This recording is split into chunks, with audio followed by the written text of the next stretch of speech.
A leper scholar of the Talmud versus Jesus of the New Testament in Isaiah 53. What is his name? The rabbis, the scribes, said his name is the leper scholar. As it is written, surely he had borne our griefs and carried our sorrows, yet we did esteem him a leper, smitten of God and afflicted. The first speakers of Isaiah 53 are the witnesses of the righteous servant. They are the ones made righteous. They are announcing their belief in the man today who is described in these 12 verses. Why today? Because today is the day of the Lord, according to Jeremiah and Malachi chapter 3, the last words of God to the prophets, where he prophetically announces the day of the Lord, when he will return, sending his messenger before him to clear the way, and the angel of the covenant that you desire is already coming. Well, there's only two covenants that God has not delivered. The covenant of friendship and the new covenant for a time to come in Jeremiah. What is the time to come? It's when the Jewish people return after the land has laid in desolation, after they had been dispersed by the Romans. Jeremiah is writing for the diaspora. He is not writing for the exiles of Assyria, Babylon. The time to come is today. It began in 1948 when the Jewish people returned after the Holocaust and created Israel. And today it blooms again. See a time is coming, beginning with chapter 31, verse 28. The new covenant is discussed in chapter 31, verse 31. And then the last see a time is coming is chapter 31, verse 38. And it says, when Jerusalem is rebuilt from certain markers, biblical markers, and it's much greater and bigger than that today. That's it. See a time is coming. The land blooms again. That's my summation of that paragraph, which begins with the verse 28. See a time is coming. The land blooms again, which means the Jewish people have returned. Jerusalem's been rebuilt. And so the new covenant is here. All that's happens. Now it's just, okay, how do the Jewish people find out about it? I mean, how do we know? Well, the same way you knew with Moses. He told you. Somebody who speaks with God and tells you God's words. That's what Isaiah 53 is for.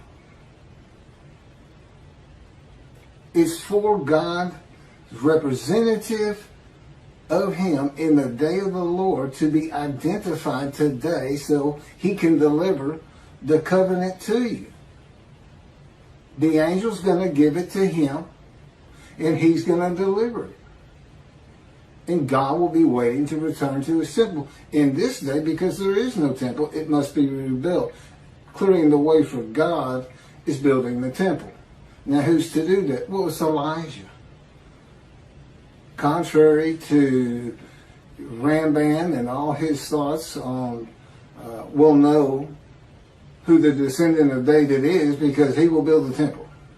Well, no single man's going to go and remove Islam from the Temple Mount and build the temple and go, see, it is me. It's not going to happen. God knows that. That may have made sense in Ramban's day.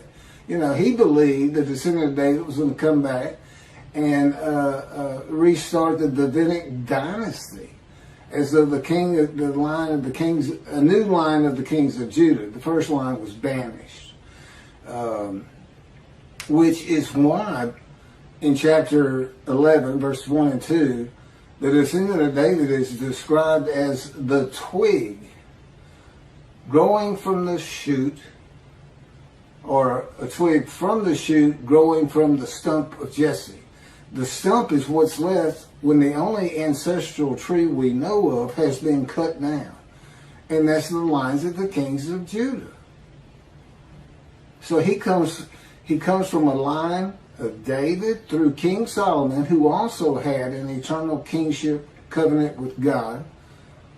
And of all those children of his 1,000 wives and whoever else, that's where this twig comes from. He's not a branch, he's a twig. Which means, he's very far removed from who King David actually is. He's a different man entirely, as you can see by these verses of a man who is considered a leper, smitten, afflicted, none of which describe Jesus Christ by any stretch, and that's just the beginning of why he is not the man described. But the most important part is for the day of the Lord. Now, Jesus proclaimed a day of the Lord, but it couldn't be, because the day of the Lord is found in "See, a time is coming." Well, Jerusalem hadn't been destroyed. The land hadn't laid desolate. The Jewish people didn't have to return. They were there. God didn't have to return to his temple. The temple was there, and he was in it. It wasn't the day of the Lord. Now, back to Malachi 3, verse 1. God says, I'm sending my messenger to clear the way before me, and I shall return to my temple suddenly. Okay, he will when we open the doors for him. But he's going to have to be here before that to prepare this man, his representative. Just like he prepared Moses, got him ready, told him, here's the proofs you'll have to convince the Israelites of who I am. Which wasn't much. I'm not talking about the 10 miracles that did occur. I'm talking about how did he get them to listen to him to begin with. He didn't give them much. Didn't give him much at all. But that's in the Torah. You can find it. But why Elijah? Okay, well, that is so interesting. Because Elijah is the only man specifically taken to heaven by God. The chariots of God take him. He goes up in a whirlwind. His body disappears. And God sends him back. Now, I talked about this in a previous video, but for one, it gives him a proof of who he is. He can tell you, ask him, tell us all about heaven. Tell us the mysteries of heaven. Tell us about angels. How were they created? When did it all start? All kinds of questions. But most importantly, he's from heaven, and God would have taught this man the scribe will be taught all these things so he can be, quote, Elijah, while he's preparing him to be suitable for God's purpose. But so anyway, Elijah can talk to the angel. He is supposed to know the angel, for the scripture.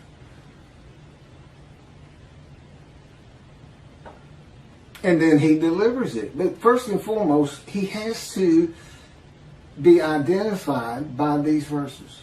The Jewish people had to recognize him by these verses, and that's what the witnesses are talking about in verse 1. Who can believe our report? Well, it's hard to get anybody to believe it. It's hard to believe, particularly when you have, 2 billion Christians saying it's Jesus. You have today, the current teaching today, through Outreach Judaism, the Jews for Judaism, is that Isaiah 53 describes the people Israel. Well, now, they can't represent God.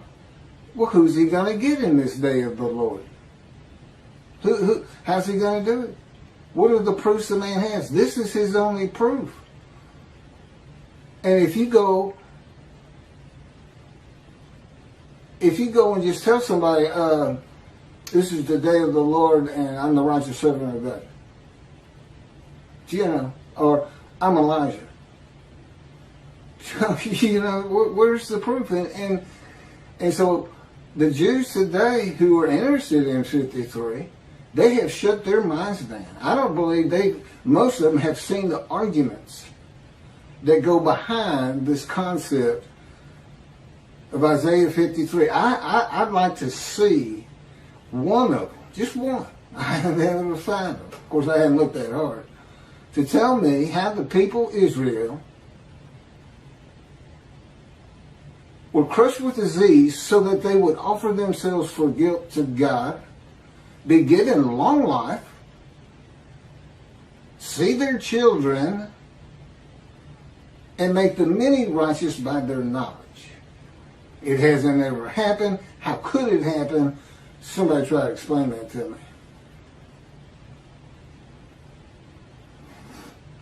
That's verse 1. But here's the kind of things they would be saying based on the scripture. They would be saying, who can believe that God redeems the Jewish people by the new covenant with written sin forgiveness from Jeremiah, that this is the time to come, that is delivered by the messenger Elijah, who receives it from the angel of the covenant, who is the angel of God's presence, who is the Holy Spirit of God. Who is the Holy Spirit of God. Judaism doesn't even recognize the Holy Spirit of God as being a person. And yet, he speaks. He takes Ezekiel, the Spirit of God takes Ezekiel on a vision. And purposely, God has shown, look, I'm separate and apart from him. My Holy Spirit, the Spirit that engulfs him. Because in Ezekiel, he leaves Ezekiel and goes and stands upon a mountain east of Jerusalem, and the Holy Spirit's still with Ezekiel, the Spirit that enters him that he talks about, that seized him. And when he entered him, Ezekiel could hear God's words because God was in him. Who can believe? Oh, yeah, right. Judaism doesn't see him as a person. Well, he is. And see, that's why you don't understand who wrestled with Jacob. I know Judaism says Jacob wrestled with an angel. This is when Jacob got his name changed. No, it's very simple. It's a man in divine beings, which I'll get to, but that is a host of the Lord of hosts. And that's based on 3 verses in Joshua, that you know this. But it's all over the scripture. Every single prophet was a man in divine beings to speak and write God's words. Because it's the angel of his presence, which you find in Isaiah 63, who is the Holy Spirit. They're both. What it is God creates an angel, and for his body, he uses the Spirit. That's what the Spirit probably was created for. Wherever God's presence is, the angel is. Wherever God's presence is, his Holy Spirit is. See, it's the same thing. And, he says, my Holy Spirit is grieved in Isaiah 63 if the Jews disobey God. Well, that's a person. It's not an inanimate object. So what do we have? Whenever the Spirit of God alights upon a man, God's right there too. And as Ezekiel said, the Spirit entered me, and I could hear God speak. That's because they're right together. God is still one. He created this angel of his presence. He created spirit in general. He created all things. But he's always with this angel, the angel of the Lord. The Spirit that enters into Ezekiel. The minute you see the Spirit there and he hears God, you know it's the angel, it's the Holy Spirit. And the Holy Spirit, while God's out on the hill east of Jerusalem, takes Ezekiel in a vision, and when he comes back, he goes and tells all his friends the things the Lord has shown him, he says. It's like, and that's not the first verse. They can become almost interchangeable. So what happened? Jacob's sleeping. He's got his head on a stone, as I recall it. He had his cast on, heading back to meet up with Esau. And, it's very easy. God says to his angel, today I'm going to form the Jewish people. I'm going to really begin it. I started with Abram when I had so-and-so write down the Hebrew. It would have been Moses. It just out of nowhere. He wasn't born Hebrew. God just made it up, put it in there, just like the word Jew. First time you see it, it has nothing to do with Judah. If anything, it comes from Hebrew, which ends EW. And we first see it when they're in exile, the Assyrian Babylon exile in Persia. Well, by that time, the tribes are becoming diluted. They're intermarrying. Yeah.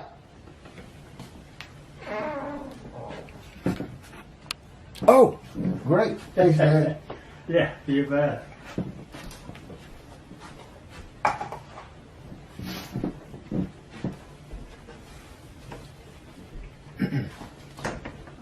They're intermarrying.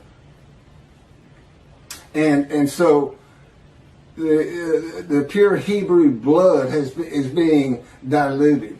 And for whatever reason, God decided to use Jew. And that makes the Jewish people recognizable, just the name. And then you have all of his commandments and laws. Their dress is different. The way they act and treat other people is different. They're very kind to other people. Because God requires that of them, if they're observant Jews. If they're observant, because God tells them. He doesn't say love your neighbor necessarily. He says be good to your neighbor, help your neighbor. If you see a goat go out of his fence, go get his goat for him. Don't ask him for interest. Don't ask him for payment. Do good in the world. Be a light to people. And they really try, and they do a great job. But they're only 2% of the population of this planet. There's only so much can be done. But that's why you pick on Elijah anyway. So what do we have? God is sending 4 men, only one description. Now God knows he's got to have a description. And basically this man is the prophet like Moses. He's God's representative. He'll be able to speak God's words, deliver a covenant. That's Elijah. Isaiah chapter 11, even the scribes and the rabbis believed that man in chapter 11 is described in Isaiah 53. And then, of course, we have the righteous servant, and he is described. That's 4 men that one man described in Isaiah 53 in the day of the Lord that's here. So this is who we're looking for. So what happens in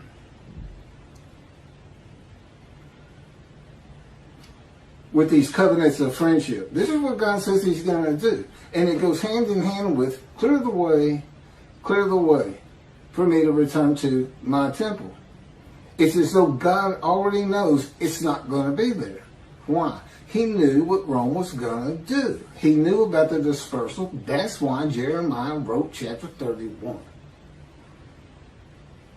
Because in his covenant, this is everything the covenant covers. It shows up. He first says it in chapter 34 of Ezekiel, then chapter 37 concludes it.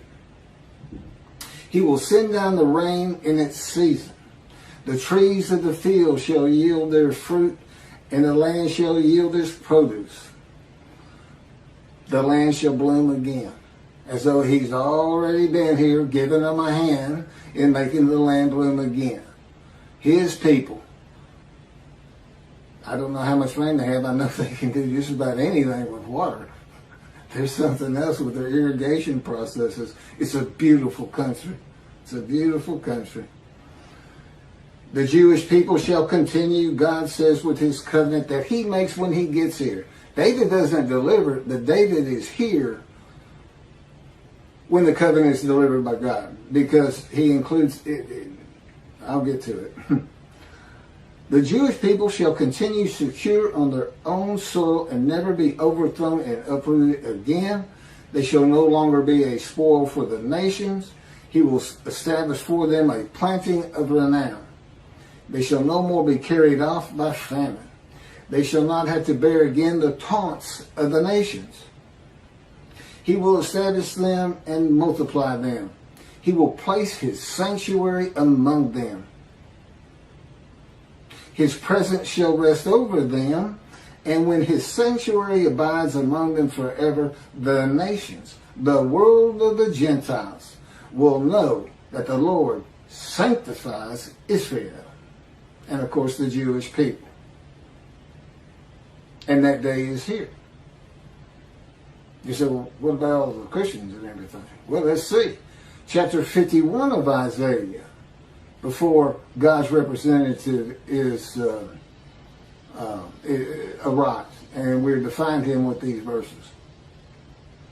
God says to the Jewish people, I am taking the cup of my wrath, my bowl of reeling from you.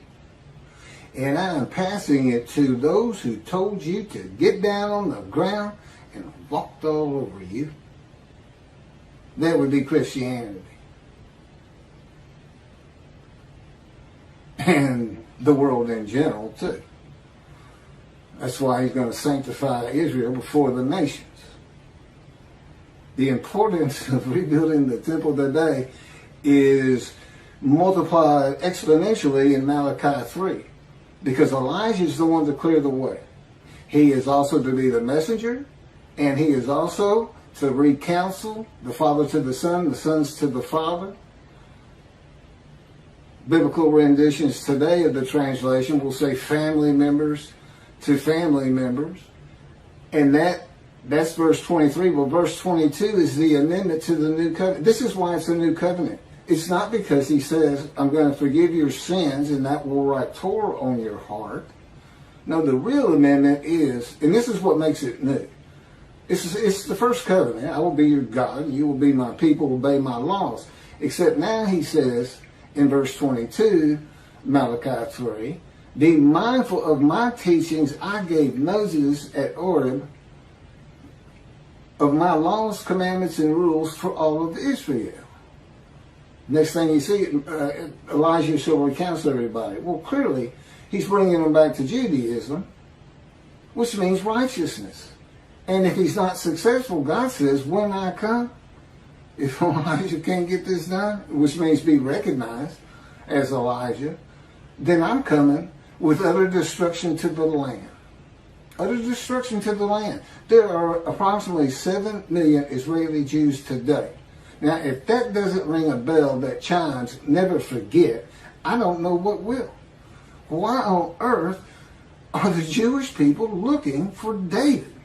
It's Elijah that you want. He gets short shift. It's like Grandman said, it's better that we go study Torah. We can't figure out if Elijah comes before David or after. All he's interested in is the Davidic dynasty.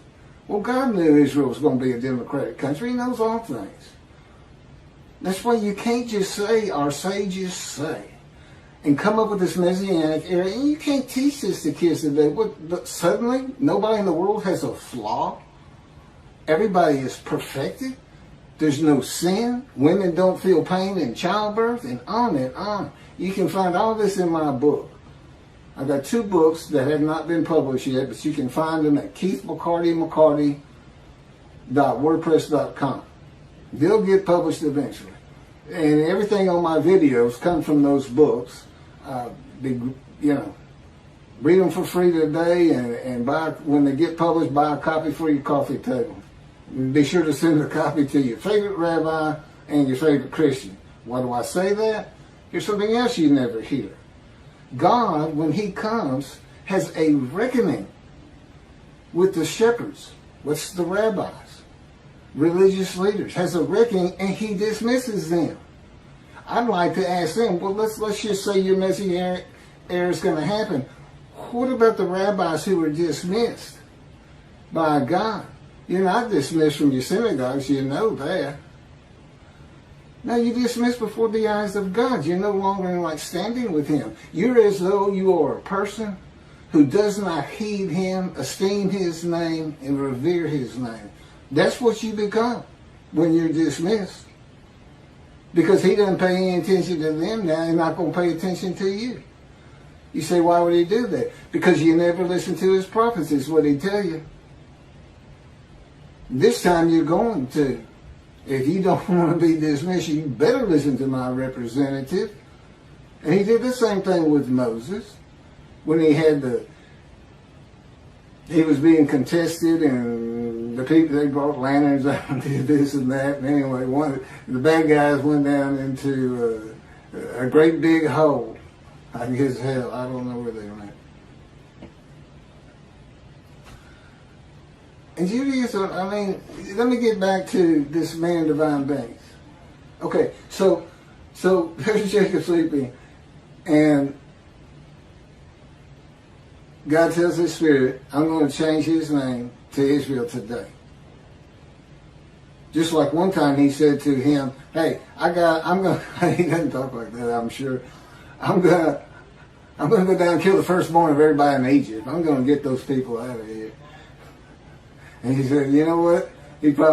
But see, I believe the angel, if y'all see angel, I think the angel of his presence. And the first page of Genesis is when you first see it.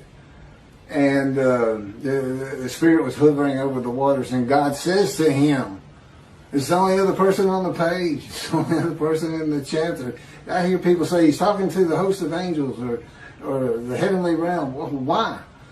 There's the spirit. It's because you don't believe he's a person. And you know what else you miss? You don't know what a host of the Lord's host is. You don't know what a man of divine beings is. It's very simple.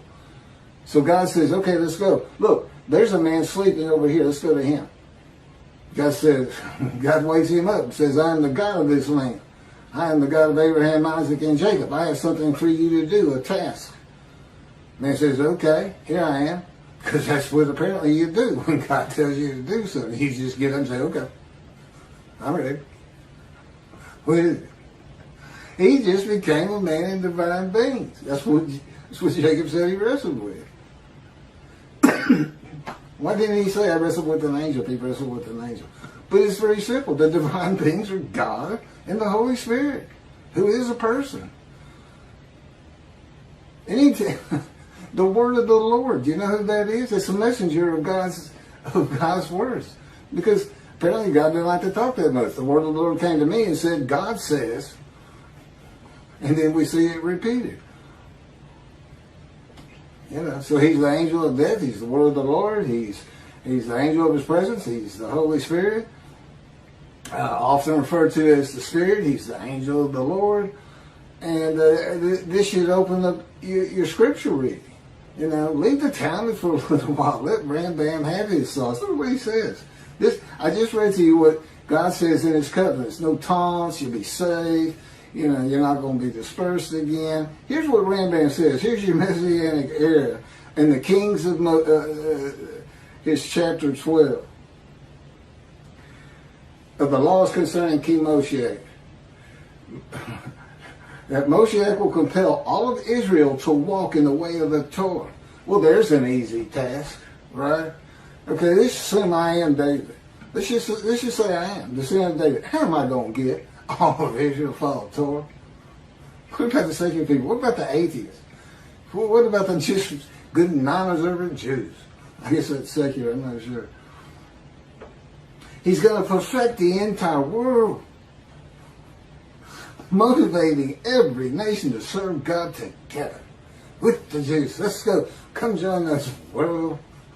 We are the Jews. Exalt us. You gotta be kidding. You can't teach this stuff to people, to young people. They grew up on the internet. Everything is fake news. Everything's fake. They don't believe anything until you prove it to them. Well, you have to understand, I was an atheist for 50 years. I'm not a religious person.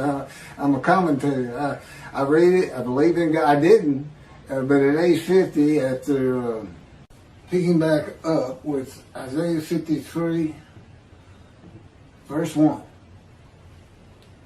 The witnesses report, and who would believe it, that they had never heard that the captain of the Lord's host in the book of Joshua is a harbinger of God's righteous servant.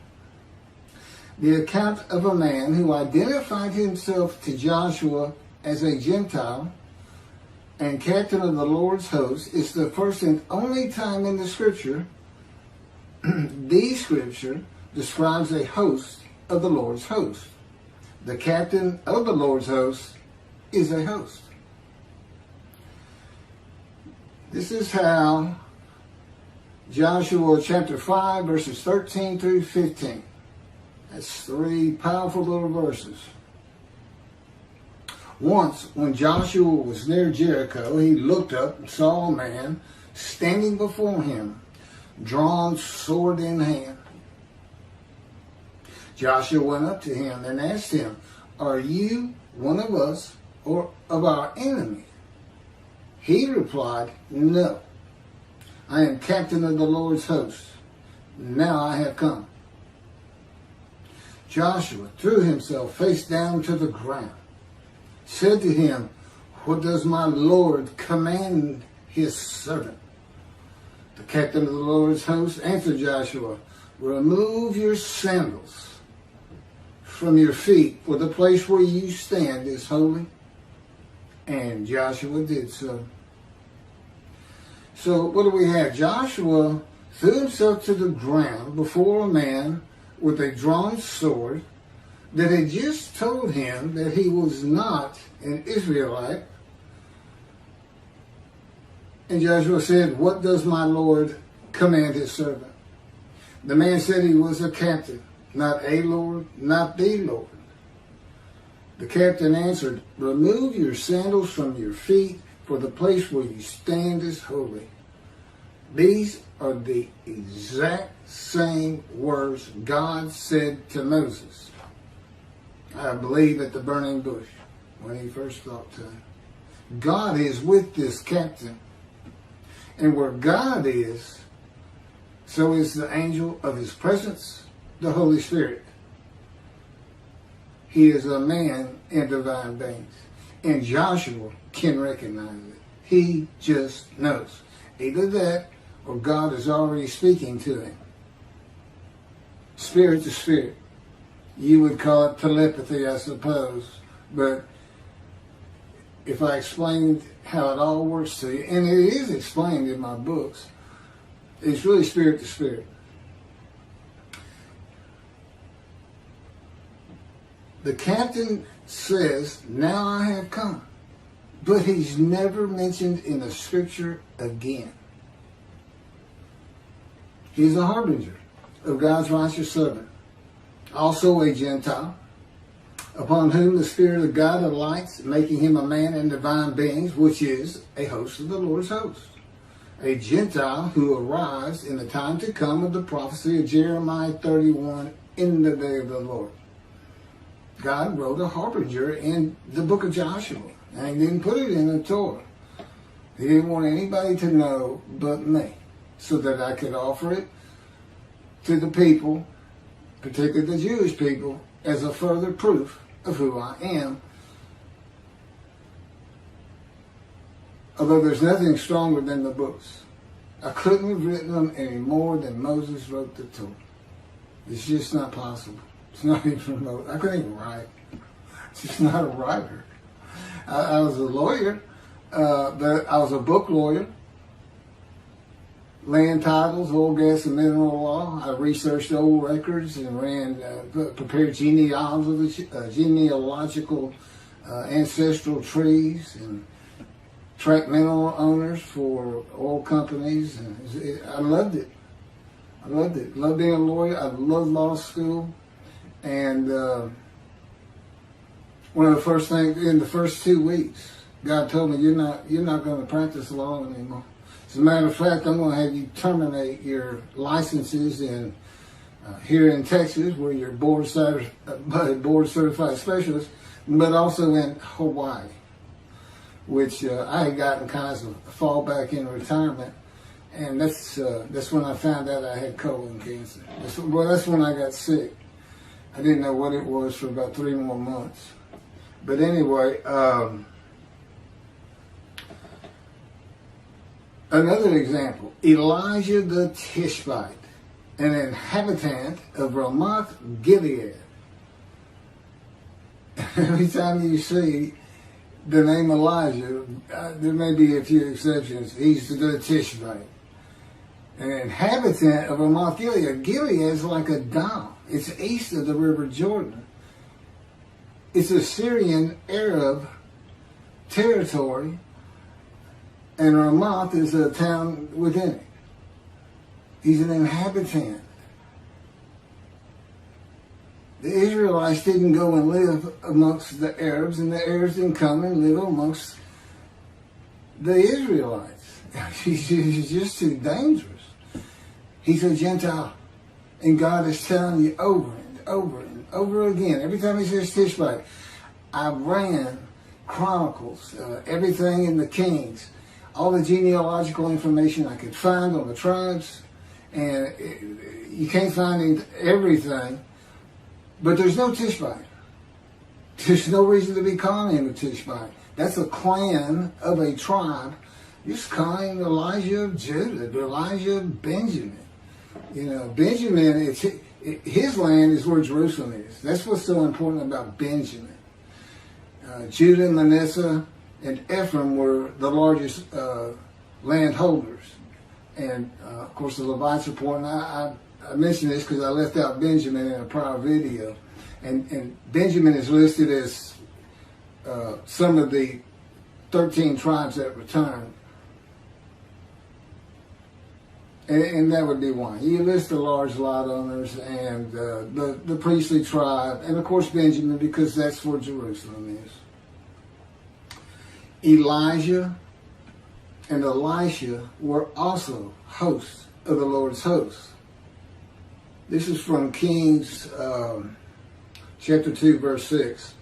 As they were crossing, Elijah said to Elisha, "Tell me, what can I do for you before I am taken from you?" Elisha answered, "Let a double portion of your spirit pass on to me." There's a footnote for the words "a double portion." And the footnote is 2/3.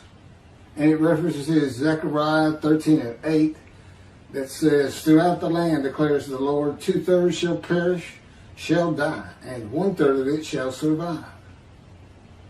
How is it a double portion, which is what Elisha says he would like?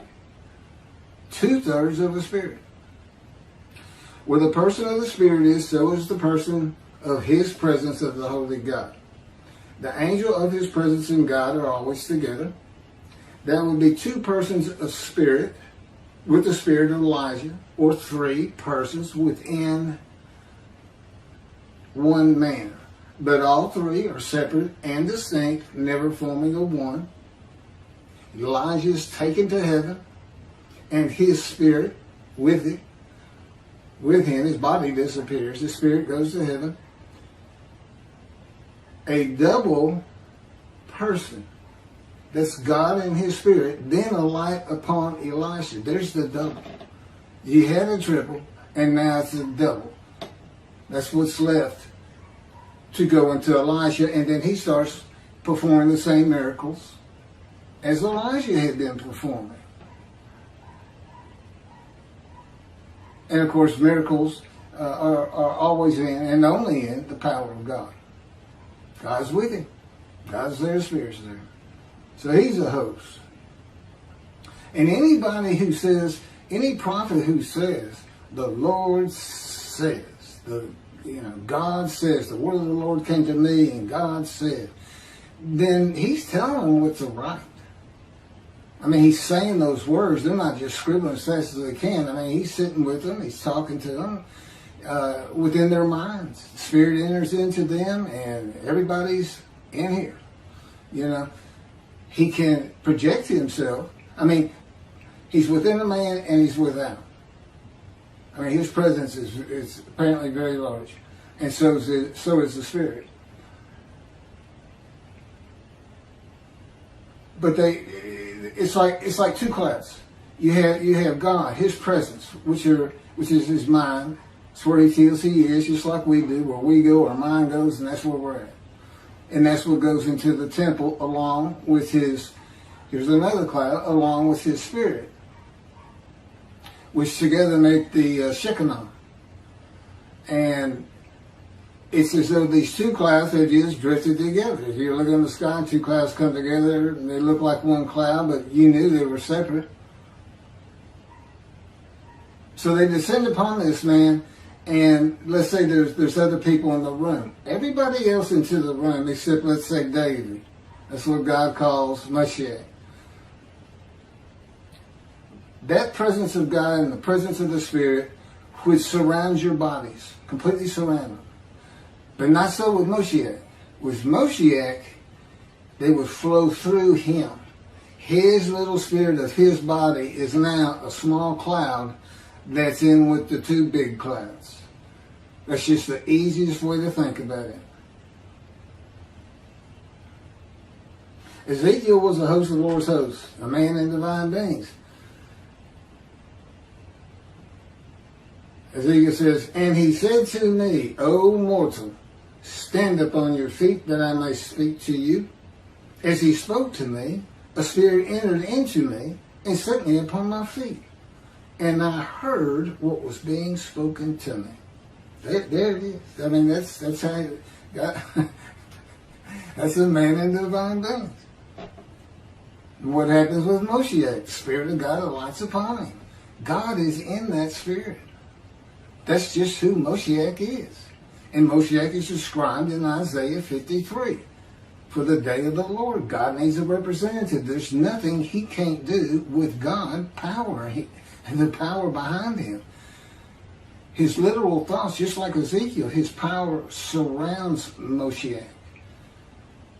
He can handle all of his physical movements, his self-will, and even his self-thoughts. Complete control of the man. And that's what God did with Moses, with David, all your greats, Isaiah, and even the lesser ones who just wrote a few pages. And except for a couple of exceptions, every one of them experienced God's fire of refinement to an extent. Largely it had to do with their task. For instance, the man who wrestled with Jacob, God just needed him for a few hours, for one night. And didn't really take the time to do anything to make him a better person, because that's what it does, is fire of refinement. It's brutal. Your soul screams. I begged for death 1,000 times. I cursed him 1,000 more. Yeah. I've asked him to leave. And then I try to be nice about it. Don't you have something to do in heaven? Can't you leave for a while? They don't have to stop talking. And they don't sleep. I average 2 to 3 hours a night. Today, 13 years later, since he spoke to me when I was 50, picking up on the last video. And I had already gone through cancer. And that's that's next to the books, it's the biggest proof I got. Nobody can show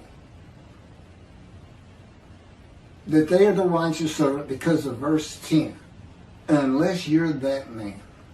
Verse 10, God chose to crush him with disease, that he would offer himself for guilt. And he might receive long life, see his children, and by his knowledge he shall make the many righteous, and the many becomes a multitude. It's the offering yourself for guilt. You can't prove it. How do you prove it? Well, there is one way. I had colon cancer. I mentioned this in a video the Lord just had me put together. But basically it was colon cancer. Just about stage 4. Shouldn't have lived. And but they were able to cut it out. Took chemo. It never came back. Then they did tests. And they told me bad news. It metastasized. It spread from your colon. It's in your lungs. And they showed me the pictures, and it's just all, the stars of the night, white dots. And they said that every dot is cancer. And we can't, it's untreatable. It's just too far advanced. And I said, well, what do you mean you're not going to treat it? And they said, well, you're going to die, and you're going to die soon. And I haven't seen a doctor again since that day for anything, for any ailment whatsoever.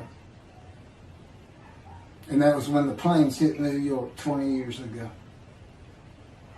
God has told me since I was like 43. And he didn't speak to me until I was 50. But he'd been with me from the womb. orchestrating my life to make sure I fit these verses. Things like being gunshot, just about losing my right leg. All these things are chronicled in my book, The Life of the Righteous Servant of Isaiah 53. It's my book. But guess what?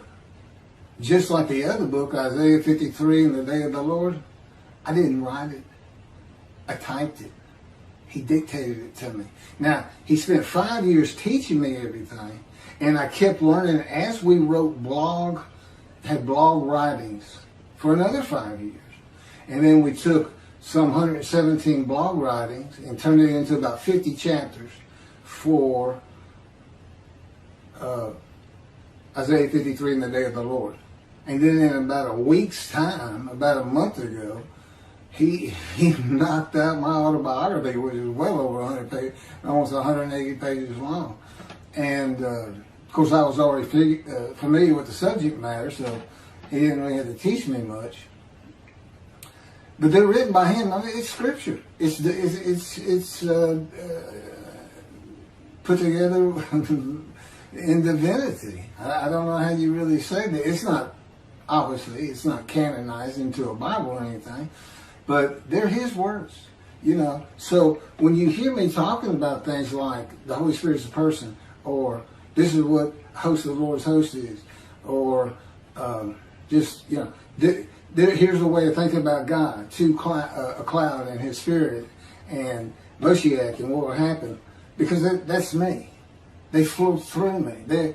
It's more of a static, it's not a flow, but my spirit is engulfed in what is all around me, in my mind, in my spinal cord. Things that he can hurt you with during the fire of refinement. There's no pain that I can think of he hasn't put on me. But it's just his way. It's brutal. It's just his way. And of course now, you know, and he took me to poverty right away. And he'd take me out on these 15, 20-mile walks. One summer in August here in Texas, in Houston, it went over 100 degrees every single day. And every single day he had me up at dawn, walking till sunset. And I didn't have a dime. I couldn't buy water or a soda. You know what he's still talking about the excess. Well, you should have seen how thirsty they got. He said, but here's what you don't know. Thirst is a great thing because it gives you the energy, the wherewithal to get back home where water is. It keeps you moving. That's what I had to put up with. He's so funny when he's not torturing you. I asked him that. I said, I see crushing, bruising, maltreatment, punishment, wounding, chastisement. Where is torment, torture, and heinous acts of cruelty and violence? Violence. Can't imagine what all he's done to me. And he told me right off the bat, right around when he told me I wasn't going to practice law anymore. Your pain doesn't mean anything to me. I am God. And I didn't really even get the concept. But when he told me he had me shot to start the cancer, I said, well, did that make you feel bad? You've been with me since I was a baby, right? And he said, kid, I'm God. I said, I know you God. Did it bother you? See, I talked to him friend to friend, just like Moses did. That's what it means. We talk to each other like that. Well, he doesn't talk to me like that, but the Holy Spirit does. And he is the funniest person in creation next to God. They're funny in different ways. The Holy Spirit's comedy is more appealing to me. It's for sillier people. But no, God, his personality, you can't really know him from the Torah, and he wants you to know him through me. He wants me to tell you these stories to an extent. But yeah, I mean, he's just like any person you meet or your best friend. They have a wide-ranging personality. He's not just sitting or I'll raise an army against you and drive you from the land. He's not just angry. He's not just, you have to be perfect. I mean, look, he's coming with sin forgiveness.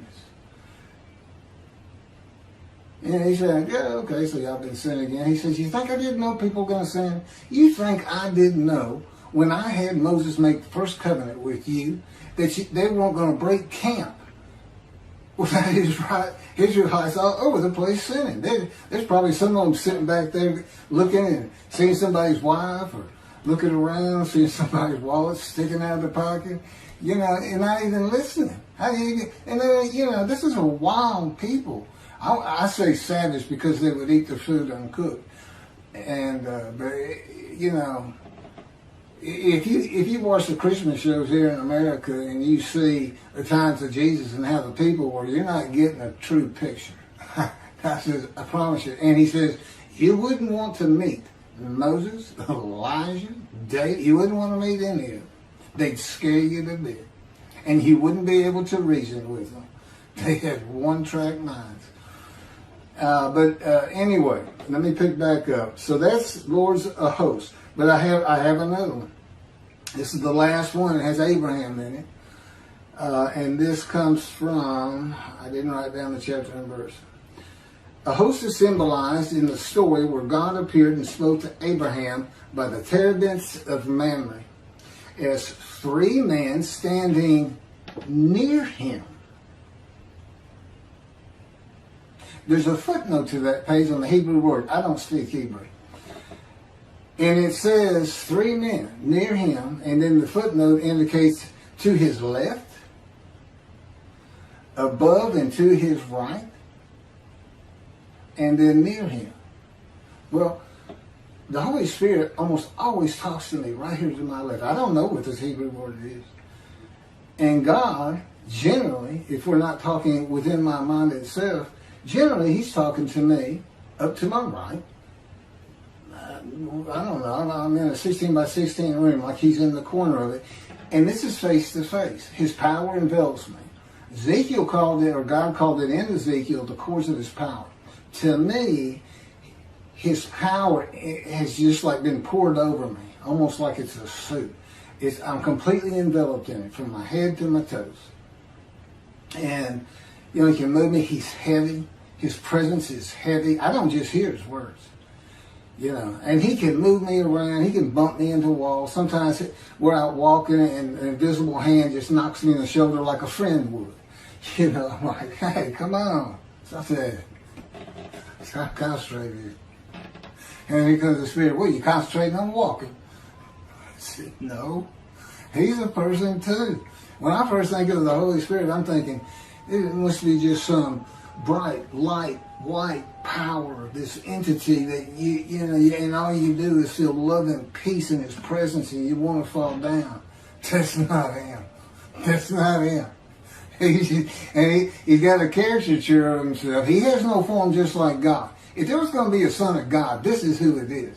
This is God's constant companion. It's like he made himself a family. And this is his constant companion. And he makes God laugh. And if there's anything God likes to do, he's been around so long, his emotions, he's a being in existence with motion. That's our image in him. Let's make him in our image. It's a being in existence with emotions.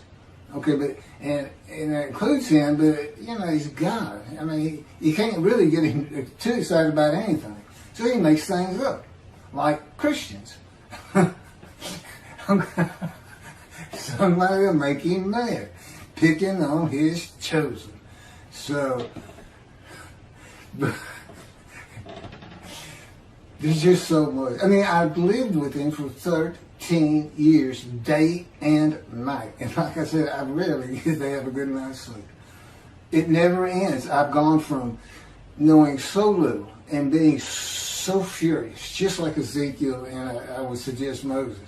I mean, I got in fights all the time. It's in the book. I mean, I was getting in fights in the second grade. In the second grade, I broke the glasses of the principal of the elementary school and shattered his orbital bone of his eye with my foot. I don't know how old you are in the second grade, but anyway, I had trouble. Okay, picking back up, my Canon EOS M50 apparently can only record for 30 minutes and it goes up. I don't know why that is. I don't understand cameras, but I've never really had one or anything. I've never done these kind of things. I'm still, excuse me.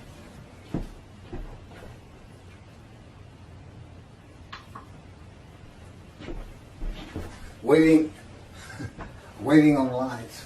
I've got one. I need another one. Which I'm getting with my pandemic stimulus check. Because, God, as I said, God took me to poverty. I don't have anything. I don't have a bank account, credit cards. I have a driver's license. He didn't pay to renew it. It's just, but, and I did fairly well as a lawyer. I did pretty, I know what it's like to have money. And to be able to buy whatever you want for the most part, within reason, upper middle class. But I've had no problem living like this. It's just, they keep me too busy to even think about, hey, I need to go to work and get a job. And they'll tell me, you're not working, you work for us. I said, y'all don't pay anything. He said, yeah, it'll work out for you in the long run. So anyway, picking back up. So here's Abraham sitting at the tent, 3 men near him, and God speaks.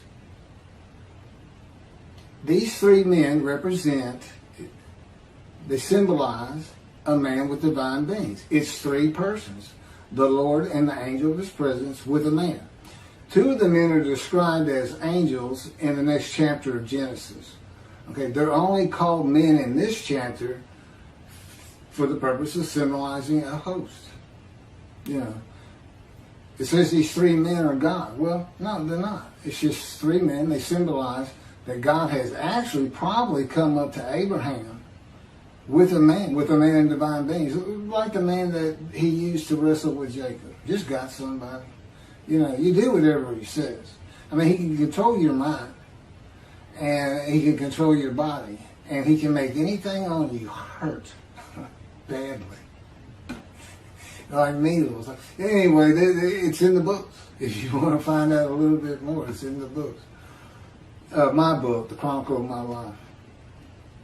I tell God, this is how we can talk friend to friend. I tell him sometimes, as serious as I can, I'll say, God, listen, when I get some money, I'm going to get you to Israel. You don't need to worry about these things. We just cut up. I mean, I live in a room with God and God's Spirit. They both have great humor. And when God is not just putting it on me, which has been it's gotten worse every year. The last 3 years have been far worse than the first 3 years. Every year, it's gotten tougher and tougher. He says, well, it's harder to draw emotions from you, because that's what he's been doing. And then he coats me in his power. It's like a pillow. So that when I go out amongst the people who shun and despise me, it's all in the verses. It's not easy to tell people, yeah, I'm him. Except I have no problem at this point. That's why it took 13 years. He's been coating me, angering me, hurting my feelings, embarrassing me, putting me in terrible predicaments, putting me in a state of worry that's ridiculous because I don't control anything. He controls everything. There's not one thing that comes from my lips that I have to worry about. And even that took a long time to get used to, because he controls it. I can't say anything that he hasn't already certified as A-OK. And he knows the way I thought. I asked him, when he told me one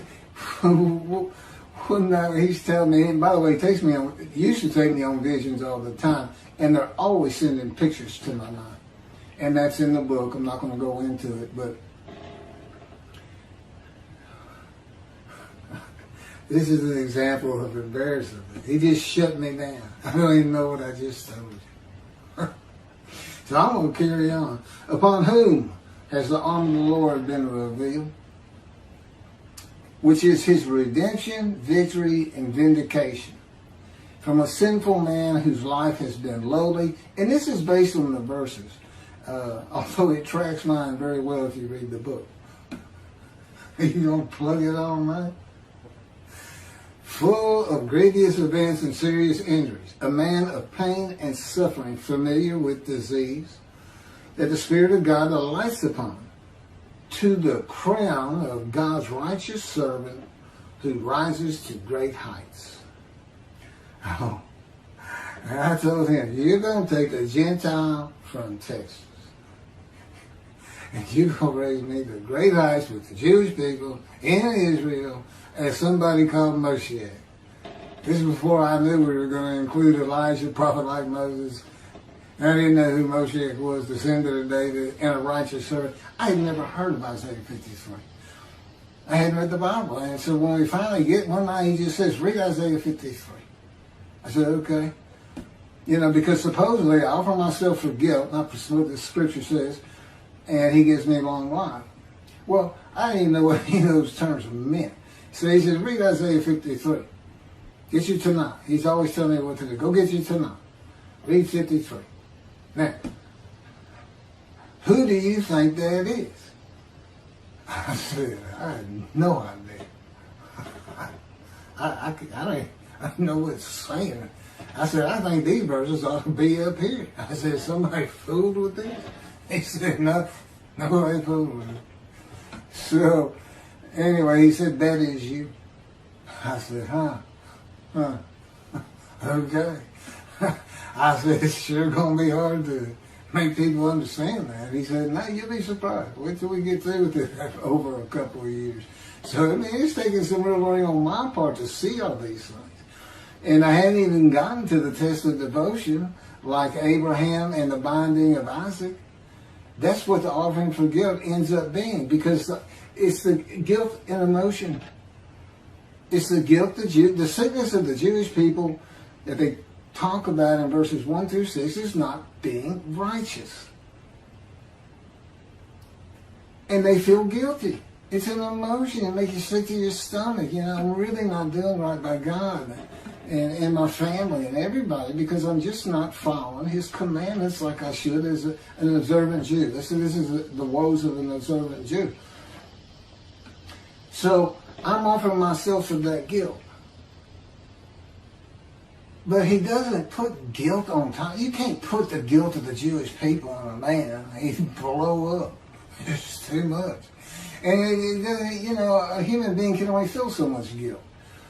And that's not what happens. No, he says, if you do this, I'm going to put you through a training period. It's my fire of refinement. I change you. I add my power to your emotions. I get you where I want you. I teach you everything you need to know. Which is like with Ezekiel. He said, Ezekiel, eat this scroll. It tastes like honey. That's God teaching Ezekiel. I'm sure he didn't literally eat it, but he had to learn things. That's what that was about. And then you can make these people righteous, and they will no longer feel this emotion, guilt. So you're suffering all these things, it says in the verse. And he bore our sins by his wounds. All those words like that. That's what it's about. Their sickness is righteousness. I do take all that suffering, but it's to turn me into the righteous servant. It's not to be a sacrifice for the sins of all people or anything like that. And then here's what I learned just recently. So this test of devotion, the test is, the angel's already here. You know how I keep reading, if you've been watching the videos, Malachi chapter 3, verse 1, and the angel is already on the way. God says, I'm coming. Messenger Elijah's coming. Angel's already going. The angel's already taken off.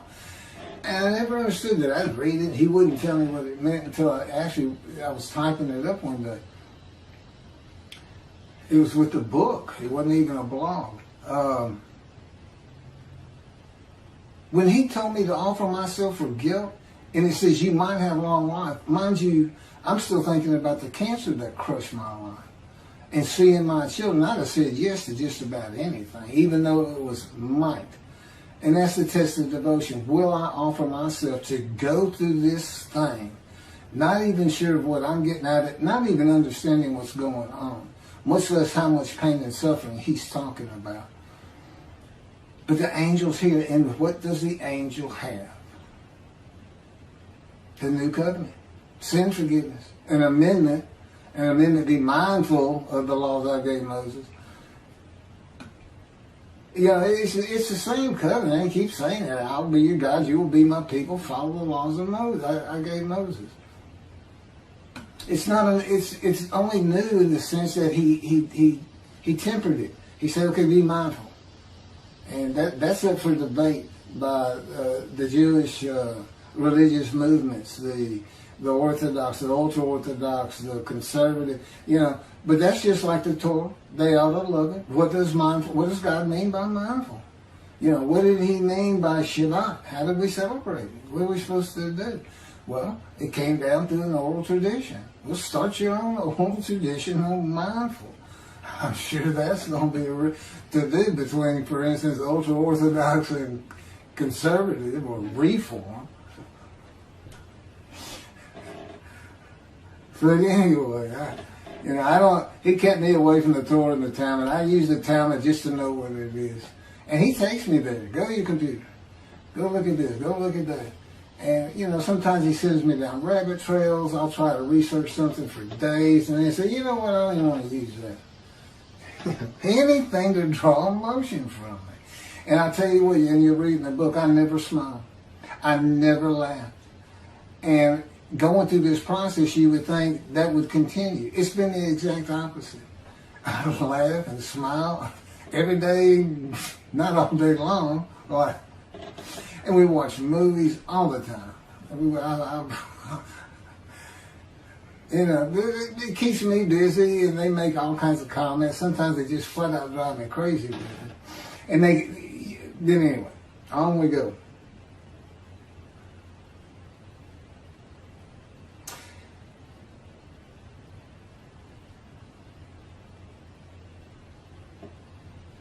I'm going to jump ahead a little bit, but anyway, who's the arm of God being revealed? His vindication, everything. That's me. This lowly man with all these problems, and it's such a dysfunctional home that scarred me, like it does, drugs, alcohol. My mom, she 4 members of her family committed suicide.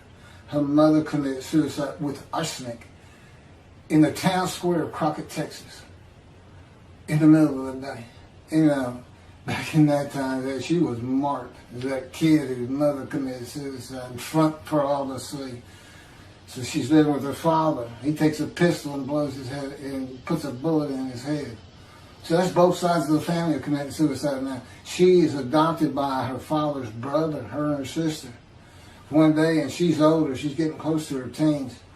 She's out in East Texas, where, let's just say I don't want to live in East Texas, but a lot of trailer homes out that way. But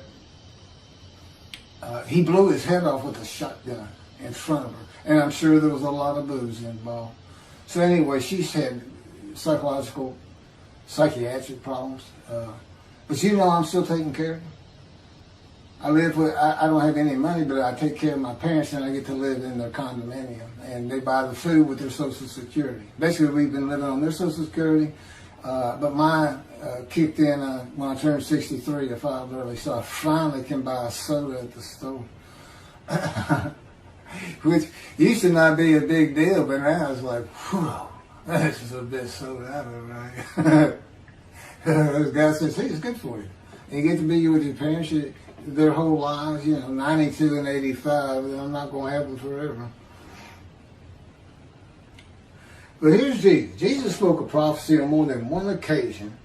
And this has to do with vindication, okay? The verse says, who is the arm of the Lord being revealed on? His vindication, his redemption. That would be on the Jews today. Get this thing going. But he spoke a prophecy on more than one occasion that he would return in his generation. He used people's lives as a measurement for when he would return after he's lifted to heaven. This is not to be confused with rising from the grave on Easter, which is highly contested by lots of people. But from there, he's lifted to heaven. And now he's supposed to be returned. That's what the rapture is about. He's going to appear, all these things are going to happen, calamity in the world, and on and on. There's some 52 verses in this chapter. And And these are the things Christians look for, because it means he's going to appear in the sky with the blow of a horn. But they don't see the last verse. Just like they don't see crushed with disease with Isaiah 53. They don't see that the man lives. They don't see the man has children. They don't see that this is a description of a man's life of suffering, not just having a bad day at the end. It's the only time he suffered. I figured it to be about 12 hours. 12 hours or so. And when I got a gut shot, I was in an angry. We got to this small hospital, and all I could say was, "You've got to give me something for pain." And they said, "Your vital signs are so low. If I give you a shot of morphine, you're going to drop dead right there." And I said, "I don't care. Give it to me." And they wouldn't. I had to hang on for 8 hours in the back of an ambulance. And I couldn't. I knew if I fell asleep, I knew if I passed out, I wasn't coming back. I was just too weak. And and so he's up here on the cross, and then he all of a sudden he says, "Father, Father, Father, why have you forsaken me?" What has happened? He's getting ready to die. Who does he say he is? The man of Isaiah 53. What happens to him? He's exposed to death, but given long life. Somebody just found out they're not the man of Isaiah 53 after all. Because he expected God, no matter what he walked himself into, and with the Romans going into Jerusalem, where he's supposed to defeat Rome by the prophecy he quoted, he absolutely changed the prophecy. In his own words, he changed the prophecy in Zechariah of the man who rides an ass into Jerusalem, because the next verse is, he put it all together, he defeats Rome, defeats the enemy. In Jesus' time, it would have been Rome. And he changed it. His 12 went and got the ass, and he tells to them, "I'm going to ride this ass into Jerusalem, and there, the Gentile," and he says, "all the prophets say of me, I will ride this ass in, and there the Gentiles will mock me, spit on me, scourge me, and kill me. But on the third day I shall rise." Well, Jesus, I got 20 prophets right here in the Hebrew Bible, and there's not one of them that says that. As a matter of fact, there's no book anywhere that could be considered scripture that wasn't canonized, just didn't make it into the Bible. There's no place that that's ever been discovered. It was made up by somebody who knew they couldn't defeat the enemy, and that's what he's supposed to do. It's why the Jews won't believe in him, among many other good reasons. In particular, he doesn't fit these verses. But he did. He changed it. That's a lie to see. His prophecy, "You high priest shall see me return. You, members of my 12, there will be those amongst you who are alive when I return. You, the people of Caesarea, there will be those amongst you who will be alive when I return." My favorite, the book of Revelation, that we hear so much about. The calamity that's coming to the world, and in particular the Jews, when Jesus puts you in hell for not believing in him.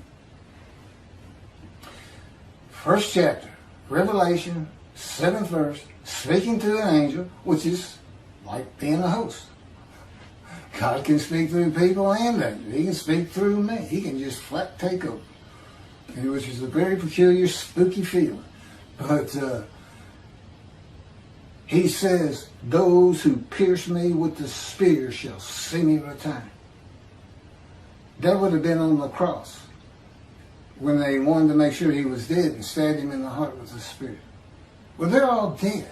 And he said, anyway, all these calamities and everything in this great day 52 verse, it ends up with, "And my generation shall not pass until these things are done." Again, lives in vain. They're all dead. Why? And then the last page of the New Testament, Revelations again, last page, 3 times, he says he's returning quickly. 3 times. 3 verses. "I'm returning quickly. I'm returning quickly. I'm returning quickly." Now, why is he saying all that? Because he knew he had not done what he was supposed to do. But if he was God, he could come down and defeat Rome. Just hold on, y'all. I'm going to take care of this. I got to die first. But we find that on the cross. Abba, Abba, Abba. Father, Father, Father. Now, if I sound somewhat eminent, remember, I'm bringing God's wrath to him. I'm telling him, guess who is the man of Isaiah 53?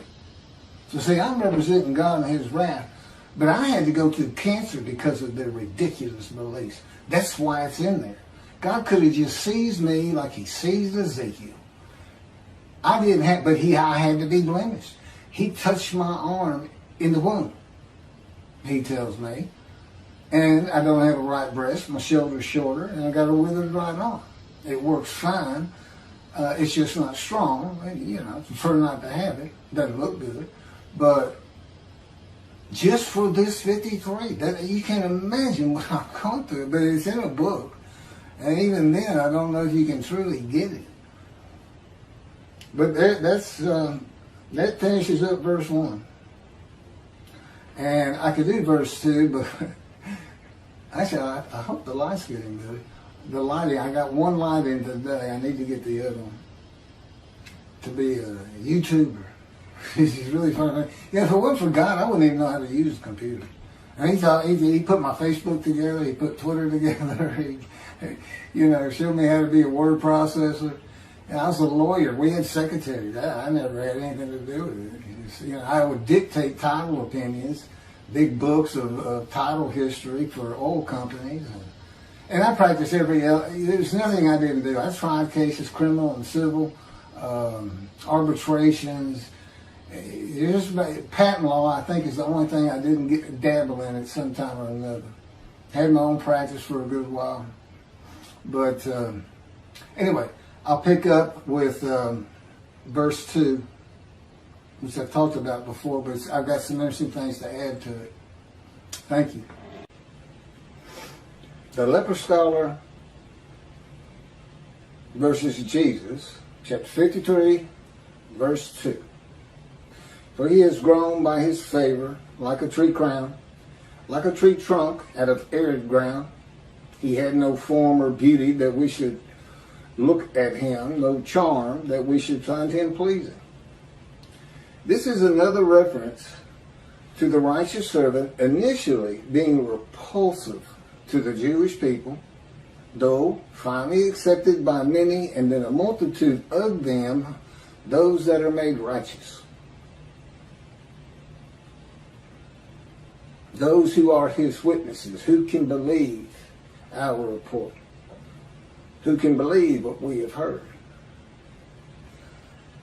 In Isaiah 52:13 through 15, he is described as so marred in his appearance, unlike that of man, his form beyond human semblance. But even so, he startles many nations, and kings are silenced by him, and he is exalted and raised to great heights. So here in verse 2, it says he had no form or beauty. In verse 14, his appearance is so marred, beyond human semblance. It's one or two things. He's been afflicted by God in these verses, and an affliction can be disease. You can be afflicted by God with disfigurement at birth.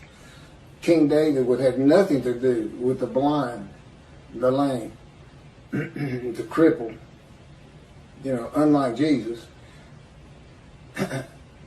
Because the belief in those days was that God did not like these people. And so he didn't want to be around people that God didn't like. So he just had nothing to do with it. Or it can be, as I'll point out in just a moment, that it's because the man's a Gentile.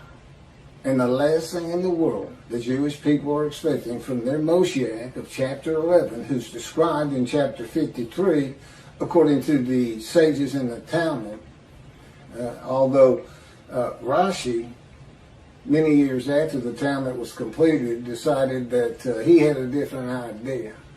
Well, he was wrong. It's not all of the Jewish people as the man Israel. It's not a song, as it is said, which was from Bernard Dunham, a Christian, a commentator on the Old Testament of the Holy Bible, which of course is the Hebrew Bible with several, a few changes here and there.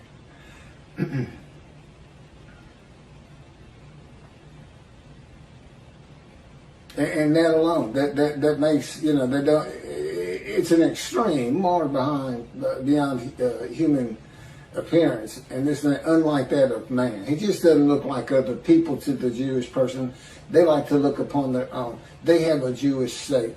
They like the Jewish people, and they want their Savior, so to speak, their Moshiach, the one who's going to bring this great exaltation and redemption and messianic era of perfection in the world. No flaws, no faults, no sin, no pain, food for everybody. This utopia. And it's not the only religion to have that. They kind of all seem to end that way. Or everything's going to be wonderful for us because we're right. Well, this man grows by the favor of God like a tree crown. And again, this is continuing the symbolism of an ancestral tree. This stump of Jesse from chapter 11. Once again, God is using, as he has this written, as Isaiah wrote this man grows like a tree crown. So this is a great height because a dominant tree crown reaches over all other plants in the forest, including the crowns of other trees. This man's lifted up high. This man whose appearance is marred, he has no form or beauty. We did not find him pleasing. It all changes. It all changes. A lot of it is just disbelief that God is actually doing what he said he was going to do, and he's doing it when he said he was going to do, unlike Jesus Christ. Jesus Christ prophesied his return by the measurement of lives and being. His generation, people alive when he was born. Everyone alive when Jesus is born, that's his generation. When they're all dead, his generation is over. He gathers his 12. There are those amongst you who will see me return. No, they didn't. You high priest, you shall see me return. No, they didn't. You, the people of Caesarea, there are those amongst you who will be alive when I return. No, they weren't. They're all dead. My favorite, the book of Revelation. Speaking through an angel to the writer of the Revelation, this is Jesus, those who pierce me with the spear shall see me return. No, they didn't. There's 5 of them. That's 5 false prophecies. The other is his generation. His prediction of his return with all this calamity in the world. There's a chapter that's got like 52 verses. He gathers his 12 or some of them, and he's telling them all this. This is going to happen. The temple's going to be destroyed. On and on. And those are the things that Christians look for his return.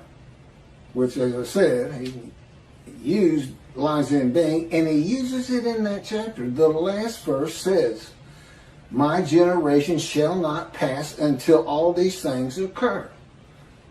Some of them actually did occur, but he didn't come back. And it wasn't all of them by any stretch of the imagination. False prophecy, false God. And what else did he say? Last page of the Revelation, 3 times. I am coming quickly. I am coming quickly.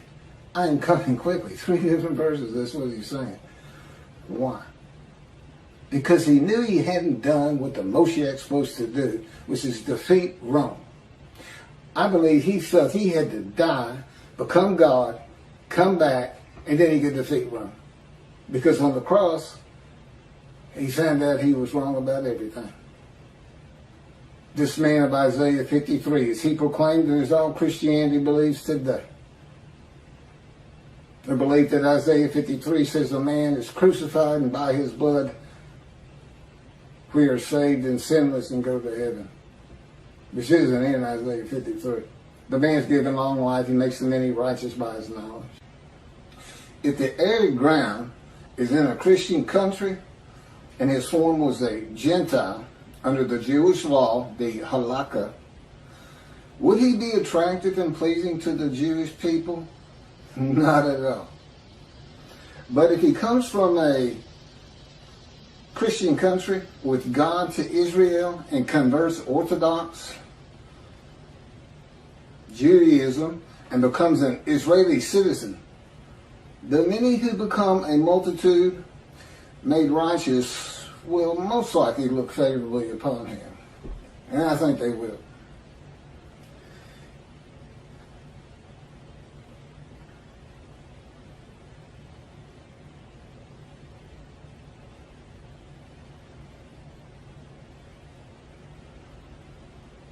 Verse 3. He was despised, shunned by men, a man of suffering, familiar with disease. As one who hid his face from us, he was despised, we held him of no account.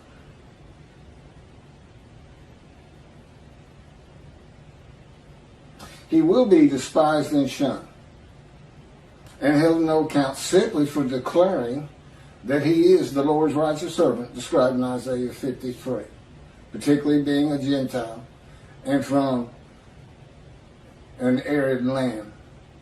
Christianity, with God's wrath passed to them in Isaiah 51, and the rabbis reckoned with and dismissed. And of course, God is using his righteous servant for that purpose in the day of the Lord. It's part of the day of the Lord. It's his vindication, his revenge. Where that fits into the Messianic era, I don't know. You know, that whole, it's selective. Well, we like this. We like it that a man of 100 years is going to be but a child. We like everybody to be perfect. We like everybody to destroy their weapons and come and take care of us with the money they had. You know, it was break down our their swords into plowshares and till the ground for the Jews. Well, how about we come deliver atomic bombs? How about Russia? They got quite a bit of them. You want them to come and break them down into plowshares? Sure, it's a metaphor. You really think the people of Iran are going to come and take care of you? It's selective because you leave so much out. Where's the day of the Lord? Where's his vengeance? Where's his wrath on Christianity? You say that I, as Moshiach, am going to go and convince 2 billion Christians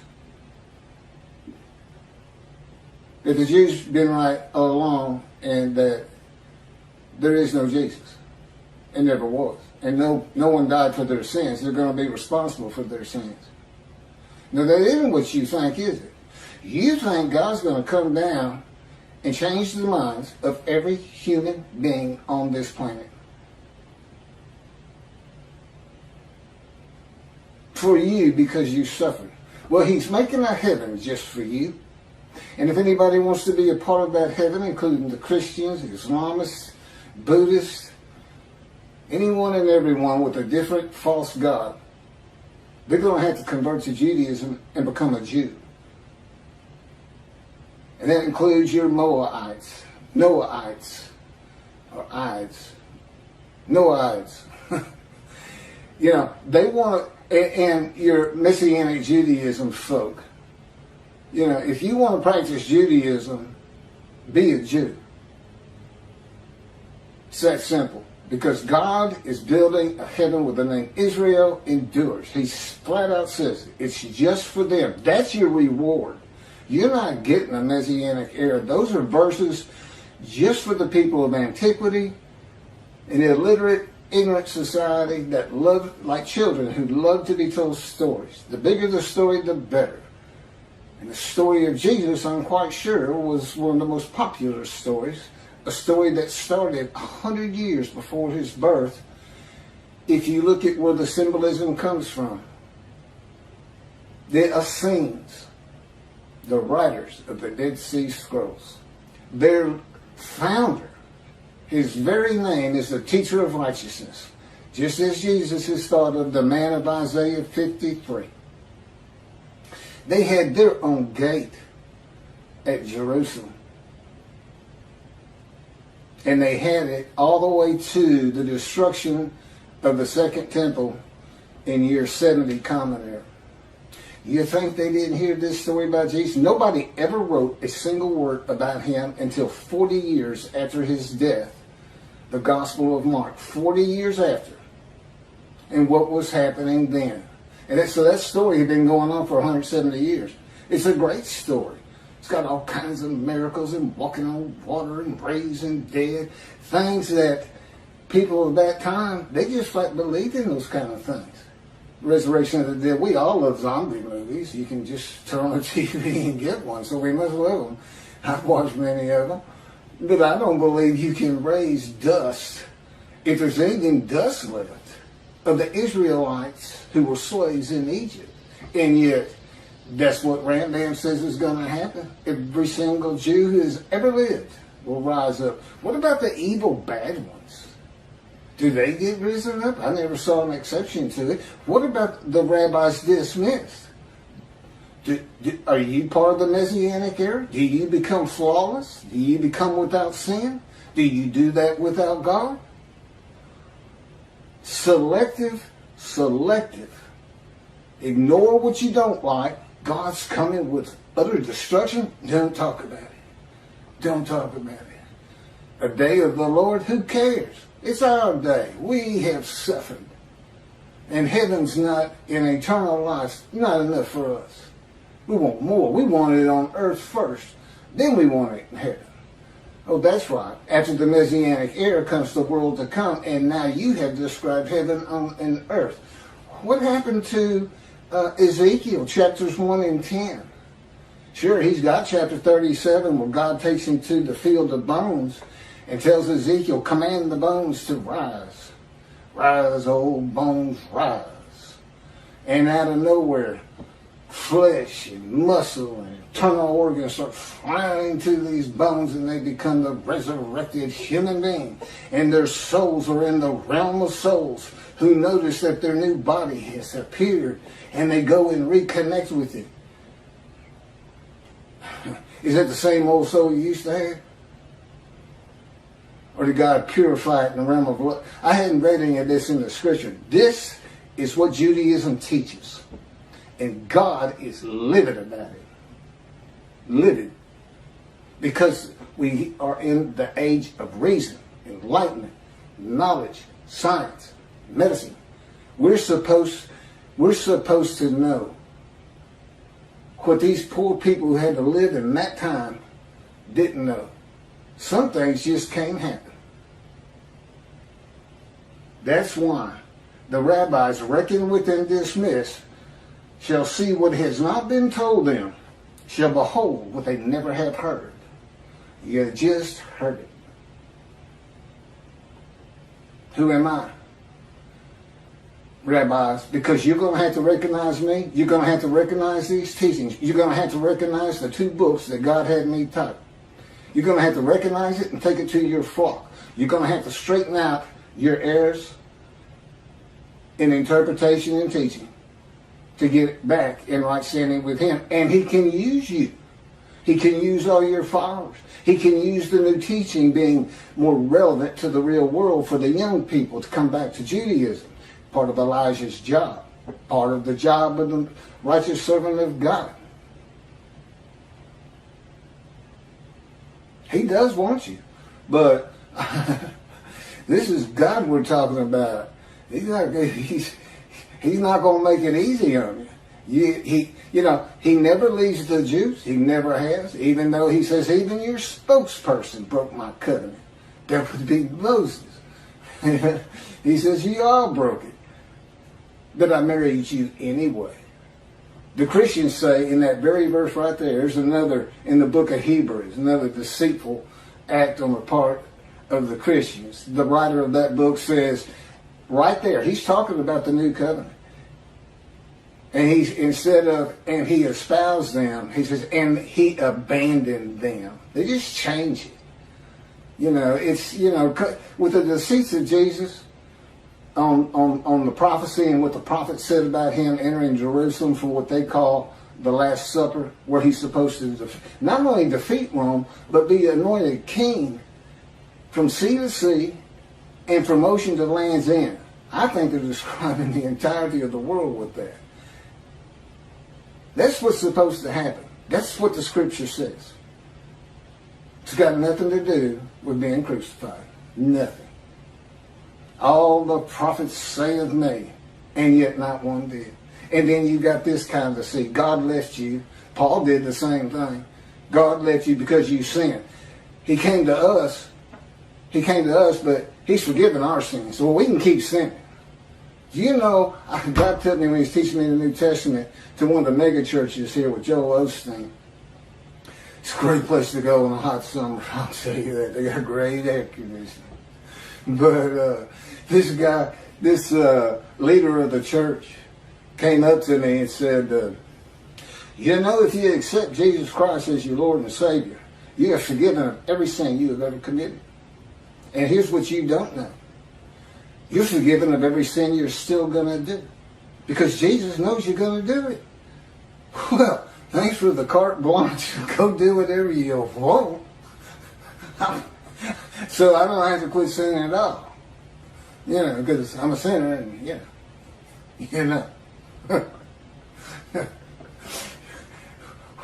And this is a person who believes God performs human sacrifice for him.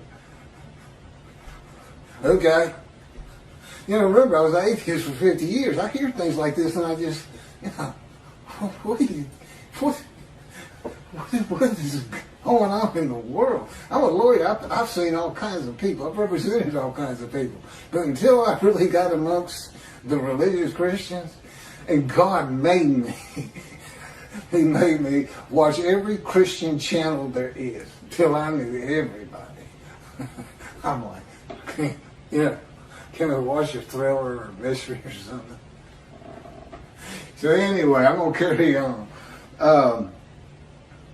Gentiles will despise and shun the man who startles the nations and silences their leaders for announcing that he is the anointed one the Jewish people have been waiting for, and that Jesus cannot possibly be the man described in Isaiah 53. The Jewish people will despise and shun me for the reason they expect and have been taught that the anointed one is Jewish, not a Gentile. And the era of exaltation, redemption, and restoration of the Messianic era they have been taught will not be occurring. It is the nature of people to reject, despise, and hold of no account a man who has no visible proof to substantiate his claims that God speaks to him as God spoke to Moses, that he is a man prophesied to come in the Hebrew Bible, that he is a messenger and deliverer of covenants of God, and that the Spirit of the Holy God has alighted upon him.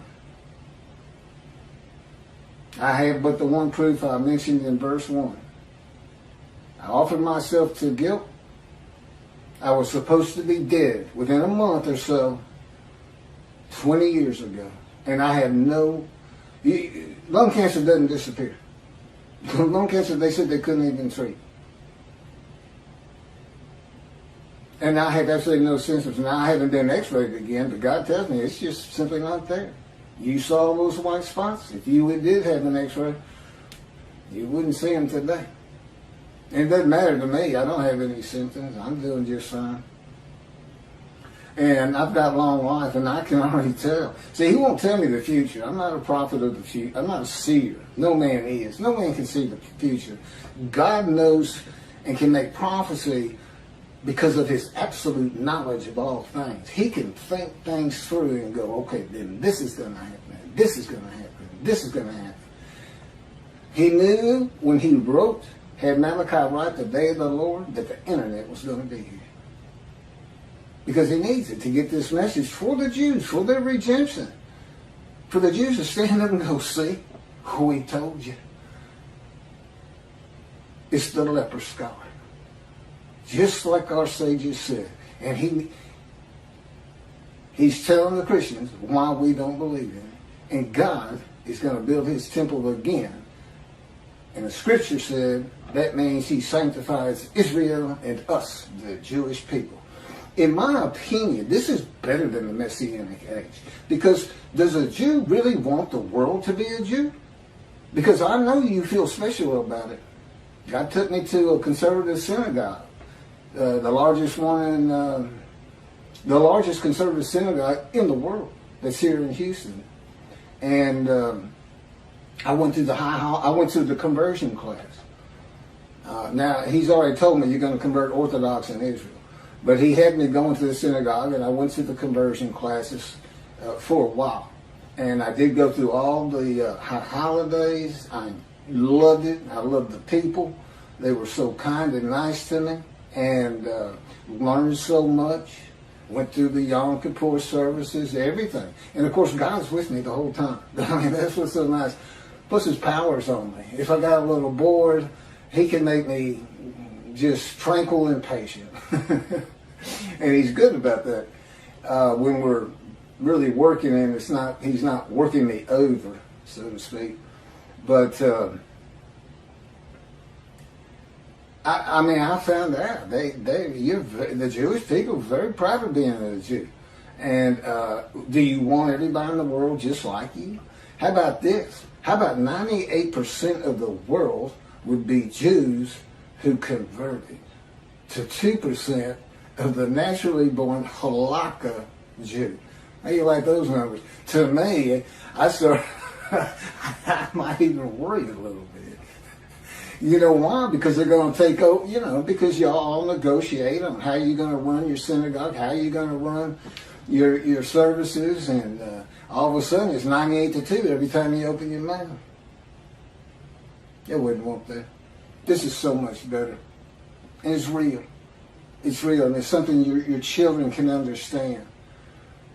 This is the reality of it, and he is here. You tell your children that, and they're going to come back to Judaism. They're going to leave, if they believe in Jesus or trying to mix it with Judaism, you show them these videos, and you say, that's God working. This is what he does. He comes and gets a man, just like Moses.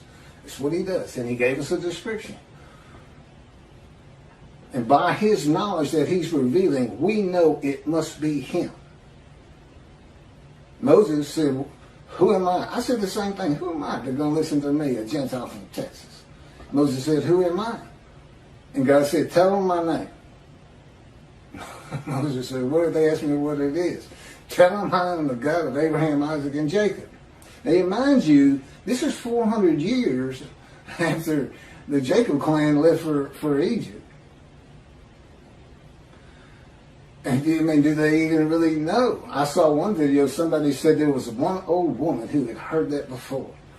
And she said it must be him.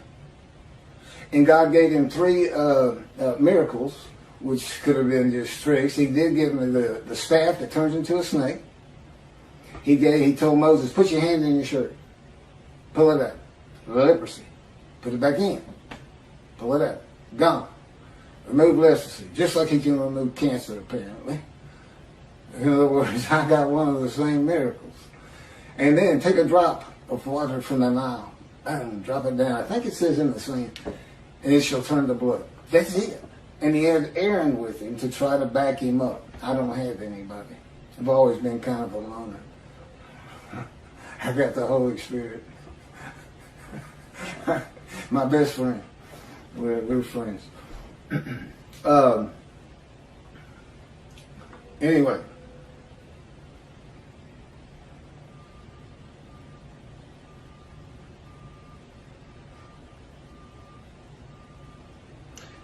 Jesus, a man of suffering. This is what's being described, in this verse. A man is suffering from me with disease.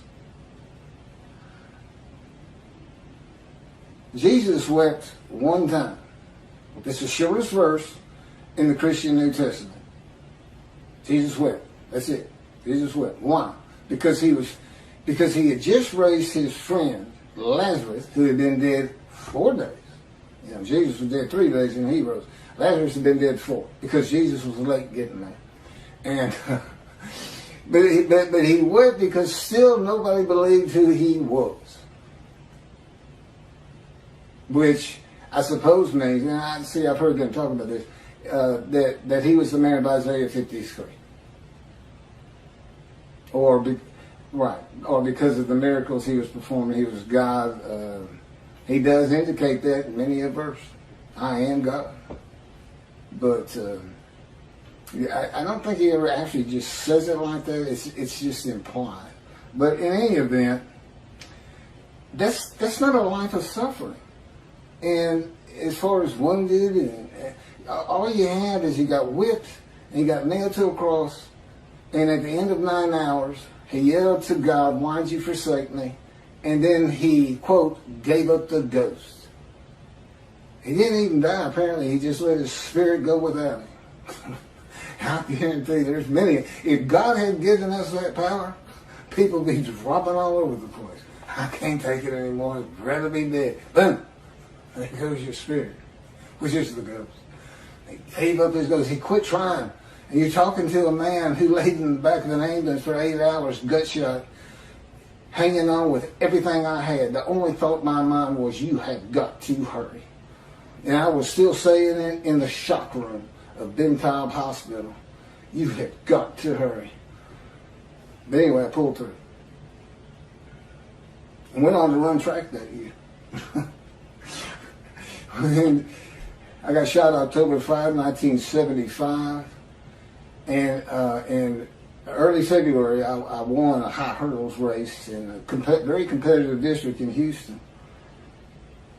Anyway, it was tough getting back, but I enjoyed the struggle, the suffering of trying to achieve, which it's that suffering of the Jewish people that makes you so successful, is what God tells me, and I believe it. I've learned a lot about suffering with God, and I've learned an awful lot about the suffering of the Jewish people. That's basically that's my world. It's the Jewish people, the history, their lives, their daily lives, their lives as they were in the Middle East, Iran, the terrorist organization, Hezbollah, all these, Lebanon and everything else. He's taught me well. He hid his face from us. I'm reading from my midrash, my midrash in 53. That's in Isaiah 53 in the day of the Lord. Who hid his face from us. In other words, I'm taking sections of the verse and explaining each one of them. He was despised, we held him of no account. Okay, well, a man who is despised and held of no account is not going to go out among the people. Until the perception of him changes, and he's asked to, which hopefully my books are going to do for me.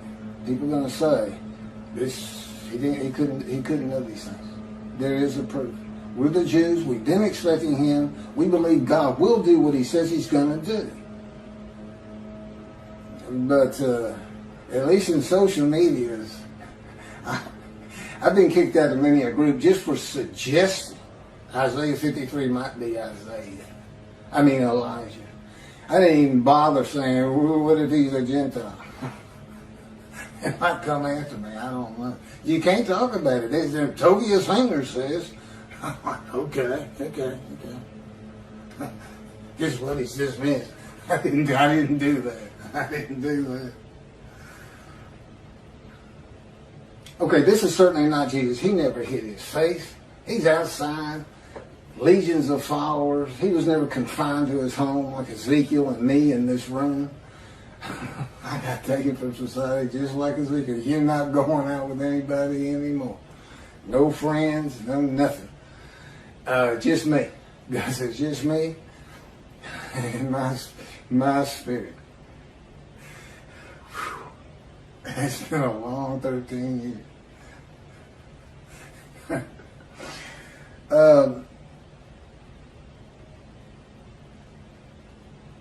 Yeah, Jesus, he was never despised. He was always held in high esteem. Sure, some of the religious leaders had it in for him. They didn't like what he was saying.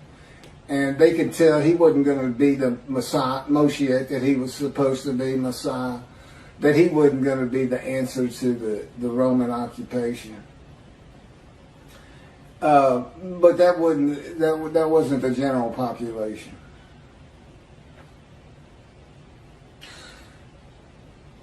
Okay, well that ends verse 3. And I'm going to go ahead and stop there. I'll pick up verse 4 apparently this afternoon. Thank you.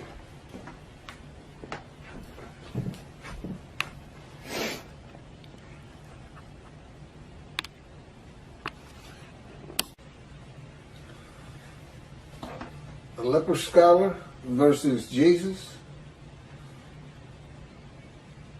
in Isaiah 53. Verse 4, chapter 53. Yet it was our sickness that he was bearing, our suffering that he endured. We accounted him plagued, smitten, and afflicted by God. Yet it was our sickness that he was bearing, our suffering that he endured. The sickness is not being righteous. They suffer the sickness of not being righteous and not being in right standing with God. This describes a man that God does not like, a sinner whose life is full of bad events, sickness, and suffering. God's righteous servant will have had persistent hardships and troubles, severely injured, and have been grievously affected, especially by disease.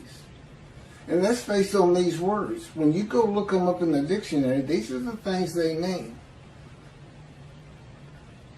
Jesus was never, ever, not by the Romans, not by the high priest, ever accounted as being plagued, smitten, which is a hard blow back in antiquity, and afflicted by God, by anyone in the New Testament even, including the Pharisees and the Sadducees. You know who's never mentioned in here, in the New Testament and the Gospels, is the Essenes. There was 3 sects. It's just like today. You got the Orthodox, you got the conservatives, you got the Reform. Well, here's Pharisees and here's Sadducees, and they leave out Essenes. They never see Jesus. As I've mentioned, the Essenes had their own gate, and their founder, his very name, is the teacher of righteousness, founded about 100 years before the birth of Jesus in the story. They're prolific writers. They actually did commentary as the Jews did on the scrolls, on Isaiah. They had the great, they call it the Great Scroll of Isaiah. I think that is a scroll that has the entirety of the book of Isaiah, which is some almost 70 chapters, not quite. And they embody who Jesus is. They didn't want to live in Jerusalem. They went to these caves up by the Dead Sea, and they deplored material things, money. But not all of them left the city. And as I said, they had a gate, and at the gate they told stories. They told big stories and try to make some money. And of course, pick up supplies and whatever else needed up at the caves. It's not that far away from Jerusalem. But if they heard that there was a man claiming to be who their founder was, they would have went and checked it out. And if there was anything to it at all, they would have wrote about it. Nothing's written. No word on Jesus. No scrawlings on the cave. Until 40 years after his death. He lived to be about 30, and then in 70 Common Era, through the first of 3 revolts by the Jewish people against Rome, where they lost, in the first revolt, over 50,000 people by estimates. and an awful lot of them by crucifixion and scourging. But that's when Rome destroyed the temple and started driving the Jews from the Promised Land.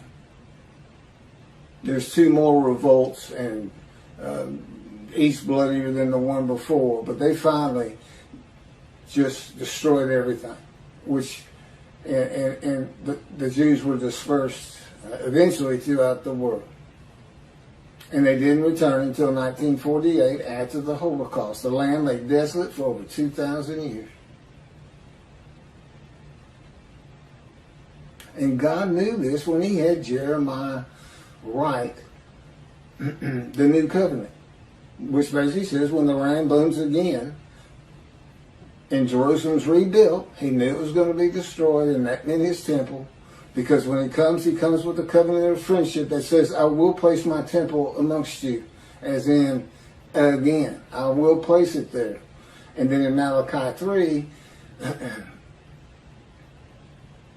the last chapter of the prophets, God's last words to the prophets in his prophetic announcement of the day of the Lord, he says in verse 1, I'm sending my messenger to clear the way before me. And the messenger is Elijah, and he says, and the angel of the covenant that you desire is on the way. He's talking about the new covenant in Jeremiah.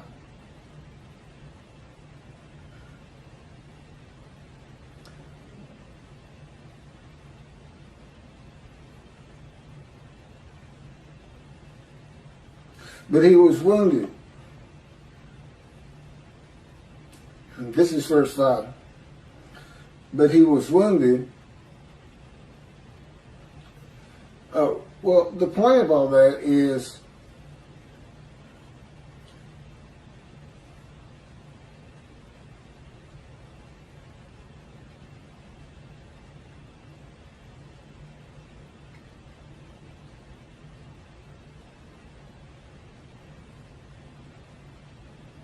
verse 5. But he was wounded because of our sins, crushed because of our iniquities.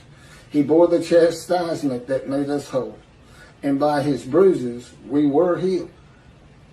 The book of Ezekiel is the key to understanding Isaiah 53. The purpose of Ezekiel was to be a prophet to the exiles of Assyria, Babylon, which became Persia. When they came back, they were the Persian exiles. At one point, they were the Chaldean exiles. Judah was taken by Babylon at the time that they had control of it. It was always going back and forth between them and the Chaldeans and the Assyrians, who had defeated and deported the northern kingdom in Isaiah's day. Were taken to Assyria, and Gentiles were imported. And they were there in the times of Ezra and Nehemiah. They actually tried to stop the building of the second temple. They were trying to intercede with Cyrus. But this is what God says to Ezekiel. And going back to this fire of refinement, what all these harsh words are about. He's going to make him to be a prophet to the exile. And God tells him, I will make your face as hard as theirs. He's talking about the Jewish people, the exiles. And your forehead as brazen as theirs. I will make your forehead like adamant, harder than flint. Do not fear them, and do not be dismayed by them. And then God maltreats and punishes him for the punishments, for the sins, although that's not said, but that's what the punishment would be for, of the houses of Israel and Judah. He's going to toughen him up. And how's he going to do it? He's going to maltreat him. He's going to bruise him. He's going to crush him, which he does by pinning him to the ground for over a year. 390 days on one side with his arms pinned behind him. Maltreated. Well, just being pinned to the ground is maltreatment. And no telling what else went on. Punishment and chastisement. Well, he's told he's got to suffer the punishment of the houses of Israel and Judah. Chastisement, there's a few examples in there. But just being told you're going to suffer the punishment of the Jews, and you spent your whole life, he's a priestly man, you spent your whole life trying to get them to abide by God's laws and commandments, and now you're being told by God himself that you're going to suffer that punishment. That's chastisement. That's hurting your feelings. And as I said with me, God coats, he's using his power. He's pulling enough sorrows and pain and anger and worry out of me in these 13 years and counting. And the whole time, it's always getting easier for me, which means he's tougher on me. It's harder to pull these emotions out. The idea is I can withstand all the shunning, all the despising, all the people counting me plagued, smitten by God, and afflicted. You know, back in the days of King David, it still happens today. You have a disfigured arm like I do from birth. There are people out there that say, well, God just doesn't like him. That's why he looks like that. And that's what King David thought. He wouldn't have anything to do with a crippled, lame, and blind. God didn't like him. He wouldn't be around him. The Assyrian Babylonian exiles were made whole and healed only if they listened to and heeded the teachings of Ezekiel of repentance and restitution. The sickness is not being rightness. It's guilt. It's the emotion of guilt. It's being sick to your stomach that you're just a bad person. You can't get it right. You know, you're not following the commandments. And that's what they're for. These commandments aren't for God. He's not really worried about human sinning. He knows they're going to sin. He created us, and he knows all things. He knows the Jews are going to sin, and he knows the Gentiles are going to sin. And it's not a race. There's not a balancing act. Who sins more? That's who I'm going to be with, or who sins less. It's just not what it's about for him. These laws are for us. They're for the Jews. They're for the world who wants to see this book of morality and philosophy and how to live your life. And the Jews try to bring it to you, but everybody, there's so many people that despise them for absolutely no reasons other than that's what they were taught growing up. Prejudice, anti-Semitism, bigotry, jealousy.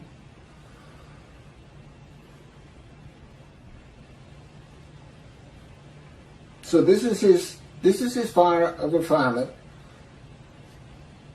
that I've been under, to make my face as hard as the Jewish people, my forehead as brazen as theirs, so that I won't fear them or be dismayed by them. Again, I'm a Gentile coming from Texas who was an atheist for 50 years. I don't really have any religious background except what God showed me at a Christian megachurch and at the largest conservative church in the world.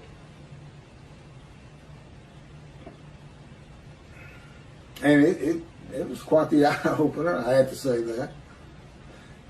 But the important thing, and it's such a big part of it, is his power. God tells me, I'm not parting Red Seas on this return. He says, I'm not bringing locusts and frogs and killing firstborn. None of that's going to happen. The only miracles are going to be the miracles on you in controlling you, in making you into what I need to have, to make you suitable, to make it so you don't get angry. You know, and I have a history of that, a history of fighting at the drop of a hat. You know, it's all in the book that my ghostwriter, God, had me type. He dictated every word. Of course, I was familiar with it all. And there's a lot of things left out. I would have thought, hey, you know, why not let's put that in there? And he said, I'll write the book, okay? You know, And but it's geared towards Isaiah 53. All of my I've got over 15 surgical scars, been shot through the belly. I impaled my right knee on a broken Coke bottle. It was stuck nose down in the ground with the bottom knocked off.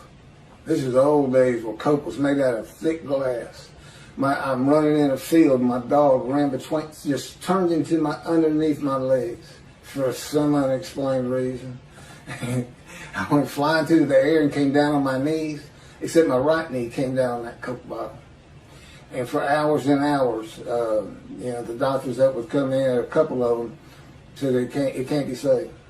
I can't repair that. And then all of a sudden I hear my mom, who's not very stable, she kind of lets out a yelp and runs out the door. And, I've been in shock, but I'm watching this. And what it was is that she saw a doctor she knew, a doctor on his rounds, not there to work or really just check on things, that had repaired her grandmother's hip when she was in her late 80s. And back then, that was a heck of a story, a hip replacement. And she actually walked again. But she saw him, and she knew him, Dr. Kane, and she told him to go and take his leg off. They say they can't fix it. And he came in, and everything changed. He was livid. I had been laying in that bed all day, and started barking orders. And he went to go put his scrubs on, and they actually ran me down in a gurney to that operating room. And I came out. I had a cast from my hip to my ankle, and he told me, "You put any weight on that, you'll never walk again." He says, "I think we got it fixed." Anyway, it ended up I healed up, and I ended up being a track runner, and I did the long jump. And I was pretty good. And I actually jumped off of that leg, the right leg. So it came around. It gives me a little soreness, but my whole life's been like that. It seemed like I was getting stitched up every 2 years of my life. When I was 20, I had 10 surgical scars. That's before I got shot. But and then I grew up in a dysfunctional home. I mentioned my mother, her parents committed suicide, her uncle committed suicide, and she's like a little girl in a way. She's kind of in a fantasy world, especially if she gets stressed. We've always had to take care of her. She's never been a cook. She's never been a cleaner, but fortunately my dad did well enough to usually have a maid around to take care of things. But it was rough. And then I developed headaches, a headache that I had for over 27 years. And do you know, during this time, God showed me that he was the one giving me that headache. It was like I had TMJ, and my jaw was just ached so bad. I even had surgery on it. And my whole side of my head, the muscular structure up here, it was just brutal to get through a day. It killed my dreams of being a trial lawyer. I couldn't do it. I could sit and read and write title opinions, but that was just too difficult. And it turns out it was him. Because he showed me, because he took them away. For 7 years, God came to me, headaches gone. And then one day we're out walking, and I went, whoa. I said, well, that's what I thought for over 27 years. And I went, no, you didn't. And this is about what he did. He gave me a perception of this. He said you had to be suffering servant. I said, ultimately that led to my divorce and hurt my children. I tried to get on him. He said, yeah, it did. Nothing bothers him. Anyway. Verse 5, but he was wounded because of our sins, crushed because of our iniquities. Christian ideology is that by the crucifixion of Jesus, the sins of those who believe in him and accept him as their Lord and Savior are forgiven, and they receive eternal life in heaven with Jesus.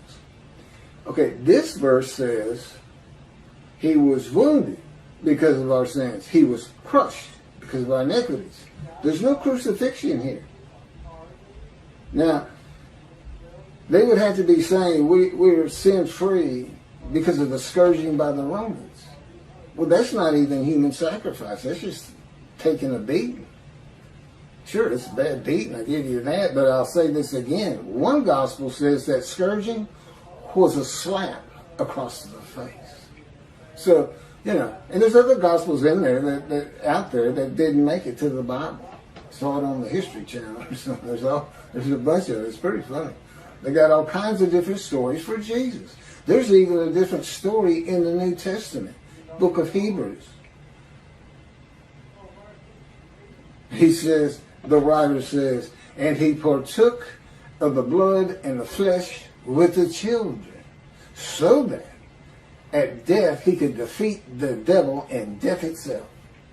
So he was planning on dying, and that would make him defeat the devil. This is the people you're dealing with on this human sacrifice.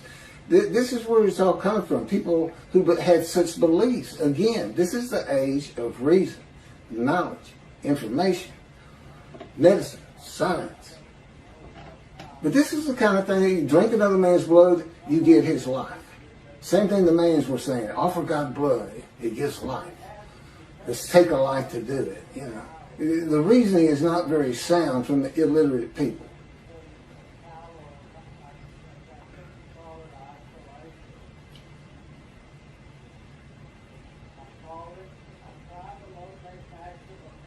Verse 6. We all went astray like sheep, each going his own way. And the Lord visited upon him the guilt of all of us. There's the guilt. Now that's going to show up again in verse 10. That's going to show up in verse 10, where he is to offer himself for guilt. Well, this is the guilt they're talking about. It's from not being righteous. It's from being sinners. They're saying they have that guilt.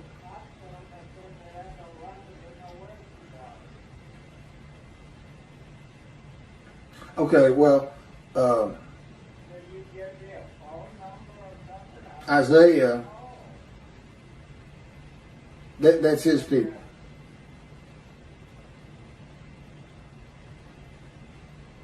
So this is the Jewish people. Now this would happen in a day of the Lord when God requires a man to be his visible representation and speak and write his words. The man of Isaiah 53, who offers himself for this guilt. And that's what it is. The sickness is not being righteous. What does the man do? Makes the many righteous. And say, if they listen, heed, and basically, tell them, get back to Judaism. Be mindful of the teachings, the amendment of the teachings that I gave Moses, laws and commandments for all of Israel.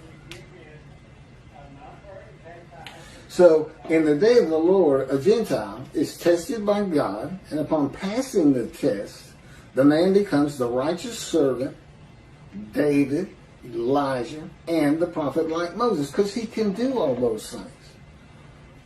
These names are almost symbolic. David can be a warrior. Well, he can send me in to sit at a meeting between the high brass of the Israel Defense Force, with him telling me what to tell them if they want to hear from me. Which is why I need the many and the multitude that are made righteous to say it from the rooftops why they believe, why they've read these books and can see. It is impossible that I wrote them. That's the prophet like Moses. I've already handled 1/3 of my task. I'm working on the righteous servant and Elijah. And I'm sure the characteristics of David will come to fruition someday in the future. God tells me, don't think about the Temple Mount right now. He said, it looks to be an impossibility that we could ever build a temple there. He said, but just wait. It may be 10, it may be 20 years. And again, I have long life. And I can tell this is going to take a long time, so that's good for me. It may be a real bear living with God. But you do have His Holy Spirit to lighten things up. But it's better than being dead. I've been there just about 4 times.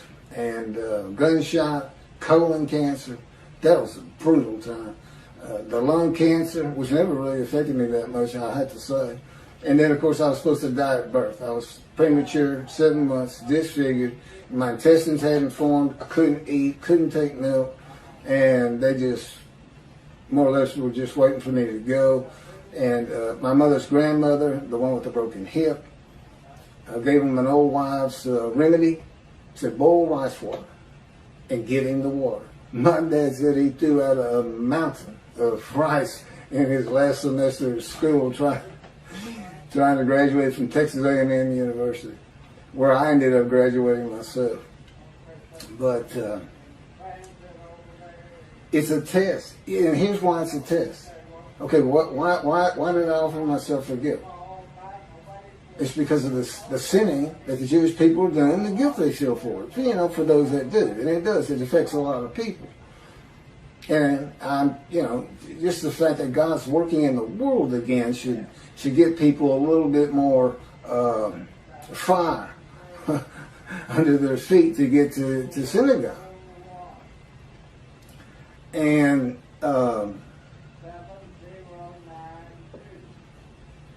but that's why the angel of the Lord is already on the way. In this day of the Lord, when He's coming and Elijah's coming, and the angel of the covenant, Uzziah's on the way. That means He sent the covenant of sin forgiveness before I ever offered myself for guilt. And what does that mean? Well, the Jews were already sin free. They didn't have to do anything. They didn't have to do anything. They're sin free. They just got to know about it. All I got to do is just tell them, the covenant's here. You're sin free.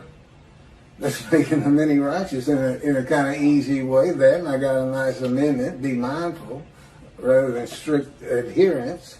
So that's good. And that's why it's just a test. I mean, it wasn't real.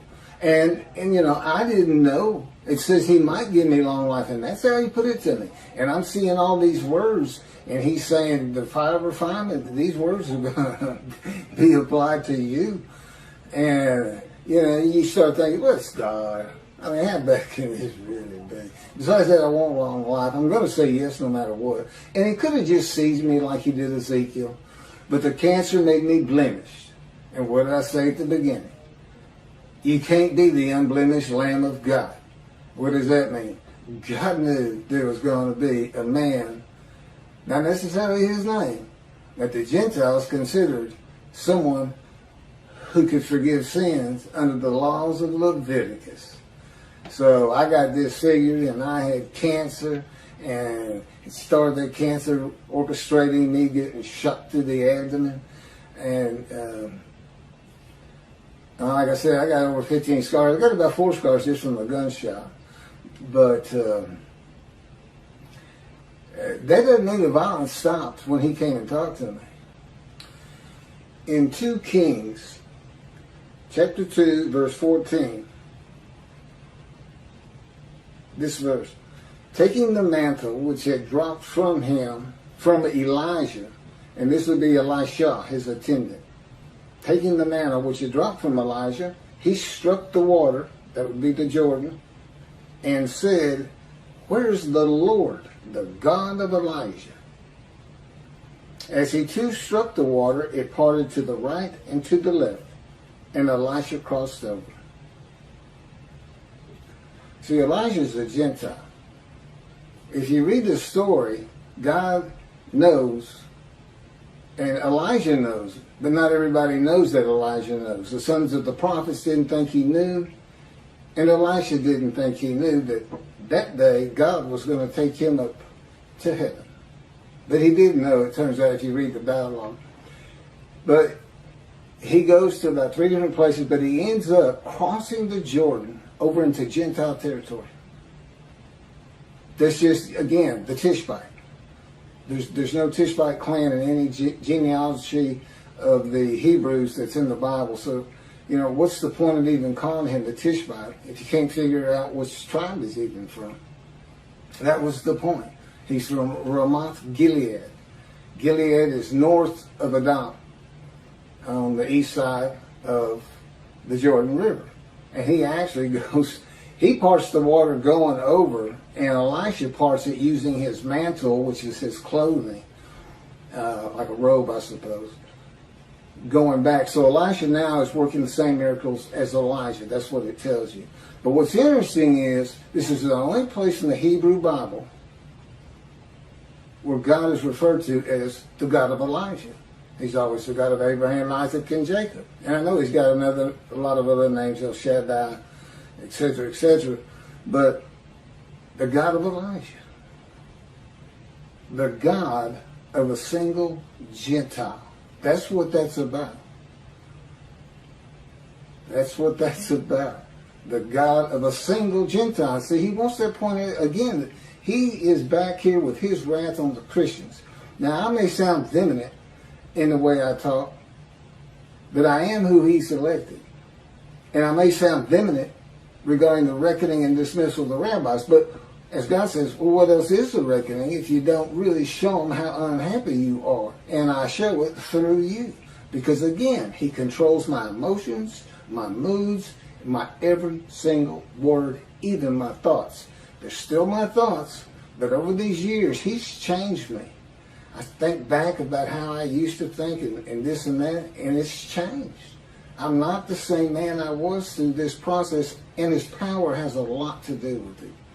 And just learning this power, learning how to, all the different ways to communicate with him. You know, I can talk, I can think, but there's also, he can just put what we refer to in here as a knowing. He can simply, I'll explain this way. I can have a conversation with him. Let's just say I'm thinking, and he's reading, he's understanding as though it was coming through his ears. I don't hear one thing from him, and yet I know his answer. And so then I continue the conversation. You know, I respond to what he just sent in to me, but there's no words. It's an instant communication. It's incredible. But it took years to develop, and it took years for me to be able to talk with other people, to talk with my folks or this or that. And he's talking to me at the same time.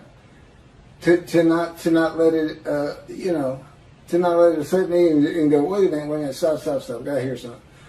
You know, it's not like that. It's just incredible. So where is this God of Elijah?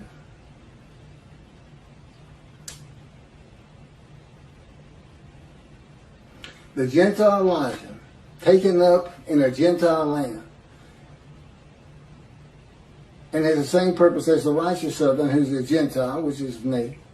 So he returns as a Gentile. That's this whole story, specifically taking someone to heaven. He could have taken Elijah to heaven and not written a story about it. Or he could have said, something he does all the time, did with Moses too. Everybody assumes that's where Moses went, but what happened? God says your spokesperson also violated our covenant. And then he hit the rock to get water, and God had told him to ask the rock for the water. And God said, you just embarrassed me in front of the Israelites. So that's it. You can't go into the promised land, which I'm sure has got all kinds of parsers and stories in the Talmud. Isn't that a little bit harsh? What's the other meaning to all this? It's kind of like seeing a prophecy that cannot be, like changing the thoughts and minds of billions of people in the world so that they will exalt the Jewish people. And nations will love nations. That sounds like a heck of a task. He's had me for 13 years, and it's a slow process. As he says, I could have made beings that I could do such a thing with instantly, but I didn't do that. That's not my creation. My creation is not made to be changed. It's perfect. It's just what I want, because I'm making a heaven for my chosen people. And anybody who wants to join them by conversion and become a Jew, that's what it's going to take. And see, there's God taking another shot at the Christians. You want to go to heaven so bad? Become a Jew. See? And he brings a Gentile. That makes the Jewish people mad. Seems like the odds are stacked against me, but you know what? I walk into any dark alley with God, even though I know He'll make me fight on my own. He won't use His power to help me. And I know that to be a fact. It's part of getting trained up. The stories I can't tell you. Okay, that's verse 6. That's the last of the verses by the witnesses of God's righteous servant. That's where the quotes end. Verses 1 through 6 are quotes. Chapter 52, 13 through 15, quotes. And it says, my servant shall be exalted and prosper and be exalted. Okay? And I've heard many rabbis say, well, the servant is us. And then later in chapter 3, he calls us the righteous servant. No, I was the servant. And I didn't become the righteous servant until I passed the test of devotion. And I'd like to hear about the day that all the Jews gathered as one man, because that's what it's all about. If you're going to use the name Israel, you got to have everybody come together as one man. That's how the Scripture does it. I don't think the Jews ever got together as one man, stricken by disease. Every single Jew on the face of the planet, the country, wherever they were at the time, when they did this guilt offering. And they offered themselves for the guilt that it would translate to, we offer ourselves for the guilt that we had. Put it back on us. But we'll be righteous. None of it makes sense. It just simply can't be them. And they certainly can't be God's representative in the day of the Lord. That's what the description is for. I'm having a tough enough time, and I fit every single verse. I say I'm having a tough time. I tell God all the time, look, hey, I know nobody's responding, but it's not my issue. It's your issue. It's your day. It's not my day. It's your people. You're the one who said you was going to redeem them. I didn't tell them that. You should hear some of the conversations we have. And even that little argument can go on for weeks. They'll beat a horse to death. It's just like, okay, I get it. I am responsible for everything. I have no self-will. I don't have self-thought. I can't control my own body. You control it. You control my words. You control my dreams, which is actually kind of cool. Yeah, they do. I come out of dreams and say, well, let's talk about it. There's some lesson in it. When they let me sleep. I also found out I can stay up for 4 straight days. He said, you're not doing anything anyway. You're just laying around here watching TV and reading scripture and stuff. I'm delirious after a while. See, that's what he wanted. He wanted me delirious and beat down so that he could come down hard on me with chastisement, wounding, crushing, and bruising. And that's what it's taken to change me. And Judaism teaches that God's going to have the entire world speaking Hebrew, perfected, no sins, no faults.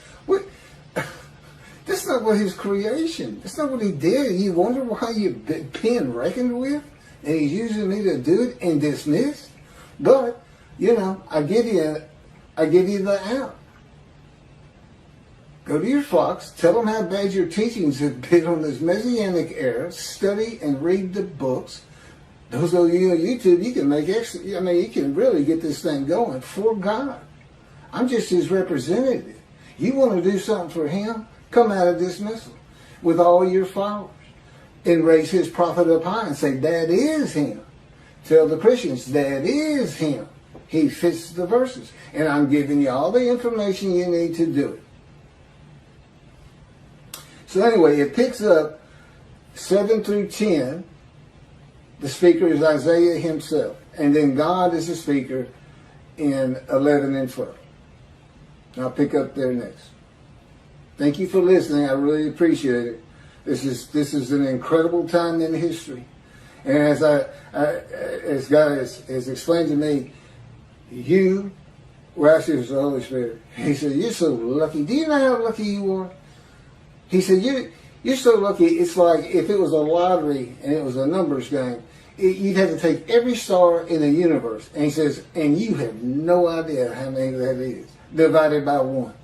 That's how lucky you are to win this jackpot, to have us living with you and controlling you and making your life turning out to be something instead of, dead in the ground. So, that's a good point. I can't, it's beyond belief. It's beyond something you expect to happen in your life. It's just, it just is. That's where I've gotten to with it. It just is. This atheist for 50 years, and it's a funny story when he first spoke to me.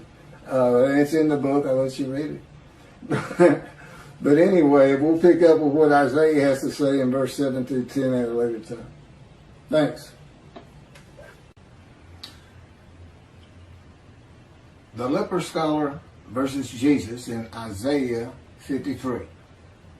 The speaker of verses 7 through 10 is Isaiah himself. Verse 7. He was maltreated, yet he was submissive. He did not open his mouth. Like a sheep being led to slaughter, like an ewe, dumb before those who shear her, he did not open his mouth.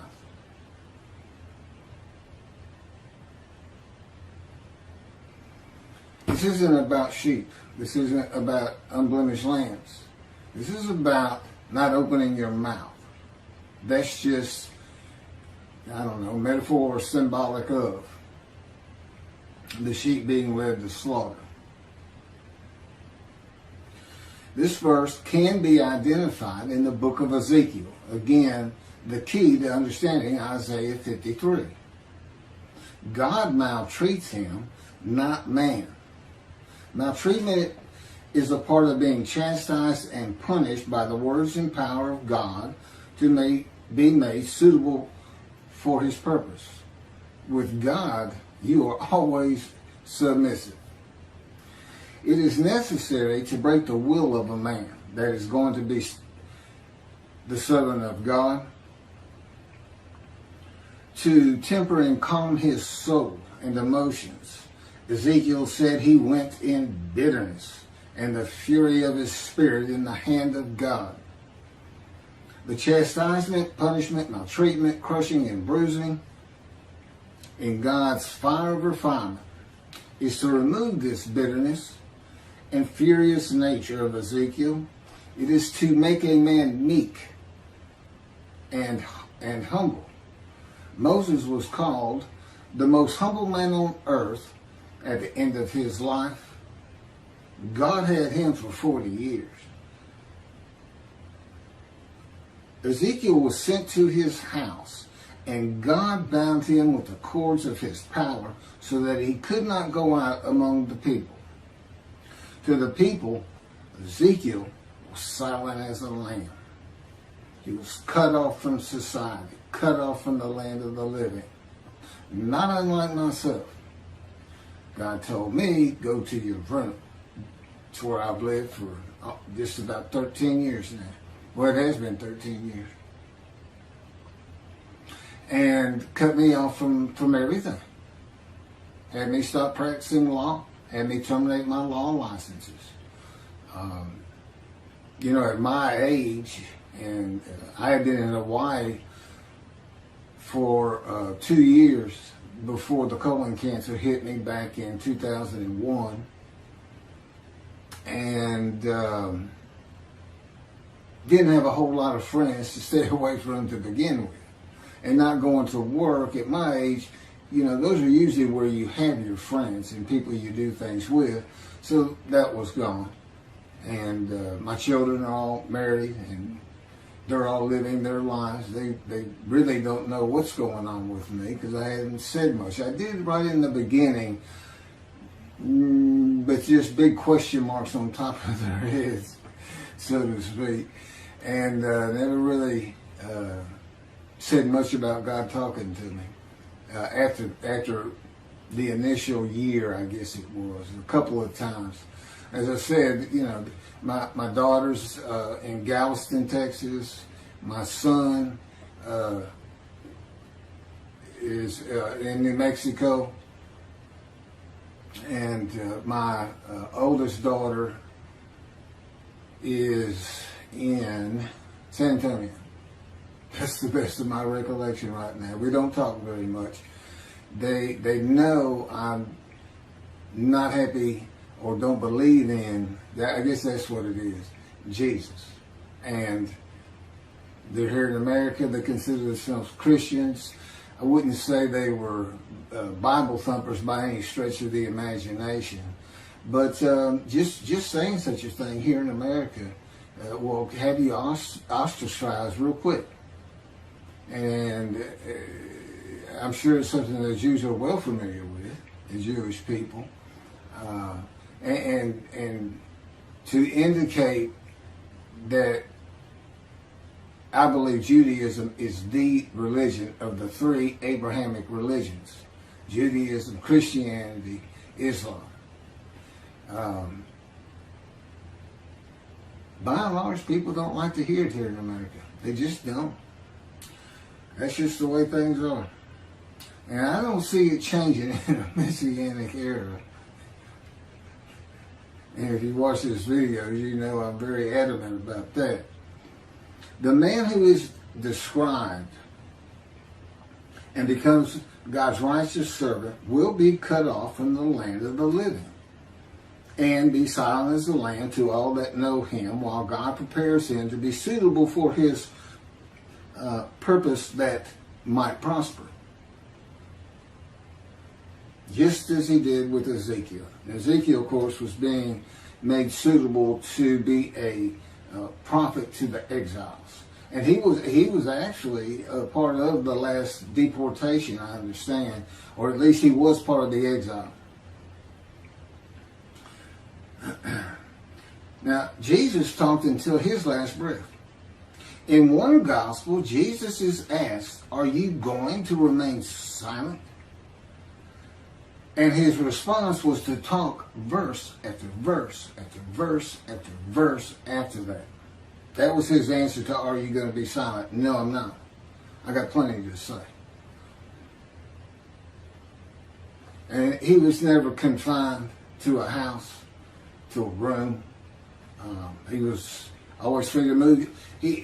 I was kind of surprised to see, oftentimes, he and his 12 would stay at a mountain near Jerusalem. Never see that in any kind of movie or anything. He did not live in Jerusalem. He did have a house. I'll get to that. Verse 8. By oppressive judgment he was taken away. Who could describe his abode? For he was cut off from the land of the living through the sin of my people, who deserved the punishment. That would be the people of Isaiah, the Jewish people. Now this is another way of looking at an offering for guilt. The oppressive judgment is being guilty and receiving a sentence of imprisonment in your home or your room. And maltreatment, chastisement, punishment, bruising, and crushing for the sins which causes the guilt of the Jewish people until suitable for God's purpose. God he uses these verses symbolically, with the offering for guilt in this verse being shown as a guilty plea before a judge of crimes not committed by the defendant. Ezekiel chapter 3 verse 14. The Spirit seized me and carried me away. I went in bitterness in the fury of my spirit, while the hand of the Lord was strong upon me. Okay, that would be the jailer for the oppressive judgment. Who can describe his abode and cut off from the land of the living? That's the prison. Ezekiel chapter 3 verse 24. And a spirit entered into me and set me upon my feet. And he spoke to me and said to me, "Go, shut yourself up in your house."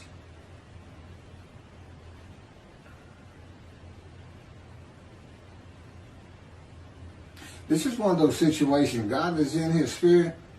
the Spirit enters into Ezekiel, and in another verse he says, and I could hear God's words. The question becomes, who is it that says, he spoke to me? Well, it's a capital H, so that's God. Spirit entered into me and set me upon my feet, and God spoke to me and said to me, go, shut yourself up in your house. The chains that you would have in prison and put on by the jailer, I suppose.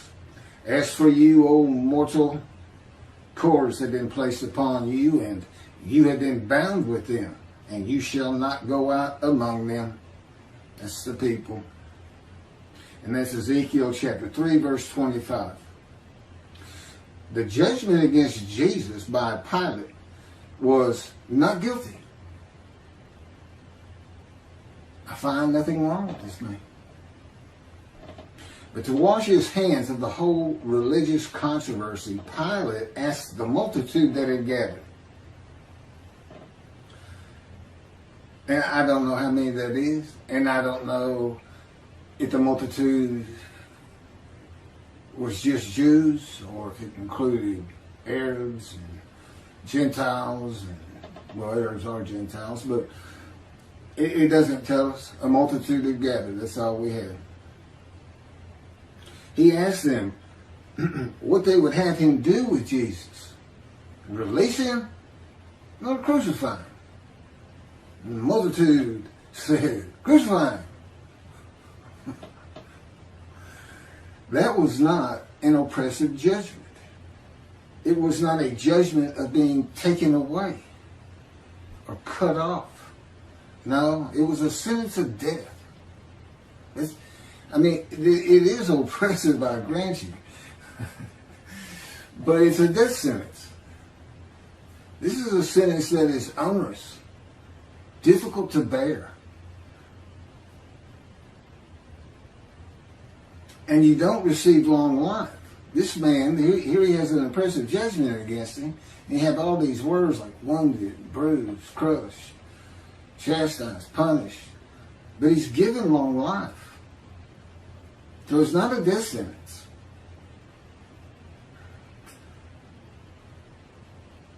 Who could describe his abode? Jesus has a house in the Gospels, but it is never described. No one today could describe his abode.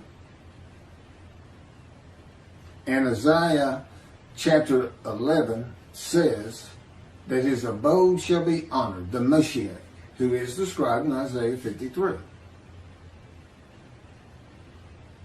This is the book of Mark, the Gospel of Mark, chapter 2, verse 15, Holy Bible, King James Version, from the internet.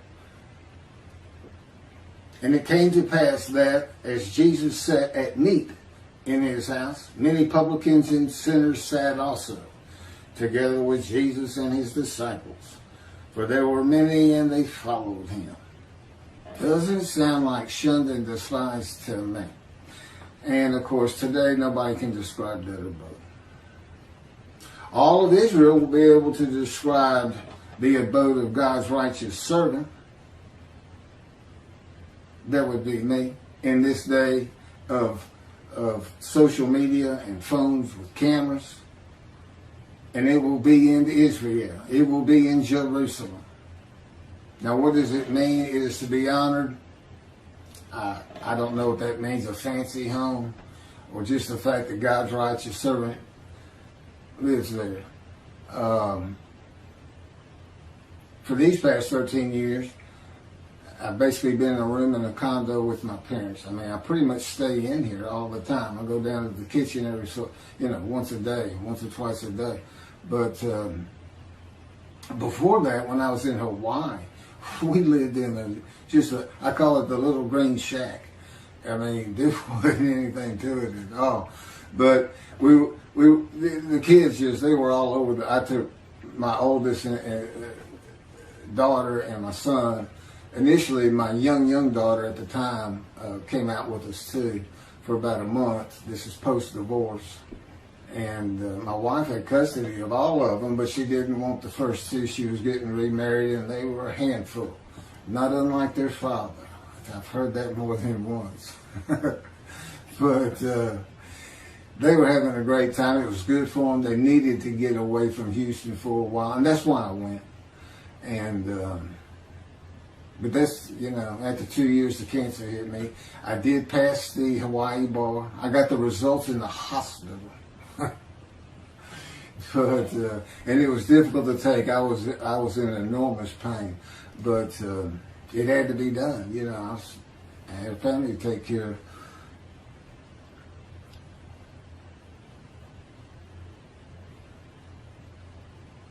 Through the sin of my people who deserve the punishment. Well, Ezekiel suffers the punishment, God tells him, of the houses of Israel and Judah, which is for sins, for 430 days. But the houses of Judah and Israel were defeated by the Babylonians and deported. They suffered their punishment in exile. God told them, if y'all don't stop, I'm going to raise up armies against you. You're going to, And so they suffered their punishment. There's no vicarious suffering in this chapter of Ezekiel, and God makes that clear. Basically, he's saying, you're going to suffer the equivalent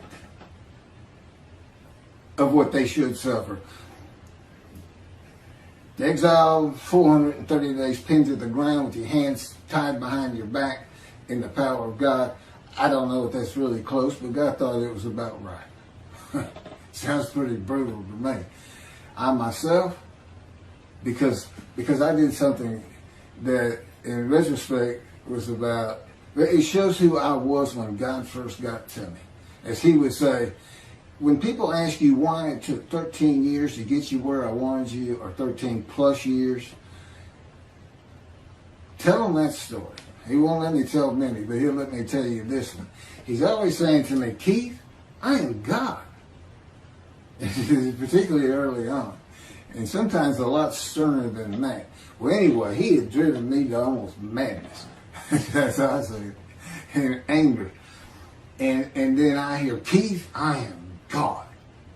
And I responded, God, I am Keith. I never did that again. He slammed me to the ground in his power with such force, it just about knocked me unconscious. Kept me there pinned for 5 days. Now, he did take me on visions. As a matter of fact, had been going through the Holocaust, many visions of the Holocaust. And the thing about my visions, a great many of them, I'm literally in the vision. I'm part of it. And it's amazing what he can do in a vision with your emotions, your feelings, and your thoughts. But it was a rough 5 days. And but it went a long way in getting me to realize, you don't talk like that. He seems like a person. He seems like, your next door neighbor who's invisible that has come over and taken over your house. They're like guests that show up at your door, and they come in and they tie you up in a chair in the back room. We're going to take over now. We got everything. Don't worry about a thing. Everything's going to be great.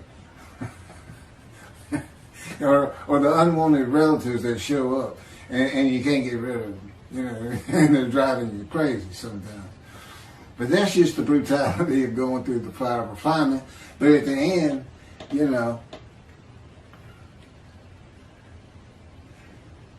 you're so thankful. I would have never been this man. I could never do the things he's having me do. I watch these videos before I post them, and I'm just like, I could never do that. I was pretty glib, but not like he has me be. And laughing and smiling, it's just like a different creature sitting there, and it's me. And it's almost dumbfounded. And I'll tell him, man, you were something else when you're operating the unit. Sometimes I call it.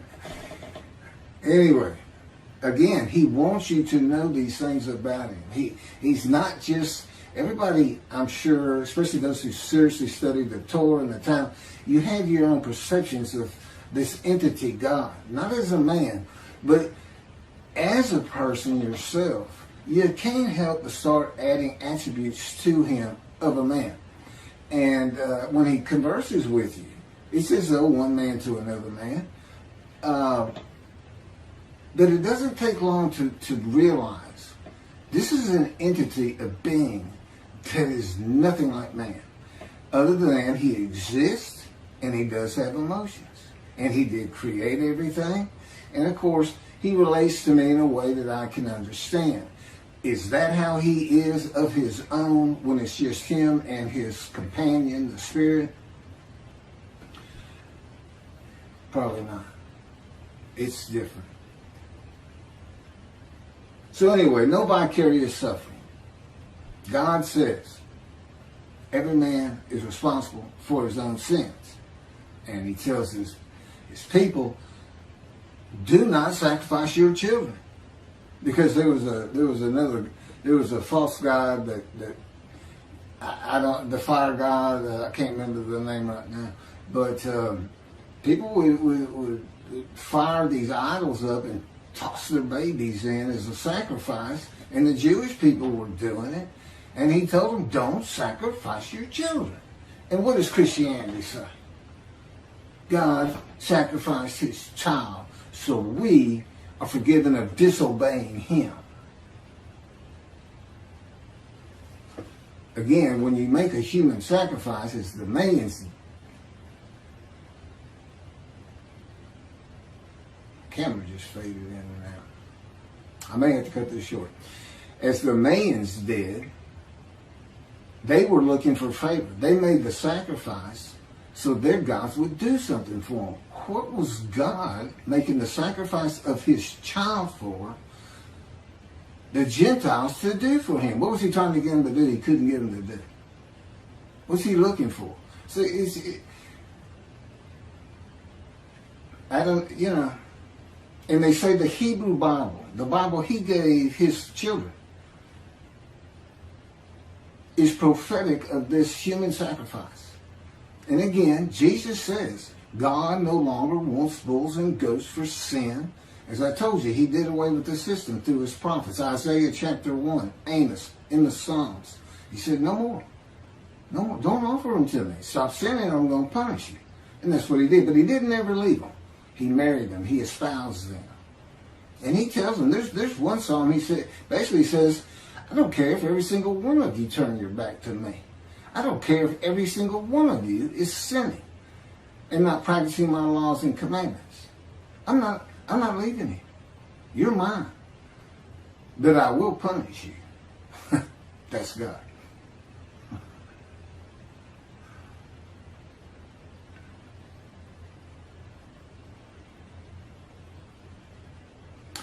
Verse 9.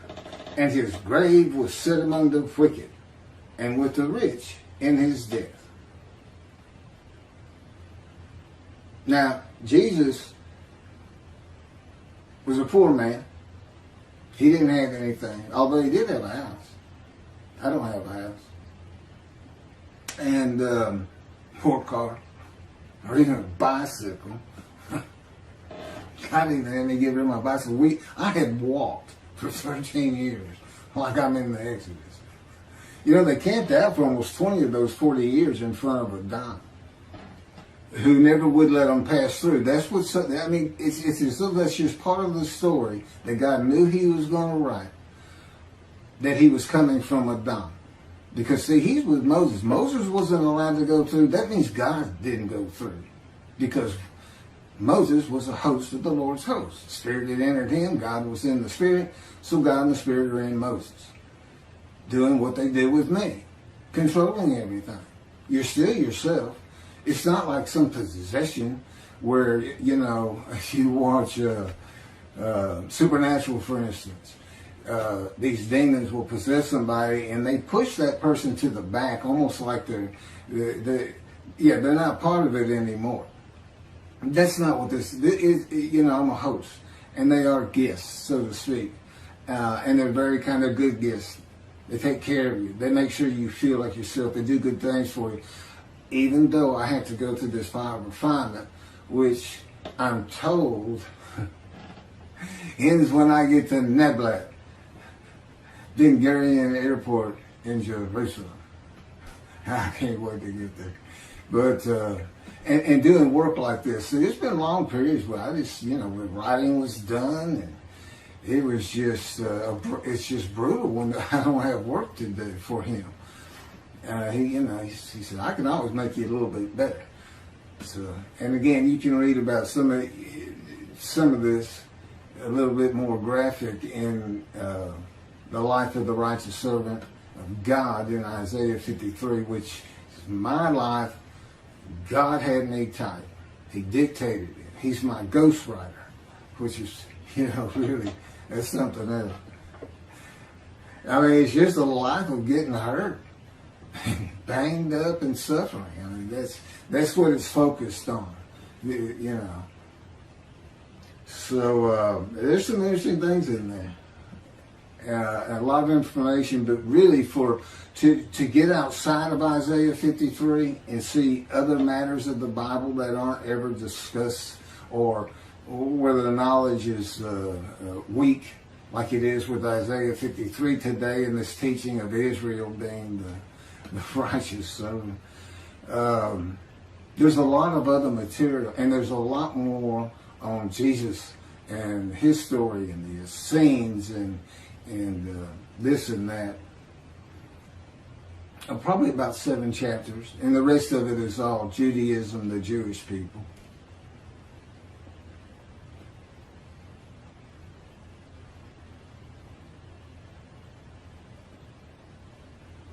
So anyway, this verse, and then Jesus is said to, after he was entombed, after the crucifixion, they took him, a rich man donated his grave. That's the story written around what happened. And so they say he fits this verse. But the fact is, he's still poor. He just got buried. But I think it just means because of things like being raised to great heights, a home to be honored, a really nice home, and this man receives as his portion the many, that would be the many he makes righteous, and as his spoil, that would be the multitude. And presumably, if I'm leading those kind of people in these teachings, and that's where, God says, I'm going to dismiss the rabbis and appoint David as a ruler amongst the flock. Well, this will be what I do, is the things that he would have me do, of course, as his servant, but also the matters of the book. This teaching of a different end times, the mysteries of heaven. There's nothing I don't know for the most part, or as far as what can be related to other human beings and understandable.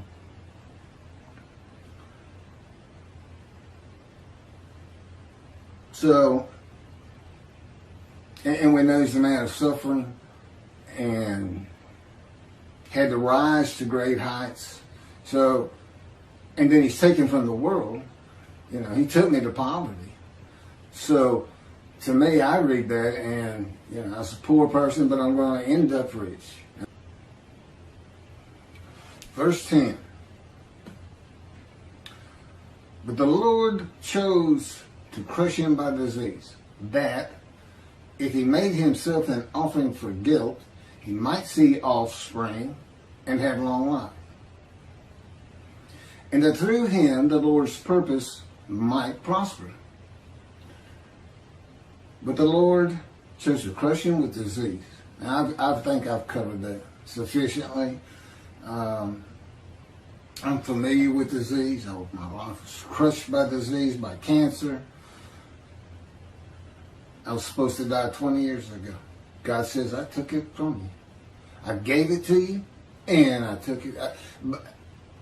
I gave you cancer, but you survived because of me. I orchestrated you getting shot through the abdomen. You're the man of suffering. a lifetime of it.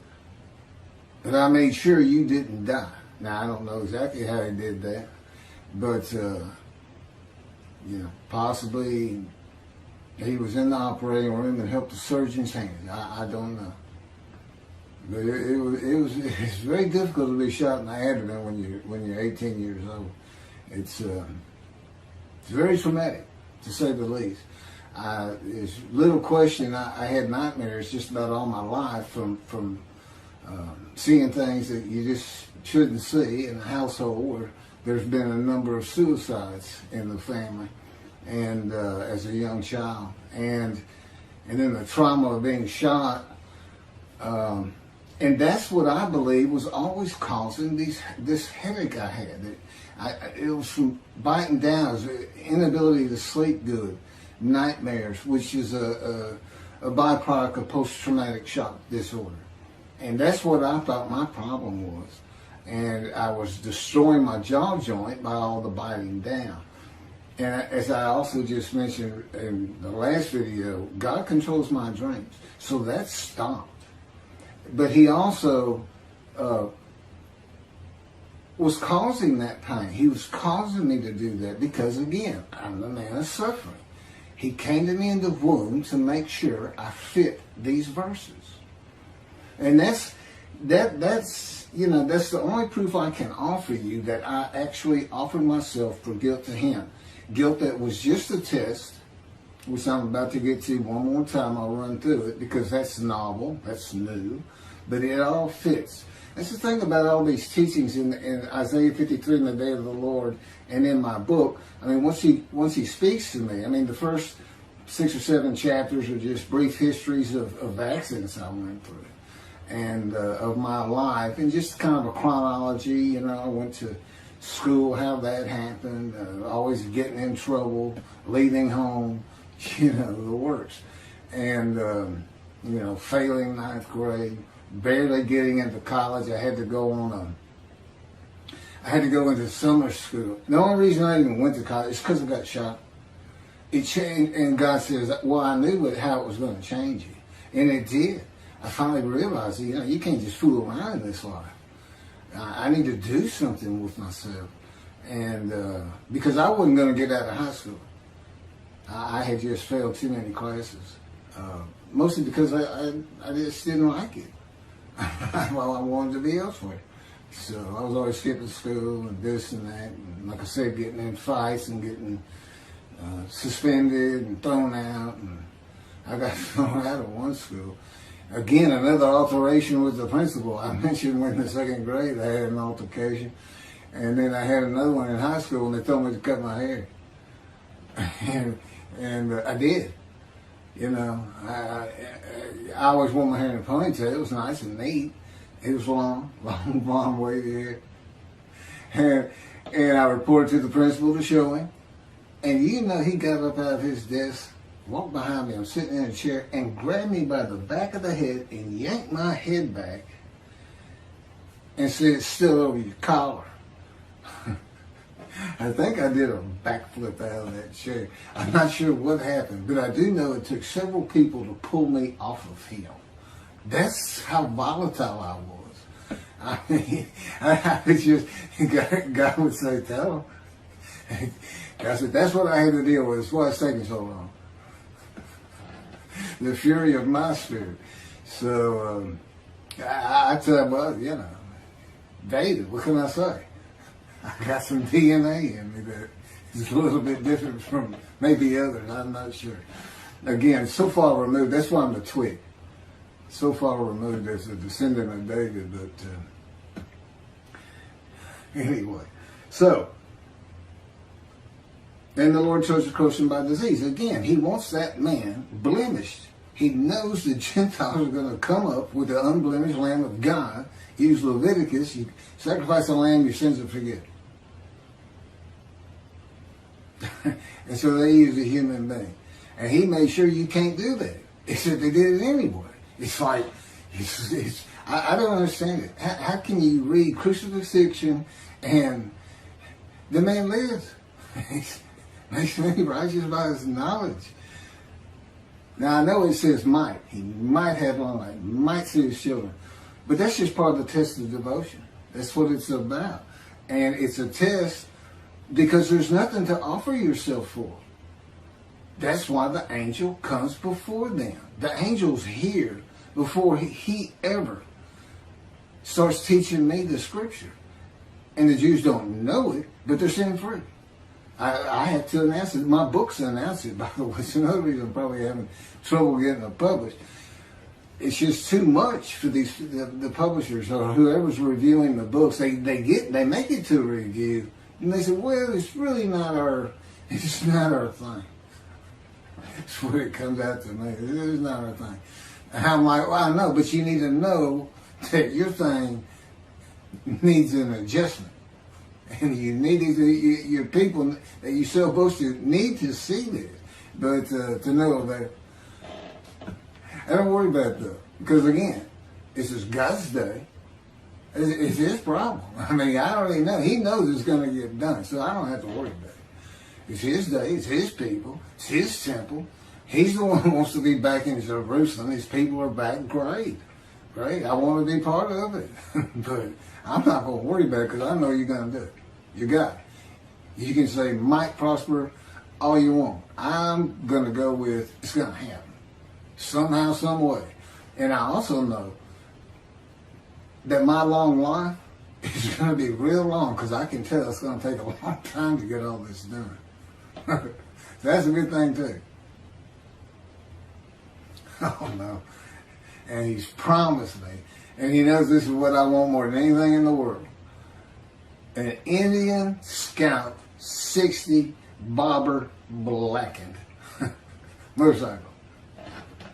I had a Harley once, and it was my first motorcycle, and I just love riding it. I just love riding it. And he's dangling that in front of me, and of course I've been in poverty for 13 years now, and I don't think about the abode, having money to buy a soda or anything. It's just, I can really get a motorcycle? You gonna let me ride a motorcycle as the Moshiach?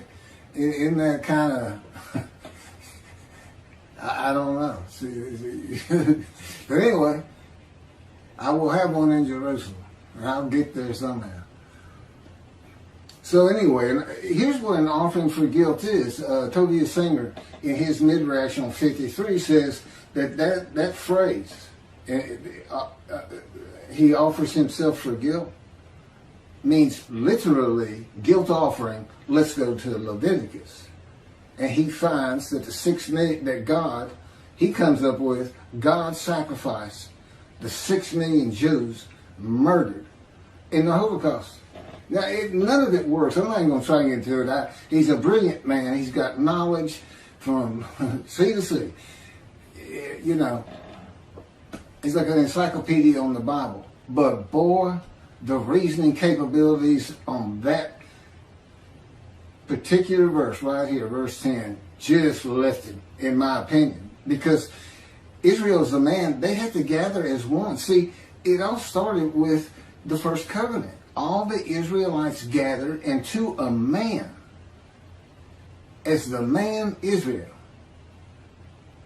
They agreed to the covenant, saying, we will abide by all of your laws and commandments Moses gives us, which it turns out includes an oral tradition.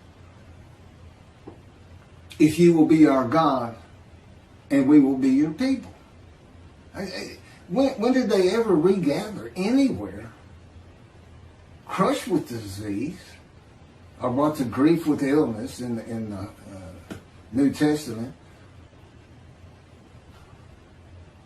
and then have long life and make the many righteous. It just can't happen. It doesn't happen. And this verse is written because not only is the man blemished, because God knew what the Gentiles were going to do, he knew what Judaism was going to have.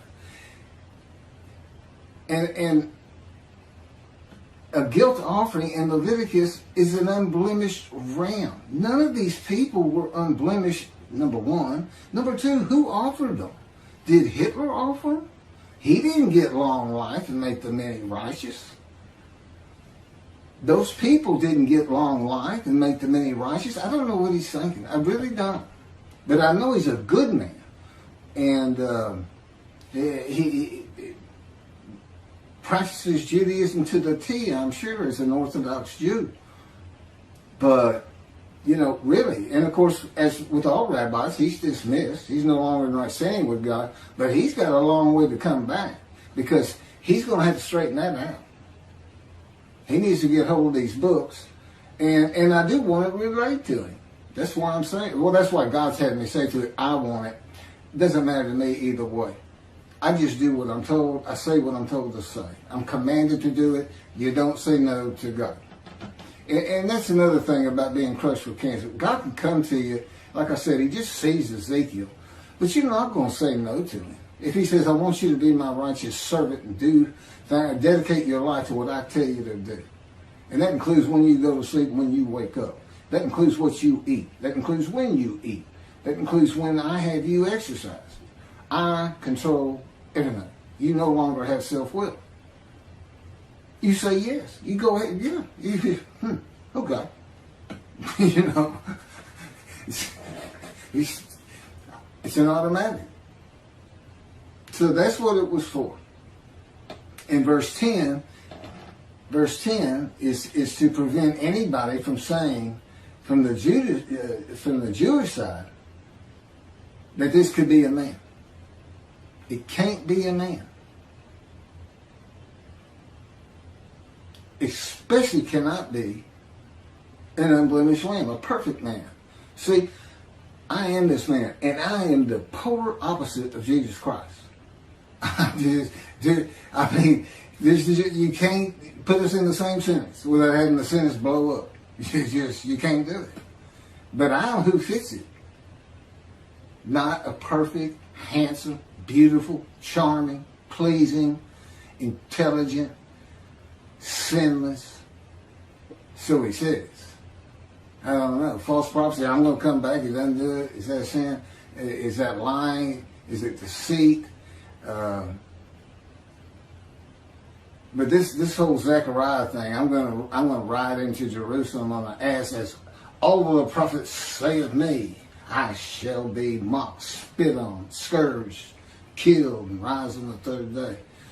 And yet the prophecy says the man will ride an ass into Jerusalem, and the next verse is, it's summed up, defeat Rome. In his time, today it would be throw the Palestinians out of Israel, get them out of there, make them go to Jordan. Tell them that's it. We're not having them. You're not going to keep launching bombs at us.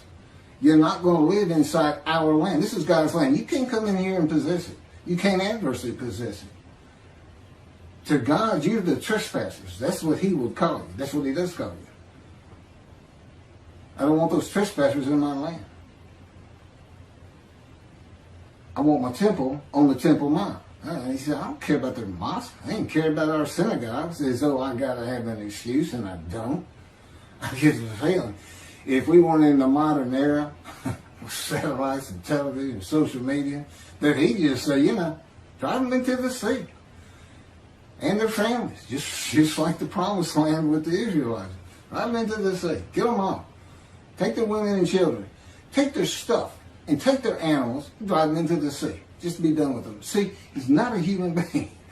He is a being that has a whole different agenda and idea about everything. And of course, I live learning his perspective on things. And I get it. It takes a while, but you do get it. He just has a different way of thinking. So, but of course, I love it. It's great. So anyway, let me get back to where I was and finish up. The speaker of verses 11 and 12 is God, and I'll pick that up on another video and end my, basically my video midrash on Isaiah 53.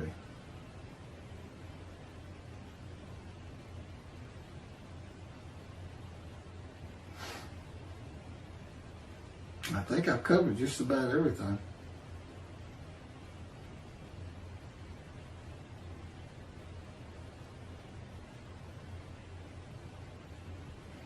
So anyway, well, here's passing the test of devotion is when I really started learning about a host and a man divine beings. I didn't understand he hadn't even taught it to me. I don't think I really got it until we were actually writing the book, putting chapters together and adding new material. But, it's one God of Israel, one angel of his presence, and one man, Moshiach, the anointed one. In this case, me. At one time, it was, any of the prophets that wrote for him. Moses. And there's some stories. God left little hints in the Torah that the scholars of the Torah and the Talmud will be surprised, and not a lot, just a little bit, to back up some of the things I say. Things that had to do with that bright white face he had when he came back down the mountain the second time, what that was about. And his attendant, Joshua. And that's the name that Moses gave him. That's not his original name. And it wasn't his name at the time that he was following Moses up the mountain and living in his tent with Moses. And then after the bright white face that he had to cover up, the attendant disappeared. He's just like, Moses come down the mountain and he's not waiting on him. And he's not in the tent. Then he would stay in the tent when Moses left. You know who he represents? The angel of the Lord, the Spirit of the Holy God.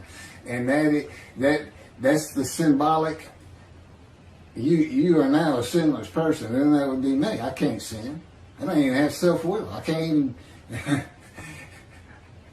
even, God controls me now. And, which is fine. I'm old. I don't want to do any sins. I've had my wild days. I told God said, we got to this part, verse 12, he's a sinner. I said, I never really thought myself that much of a sinner. I was good to other people, and, I tried to do the right thing. Didn't really know anything about 10 Commandments or anything else. I've seen the 10 Commandments, Charlton Heston, of course. Everybody has. And he said, you don't think you're much of a sinner, huh? And all of a sudden, I'm Scrooge in that story. Christmas, the ghost of Christmas past is taking me on visions. And in these visions, it's like, I'm back there. It's like the first time you start a car. You can remember, man, I felt so great the first time I drove a car. When you're young. But you can't really get that feeling back. He puts it back in me. I can literally feel as I did the moment I first started and drove a car. The excitement, the ambience that was around me at the time, everything. It's absolutely amazing. But I also found out it was quite the sinner. But I wasn't a habitual sinner of any particular type of sin. It just seemed like I hit just about all of them. And as a Christian says, if you've had murder in your heart, you're a murderer. Okay, well, I even caught that one because I'd get so angry sometimes. It was like, hold me back. This is it. Where's my guns? No, I never killed anybody. I don't even hunt. I never hunt. I can't even kill animals. I don't even like stepping on a bug. And I never have. It's always been me. But again, he's been with me. There's little things about my personality that made me a better person without me knowing it, but without any particular extreme. I don't know who I'd have been if he hadn't come to me in my first year. I don't know. It's something that we've been working on more lately than any other time in the last 13 years. And I tell you, it doesn't really matter to me. To me, I'm just me. My disfigurement, that's just me. It doesn't bother me. It doesn't bother me that you say you did it. And I believe him. I said, you did. I loved running, and it really hindered me in track because you need 2 strong arms for a quick start to drive out of the blocks and everything. And but But one thing that never happened, which is surprising, because he said part of the reason I did it is so that people would pick on you and bully you and this and that, because that's what happens to young Jewish people. I wanted you to feel, as best I could, the suffering of the Jewish people in every way imaginable, including the wounding, the crushing, the bruising, the maltreatment. And but the fact is, nobody ever made fun of me about this arm. And it could have been I looked like, because I wouldn't smile, and it's like, I had a friend tell me, it looks like you when you look at people, like you want them to say something bad so you can launch into them. And maybe that's why. But anyway, he's changed. I'm not that person. Not that person. It did take him 13 years, which I think is a little ridiculous. Personally, I always say, look, more power, less suffering. What is wrong with that? He said, Keith, I am God. I decide these things. I decide how long it takes. I know what you need. I know where you have to be. And I say, you're not where I want you. And I just say 13 years. That's all I got to say. All of a sudden, I feel my foot getting crushed with the invisible hand. One of his favorite ways to wake me up sometimes. Two invisible hands just grabbing your feet in your deep sleep. And, I come up and I utter his favorite phrase for me. What is wrong with you? He makes him laugh. He said, nothing wrong with me. I'm God. Morning, God. And the day begins. It's not always like that. I think I'm done. I mean, I have a lot of things written, but I've covered them through all these videos, one way or another.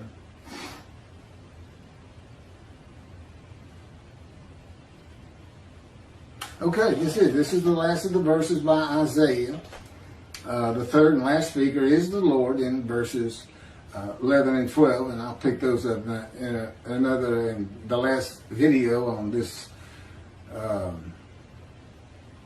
midrash of Isaiah 53 on camera. I hope you take these serious. It's a serious business. We're talking about destruction to the land of Israel. That's what I think of. And of course, he puts these thoughts in me and to make me feel like it's actually my responsibility. If no, I know better. It's not my responsibility because I don't control anything. But I still feel it. Just like I still feel like me when I know he's having me say words that I wouldn't be saying. It's very complicated. And it does take a long time. And I do it again, even if I didn't have this wonderful task in front of me. I mean, to go to Israel, to know, I'll be able to earn a living again and have things and help people understand his personality and be instrumental in having the temple built someday. Could be 20 years from now. I'm 63. Moses was 80 when God spoke to him. Lived to be 120. I don't want to be 120. Is that story? Or was he really 60 and lived to be 100? You never know with God. He throws a lot of stuff into his stories, but the fact is, though, everything happened on the ground. It's kind of like you see a movie and it says, based on true story. Because God said, it's like the dialogue. He said, if you heard the way they talk to each other sometimes, he said, in the Bible it might say, and Jacob said, yeah, or Saul said, okay. Yeah, well, or Saul said, no. And it may have been a gesture. God said, okay, and Saul said, no. Because if you read the dialogues, they're all the same throughout the book. Yeah, and it's like third grade reader. It's very proper, very clean, very. And God said, these books have to sell. They have to get around. I had to add some story to it to make it interesting, but I put in my philosophy, the moralities. There's so much behind it. And that's why the Jewish people study Torah so hard. And Torah is like almost an entity to them. that God created before he created the planet, Earth, people. And he did, but what they need to know is it's not just the Torah he had written. It's the entire Hebrew Bible that he had before creation. The entirety, even the Psalms, he had written. Now he writes them in antiquity, so they read as though they come from antiquity. But, he's talking to Isaiah, wrote Isaiah. That's what he told me to think about. He said, sometimes I had to get other people to finish or do this or do that. He said, but when you're reading it, understand that while there is a lot of story, I could have made any of it happen. All of them are within my powers, all stories. And I'm not talking about express miracles like in the Exodus, where he flat out says he's done it. But it's like you see Elijah. And, he's calling down the fire at the sacrifice of the bulls with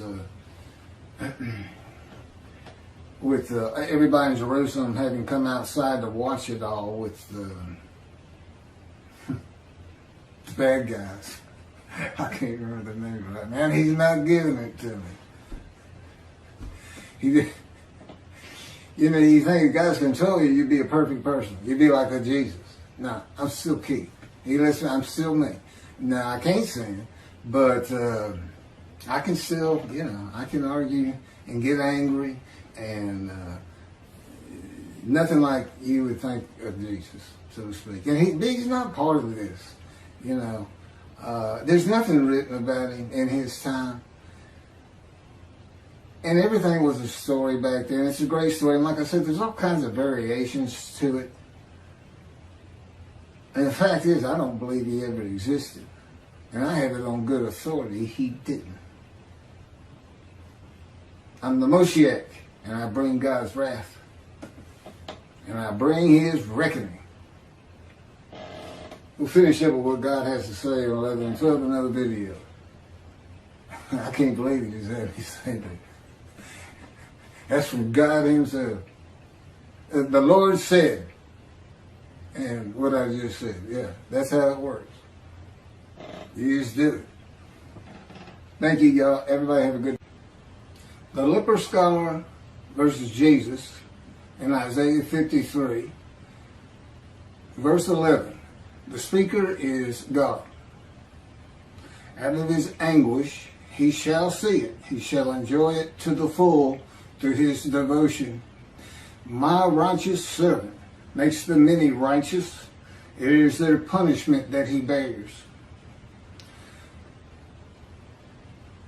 That would be the same as Ezekiel. He bore the punishment of the house of Israel and the house of Judah, which was part of God's fire of refinement in preparing him to be a prophet to the Assyrian Babylonian exiles.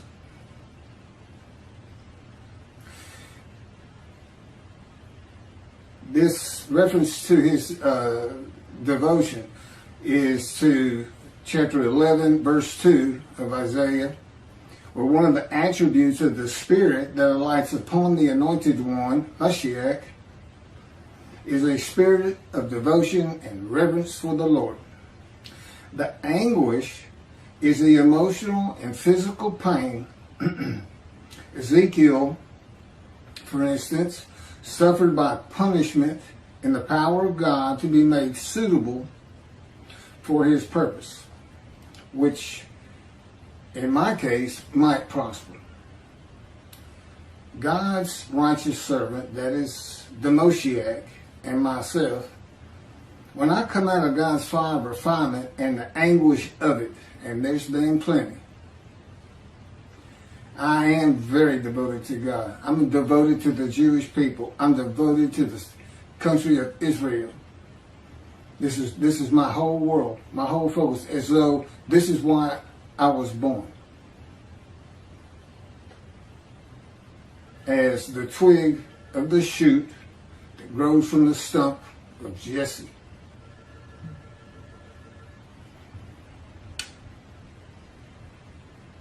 It says that he will make the many righteous by his knowledge.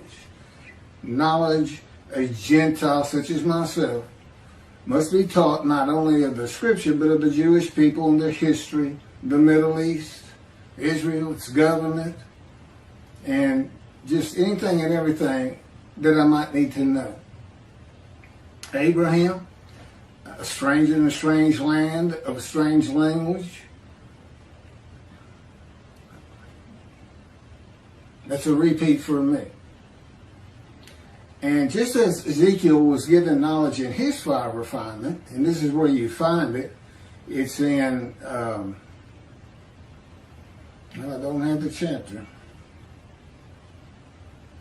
God said to Ezekiel, "Mortal, eat what is offered you, eat this scroll, and go speak to the house of Israel." That's teaching him what he needs to go and tell them. So I opened my mouth, and he gave me this scroll to eat. He said to me, "Mortal, feed your stomach and fill your belly with this scroll that I give you." I ate it, and it tasted as sweet as honey. Then he said to me, "Mortal, go to the house of Israel and repeat my very words to them." Now we have this, which means he also told Ezekiel, get some parchment and a stylus and write this down. Because if he had just said this to Ezekiel and he went and talked to the house of Israel, we don't have an account of it. Now, Jesus did not come out of his anguish to make the many righteous through his devotion to God. And that's what this verse is. His anguish ended in death. He asked God on the cross why God had forsaken him, and then he died. God's righteous servant is a man of pain, suffering, and wounds throughout his life, grievously affected especially by disease and severely injured at one time or another, as though plagued, smitten, and afflicted by God. These are the qualities, if you will, that identify me as God's righteous servant who makes the many righteous. That in the fact I was supposed to die 20 years ago, but for God removing lung cancer from me, lung cancer that he crushed me with himself. He gave me lung cancer, that he kept me alive, and then he removed it, and now I have long life to accomplish all these tasks before me, the task of Elijah, the task of the prophet like Moses, the task of David, the task of the righteous servant. They all go together. He spent 13 years preparing me. As he said, I don't need 4 different people, and I don't need to try to train up 4 different people. You see, he never leaves me. He's never gone. His spirit entered into me. God is in his spirit. They do not leave. He always tells me, if we let you drop dead, and I don't know why that is. He won't tell me. You know, there's a lot of things he won't tell me, by the way. But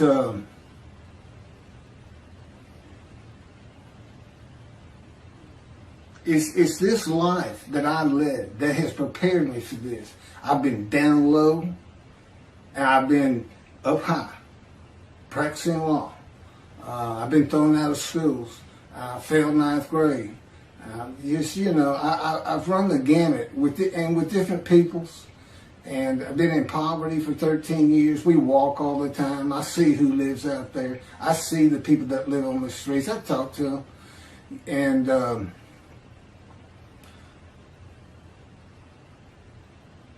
I was a fighter. I'm sure David was. He doesn't really come across it, but here's a man, when he was in exile, when he went to the Philistines for a couple of years, it said that he went out and killed enemies of God every single day. And then he killed the women too, because they might tell on him. Now there's a day that you don't usually factor into your thoughts. But the amazing part of that is, the miraculous part is, he's never hurt. Never got hurt. Now, you go jump into a nest of savage men and kill them all, and you do it every day for a year and a half, you figure somewhere along the line, you're going to at least get hit in the head with a rock. Something's going to happen. But no, see, God was with him. So he had a fiery nature, and so did Moses. In his anger, he killed the man. Ezekiel, who you never would think of it, he says, when God took, Spirit entered him, God was in him, and God started his fire of refinement. Ezekiel said, I went in bitterness and in the fury of my spirit. So, that's just part of the process. Now, I don't know about Isaiah. He seems like he didn't have the same type of issues with his furious spirit.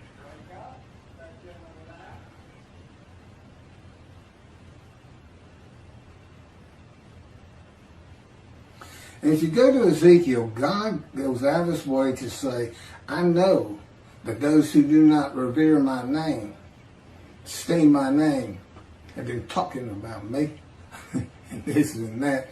And he said, and I've heard them. And he said, and I know there's many who do revere and esteem my name, and for this day, I'm preparing a scroll of remembrance. And that would be for those who esteem his name, revere him, which means heed him. And that's what's written into the covenant of Jeremiah 31. But there he said, when I forgive your sins, that will make, of course, Torah written on your heart, which I've explained. That just means a lot of people are going to come back or start into Judaism and put a better effort towards learning the Torah.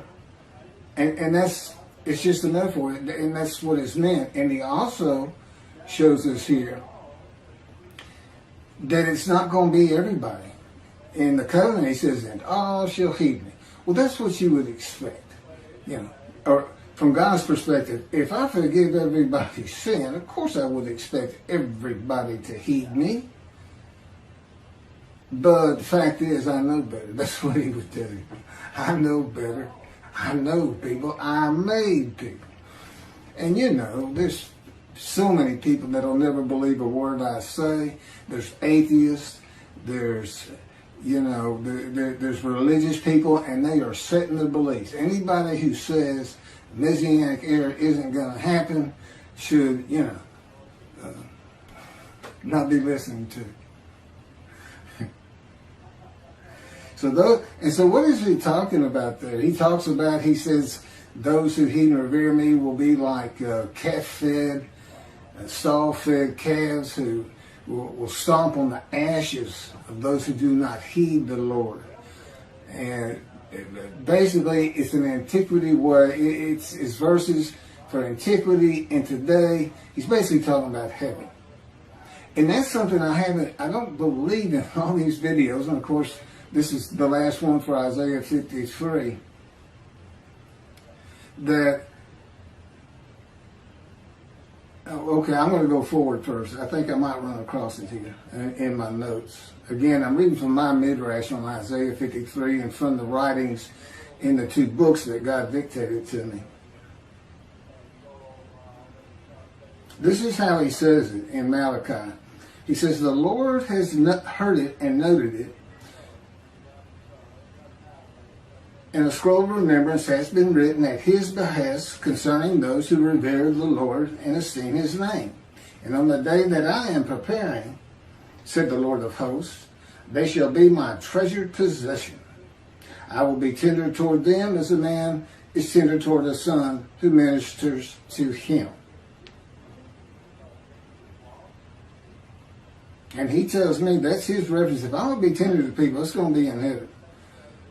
That's just how I am. And that's what, and if you love as, you know, as to your son, this and that, you would want them to go to heaven. But that's what it's for.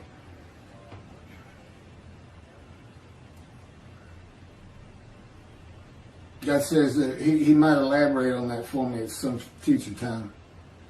But that's what it says. A man who is tender towards his son, who ministers to him, is a man who never wants to be without him. He's going to want him with him. And of course, he dictated that to me like 2 years ago. For behold, I am creating a new heaven and a new earth. The former things shall not be remembered. They shall never come to mind. Be glad then and rejoice forever in what I am creating. For I shall create Jerusalem as a joy and her people as a delight. Now here's God calling Jerusalem heaven.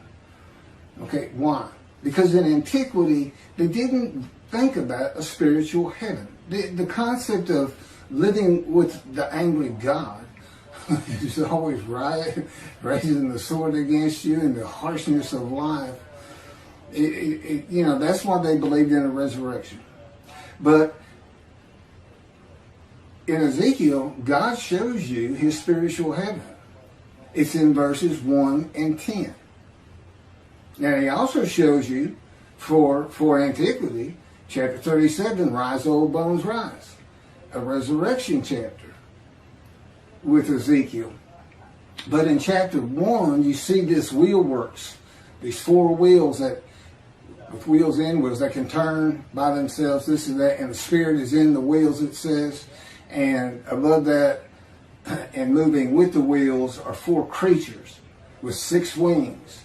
And in chapter 10, he says, it's the same wheel works, it's the same vision, except this time he calls them cherubim, which are the angels that are on the ark. We've all seen a picture of that.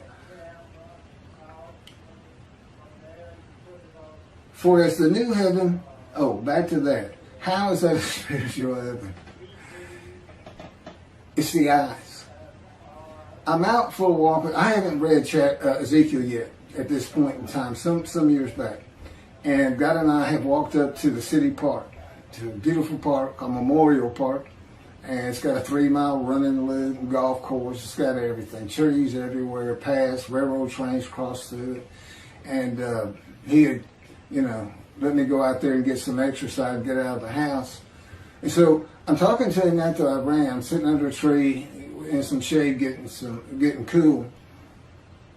And we were discussing whether or not I was going to jog home from there, another 2 miles, or we were going to walk. We just chit-chat. And all of a sudden, I'm in the galaxies. It's a vision, but it's so real. I mean, it's like it's actually happening. I'm in the galaxy seeing the most amazing sights I've ever seen in my life. And this is a vision in spirit as opposed to a vision in body where you're in your body. I mean, you recognize yourself. The spirit, you can't see. And I'm looking out, and all of a sudden I realize there's no legs, no arms. There's nothing there. It's just me, and I felt like a pair of eyes. So that night, he tells me, this is how he taught me. So that night, he says, read Ezekiel 1 and 10. The minute I saw the eyes being gathered into the wheels and on the angels, I said, that's the spirits of the Jewish people. It's going to and fro throughout the land. And then in 10, these cherubim, flapping those wings, are covered with eyes. The wheels are covered with eyes. And they lift up to the platform of heaven, to God's house, the east gate of God's house, heaven. And God is there. And there's a visage of his throne. Okay, it's a spiritual heaven. He's picking up the Jews, the spirits, and taking them up. And he told me the wheels represents those who died in the diaspora, whereas the eyes upon the creatures of the cherubim represent those living in Israel. It's just the wheels indicate he had to go get it. That's all. So there's a spiritual heaven, and yet, anyway, I'm not going to go back into the resurrection. It's just, you don't want it to happen. It would destroy Israel. What are you going to do with the savage slave Israelites? What are you going to do with those people? God says, run. That's what you do. Get out of there. Well, I said, why don't we just send them towards the Palestinians and use them to drive them over to Jordan where they belong?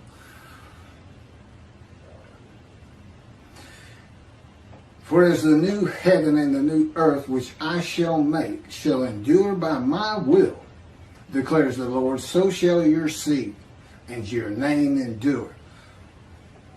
You know what the new heaven is?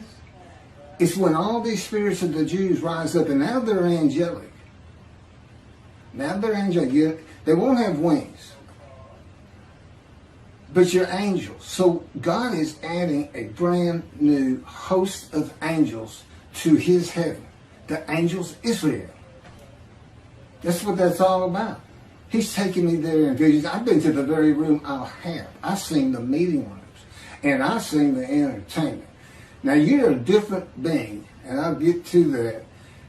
Where he says you will never remember the things of before.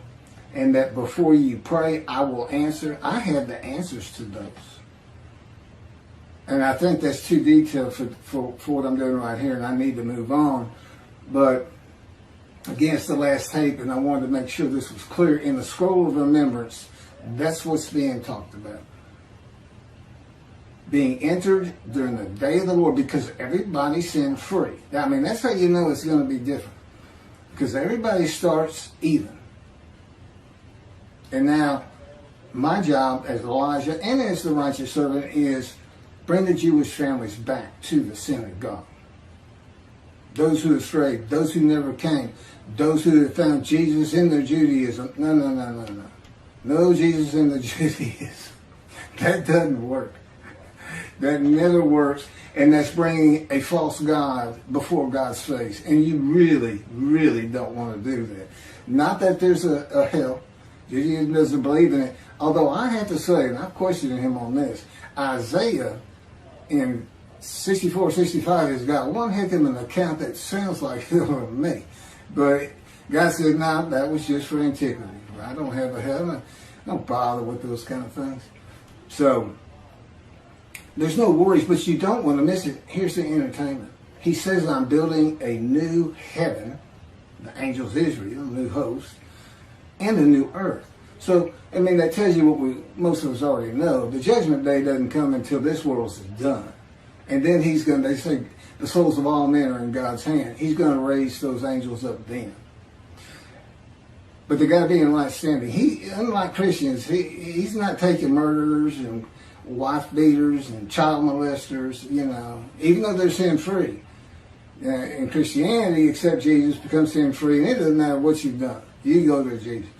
Well, that's what right standing is about. You know, you've heard me say it on these videos. You've got to be in right standing. I mean, you've got to be a decent person if you're going to be in God's heaven. But, you know, that's going to be an awful lot of people. And he said to wait on that. So,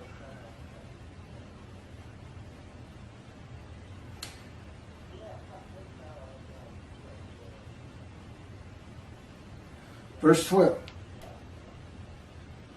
Assuredly, I will give him the many as his portion. He shall receive the multitude as his spoil. For he exposed himself to death and was numbered among the sinners, whereas he bore the guilt of the many and made intercession for sinners. Okay, if you've watched these videos, you already know how this works out. Exposed himself to death. God crushed me with disease. I was exposed to death. He started that tumor by orchestrating me being shot through the abdomen.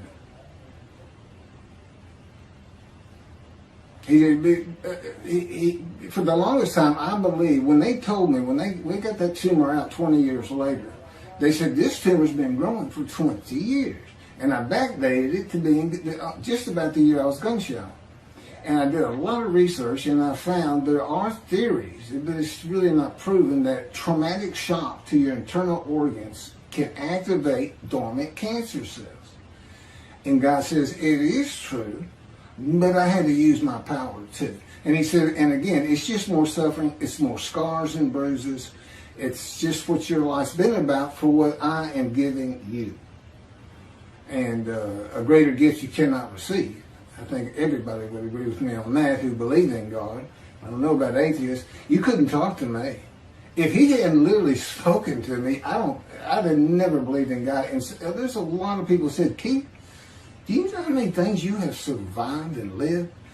You know, 4 times birth. gunshot, colon cancer, lung cancer. And they say, how can you not believe in God? I said, it just won't come to me. I even told God, and I know how hard all this is to believe, and I'll give you a good example. 2 years into this fire of refinement, virtually living with God and His Spirit, and all kinds of things happening. He kept me almost like on adventures because He can control my perceptions, my judgments. That would be Isaiah chapter 11, I think it's verse 3. He will not make judgments and decisions based on what His eyes perceive and His ears hear. See, He does that for me. Again, I don't make any decisions anyway. He controls it all, but there it is in the chapter, and a better understanding of what that means. And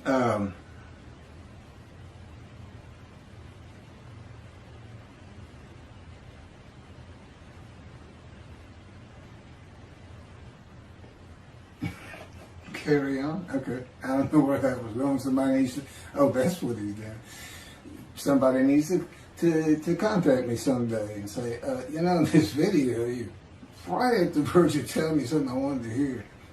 And as me and the Spirit call it, because it happens at the end sometimes too, God just wipes your mind. It's just, you go into basically a state of awareness. I'm just, you know, I'm here and there's nothing happening.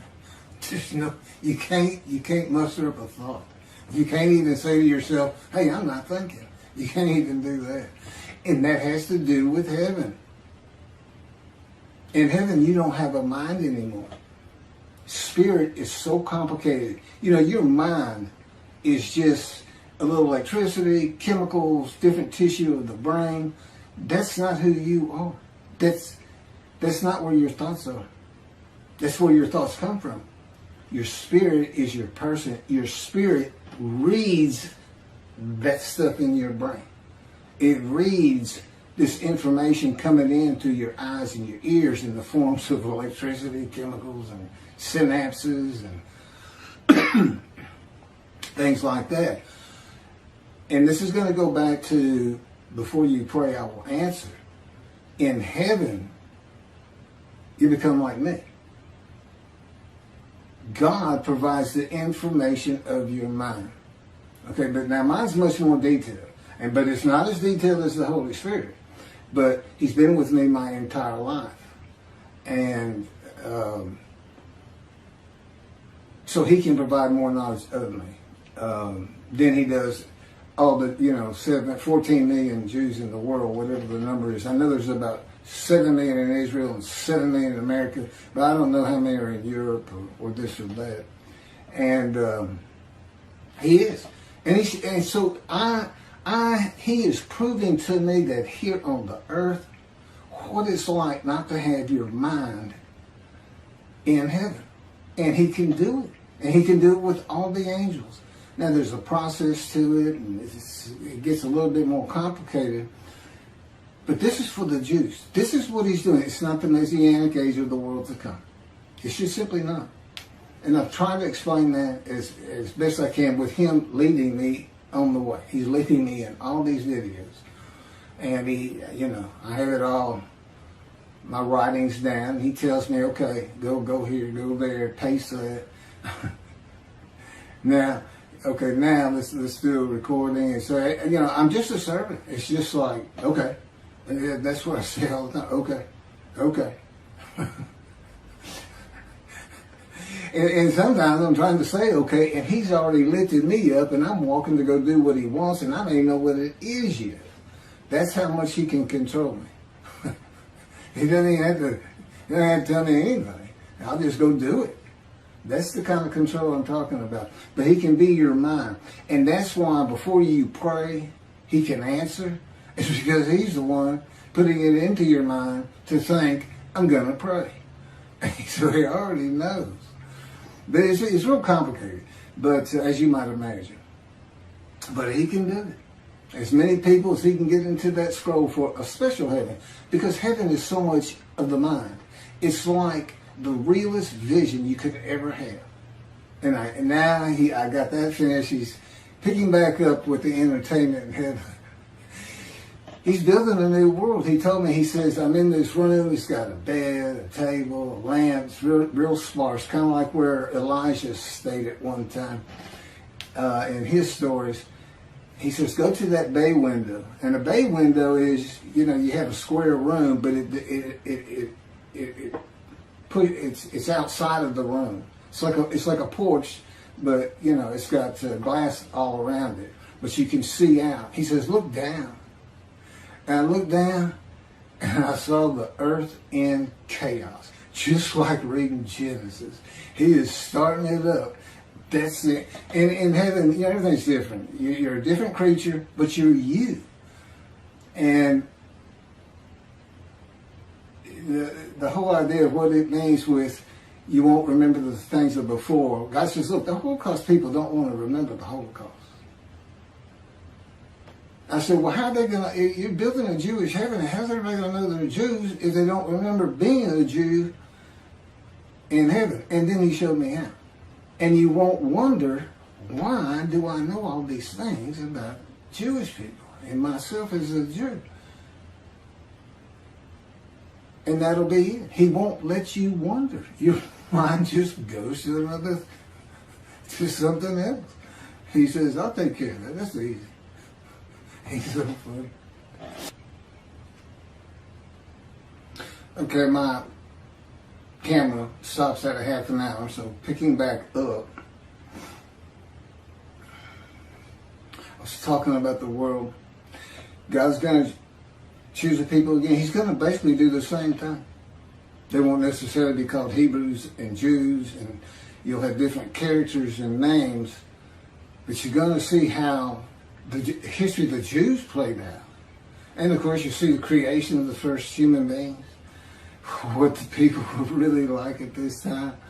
And it's going to be really interesting, really interesting. And like I said, there's meeting places. And so here, God gave me an amendment, be mindful, which it's for everybody to decide and be debated by the leaders of the different Jewish religious movements, Orthodox, conservative, Reform. I don't know if they'll ever win out. But they don't believe in the coming of the Moshiach. I don't even think conservative does. And they're wrong. They're wrong. But everybody's wrong about when he comes, there's going to be a messianic era. Not as it's taught. What you have is the day of the Lord, the times of the Moshiach, the anointed one, in the awesome, fearful time of the Lord. And we're going to keep writing. Once this thing busts open, and I'm just going to assume God knows what he's doing, and we're going to end up there. And I'll continue to write books of, maturing, aging, even more, and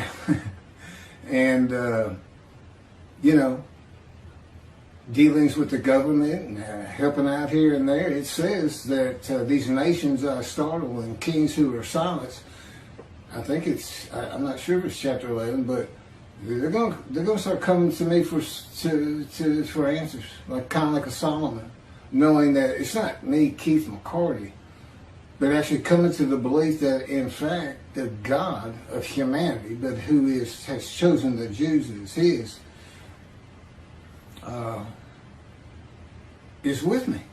I mean, that's it's not I have to praise him or anything. He's within me. Now he's without me too, but from my perspective, he's just in me with his spirit. There's the three of us. It's the man and divine beings, which God withheld from the Torah. He didn't want you to know. It's my proof.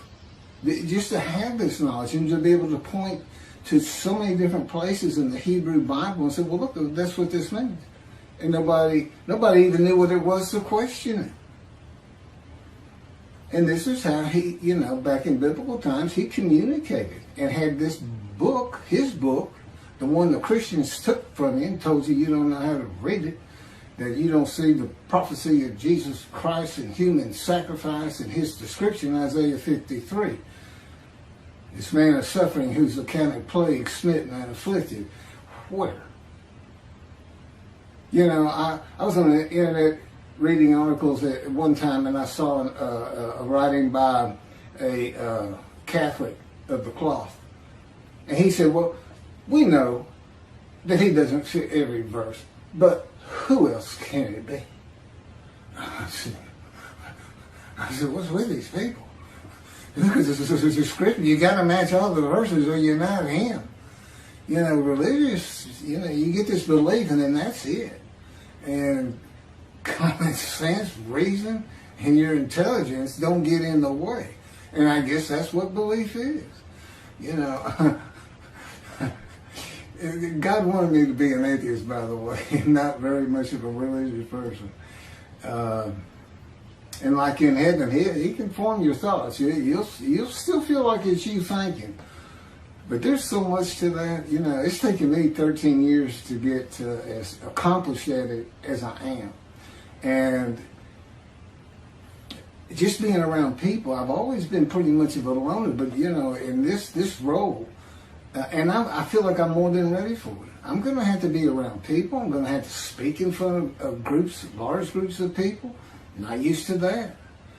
Even this is, you know, talking on a camera and posting it to YouTube. But it doesn't bother me at all. He has shaped my emotions and calmed and tempered them in the real by wounding and crushing and bruising and punishment and maltreatment, but more so in his power. It's an incredible feeling. I mean, I can feel it going through me. I can feel it like a pillow when I'm angry. Just the anger just goes away. You know, and listen, God can make you angry. Now, I mentioned I begged for death 1,000 times and I cursed him 1,000 times. I promise you, he can get anybody to curse. It doesn't take long at all. And he can control your thoughts anyway. He can make you curse him just to make you feel bad. Anyway.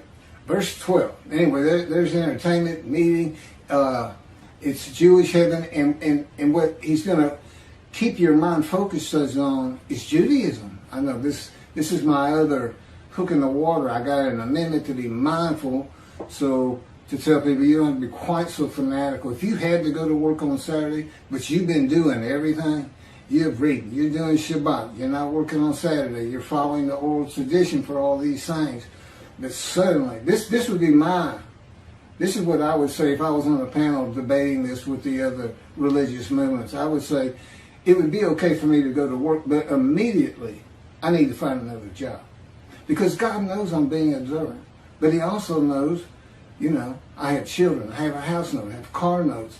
You know, I can't just lose my job at a whim. And he would understand. That's what you got to do. I mean, you just got to say, he would understand. I am being more than mindful. That would be my idea. But it's for everybody to decide of themselves. You know, everybody's forgiven. You got to clean your slate.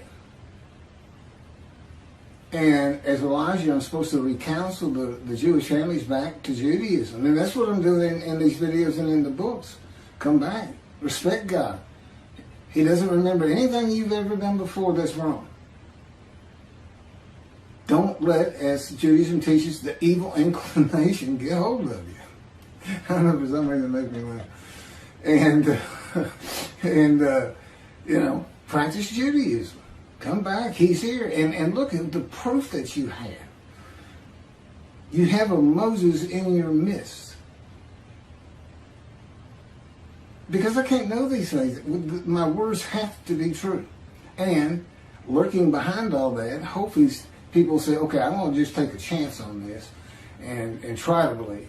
Oh, that's my other story I left out. I'm all over the place today. Anyway, come back to Judaism. Keep your slate clean. Get into the scroll of remembrance. Be in right standing. And for the rabbis, that means you got to create your teachings on the Messianic era. Read the books that God had me type. Start teaching the matters in it and the things that you hear on these videos about how God communicates with the world. He's in his spirit. A man in divine beings. He's not an angel. It's a man with a task.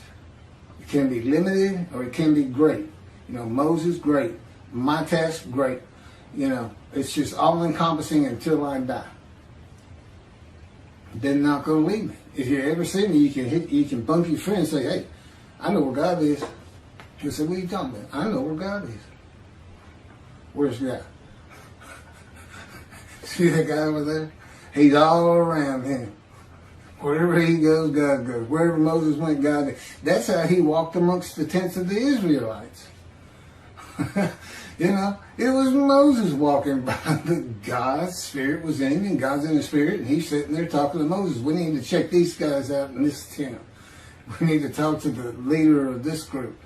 Let's go over here. In other words, Moses, his whole, there's no reason for me to believe it's any different for him than me. And it's an incredible thing, you know. And Isaiah went through, look at the book he wrote. It is not easy working for God. He, as I mentioned, my first draft of Isaiah 53, he irritated me so bad. Things, just little things. You know, delete those 5 pages. I said, I want 2 days on those 5 pages. He said, yeah, I know, but I decided I don't want them. Anyway, I ended up trying to throw the computer out of the window. I didn't really want to, but I was so mad. I think I would have if he let me, but my arms wouldn't move. The power he has all around me and through me. But I think that wraps it up on things I've been talking about. Verse 12, assuredly I will give him the many as his portion, for he exposed himself to death.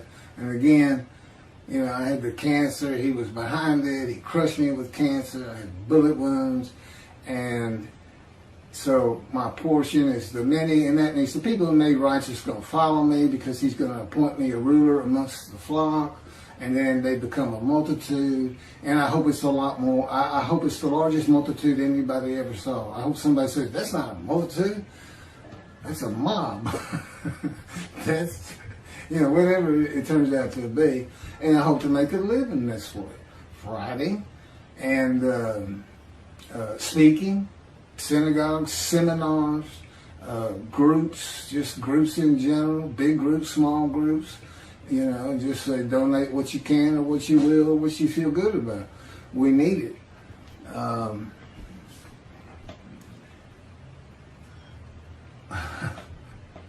Anyway, it's weird. How am I going to get God to Israel if I don't get money? If I don't get these bush posters?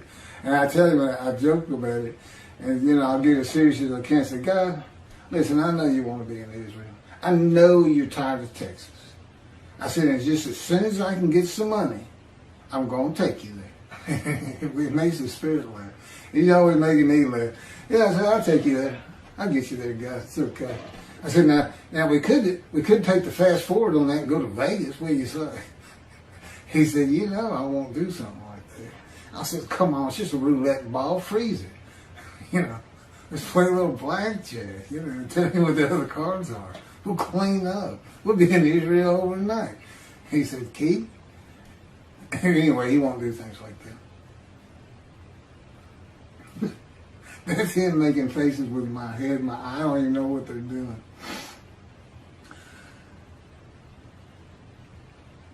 So those are the witnesses. They're the many, the multitude, and hopefully we'll be followers.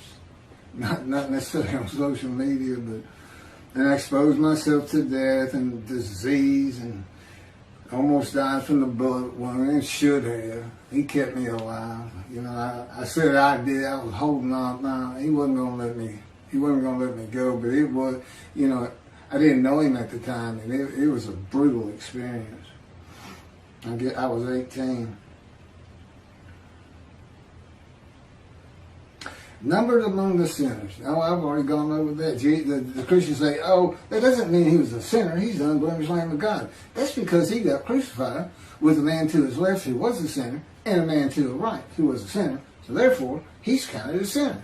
1, 2, 3. They don't say 1, 2, 3, I bet. That's not what it's saying. That's not what it's saying. That's a sinner. And so, having gone through all these verses, I have shown that he doesn't fit one of them. Not one. He didn't fit them. He's not a man of suffering. He wept one time. And he suffered one day. And it was a big suffering, I'll give you that. But I mean, yeah. That's not the lifetime. It's not descriptive. Thousands upon thousands of people were being scourged and crucified. It didn't tell you anything. These verses are to identify a person. Crushed with cancer, exposed to death. Jesus wasn't exposed to death. He died. Exposure is you got real close to it. That's not him. And anyway. And the Mayans believed in human sacrifice. I can't get off this. I mean, at least they got it. You offer the sacrifice to God hoping to get favor. What favor does he want from the Gentiles? When he offers his son up, what is the favor to him? He got nothing out of the deal. You don't know God if you think he's going to do a deal and not come out on top. God has to come out on top in everything. Jewish people, I know you say you can argue with him because Abraham did. Yeah, go ahead. You can argue with him until you're blue in the face. You're never going to win. There's no winner. I asked him, I said, why don't we play a game of chess or something? He said, kid, I beat you in like 3 moves every time. It's the same playing. I said, well, why don't you just kind of like let me win? He said, and the spirit started laughing. He said, that'll never happen. His caricature that he puts into my mind, and this is all explained in the books, of course, these visuals. I'm like a walking visionary, but it's not of the future. There's just always pictures and I can do it to them. I can be trying to think of a store I want to go to, and I can't remember the name, and I just picture it in my mind, and boom, they got it. So it's just a way of communicating. But it's good. If I was ever in negotiations with Middle East countries, or I'm dealing with kings, as it says in the scripture, I will, that they'll come to me. And we're trying to get things straight. Who knows where the world's headed.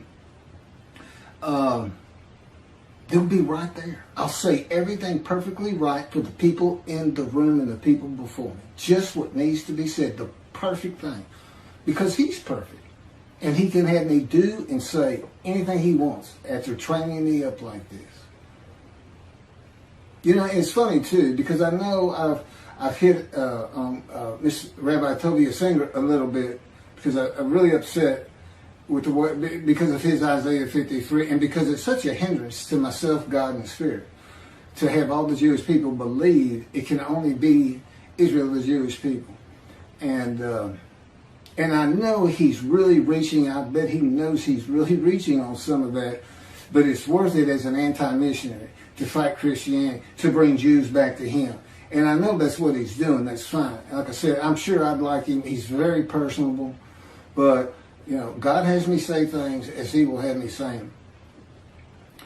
And what a great assist he would be for God in this thing. He's got radio shows. He's got all those followers. He's got a nice setup for doing YouTube. I'm in this 40-year-old room that I call the adjunct of the holies of holies. And there's paint peeling everywhere, and the pipes are shot.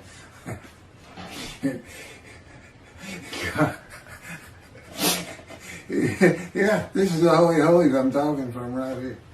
The adjunct, it's not the original one. But intercession for the sinners. There's all this I've pretty much covered, but I do have something to say about Jesus on this, other than He doesn't fit any of the verses in my video as far as I'm concerned, except this one. It's the sinner. It's the sinner. Jesus is said to be without sin. That he was crucified with the sinner on his left and on his right and counted as one of them. Jesus may have looked and been thought of as a sinner for being among them, but he was still said to be sinless. Appearing to be a sinner is not the same as being a sinner.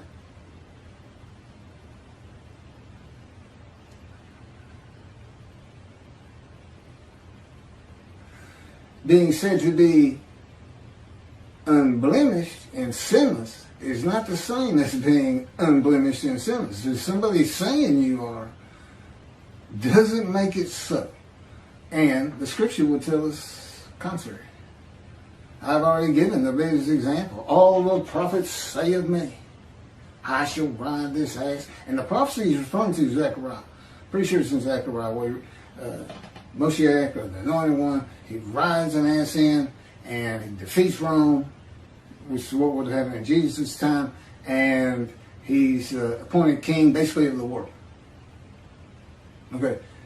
Defeating Rome and being appointed king is the furthest thing from being spit on, mocked, scourged, crucified, and raised on the third day. I guess raised on the third day would be good. I think it's just a story.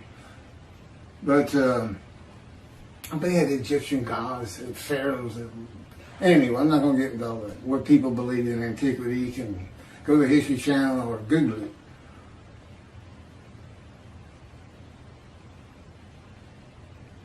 Found it. Zechariah chapter 9, verses 9 and 10. Good example of Jesus lying, being deceitful. Jesus changed, verse 10, from defeating Rome to being executed by him. Verse 9. Rejoice greatly, fair Zion, raise a shout. Fair Jerusalem, lo, your king, the descendant of David, chapter 11, is coming to you. He is victorious, triumphant, yet humble, riding on an ass, on a donkey fouled by a she-ass. Now, I'm going to go to Jerusalem, and I'm not going to ride an ass in to fulfill and fit this verse. The fact is, I am a humble man. I'm not humble like Moses, but God says you never know at the end of your life what you might be. He's still working on me. I need to keep working, people. That's the Holy Spirit. He can talk to me through me too.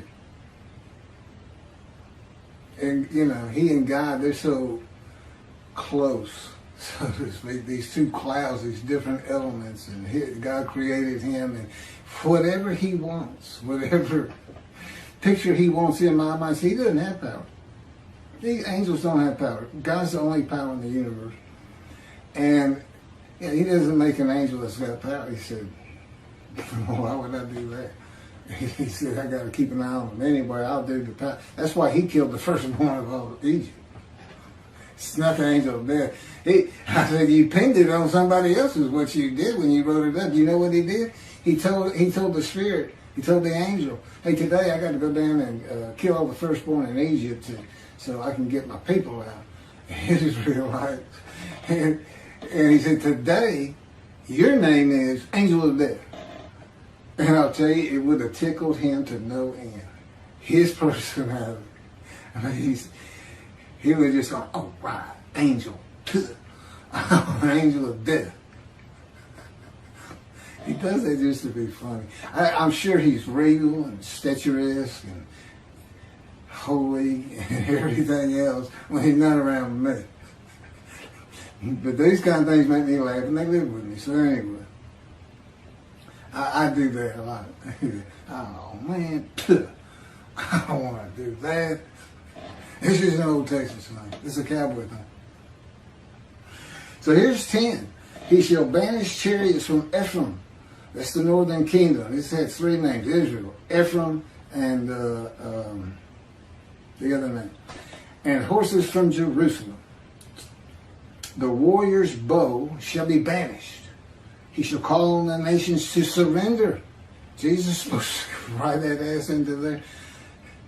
And call on the nations, the Middle East, to surrender. And his rule shall extend from sea to sea and ocean to land's end. Zechariah chapter 9, 9 and 10. Now, he's one of these prophets. All the prophets say of me, when I ride this ass in, I get crucified. Can you find a bigger lie? A bigger deceit? No, you can't. You know why? Because you know how many billions of people have been deceived by that? Because they don't read they don't go look for see what Zechariah said. Jesus says all the prophets said of him, that's good enough for them. They don't have to check it out. In this age of information, the internet, God would beg to disagree. Yes, you do. And when you find out what you've been reading, you find all this lies and deceit of the most deceitful book ever written, on the same basis. Billions. There's 2 billion Christians right now believing all this. This human sacrifice, God's appalled at that. He said, I'm making a human sacrifice. What are they going to give me? Why would I do it? And I don't accept human sacrifice. That's the Jews. They know better than that. And he told his people, don't sacrifice your children.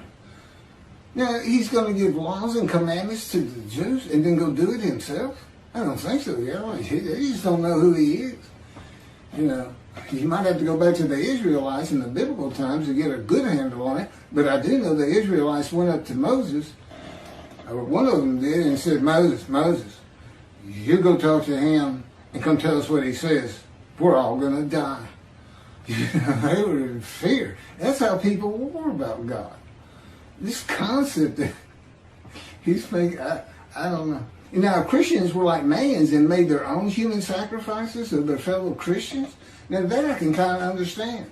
If their theology was, if we kill one of ours, then God will look favorably and forgive our sins. That makes more sense than God killed his kids so you can sin. And people are giving up and go to heaven. Well, heaven's just for the Jews, Christian.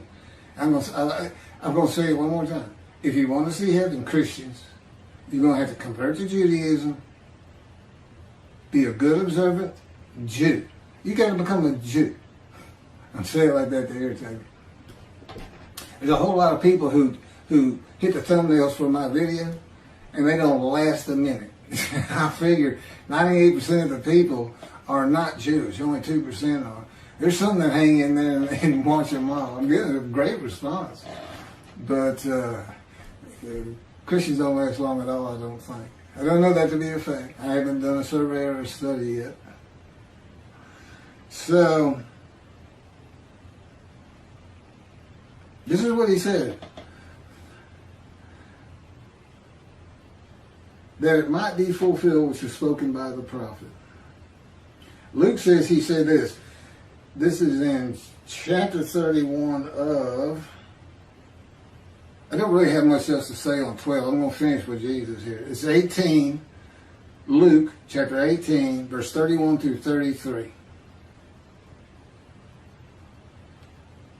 Then he, Jesus, took unto him the 12, and said unto them, Behold, we go up to Jerusalem, and all things written by the prophets concerning the Son of Man shall be accomplished.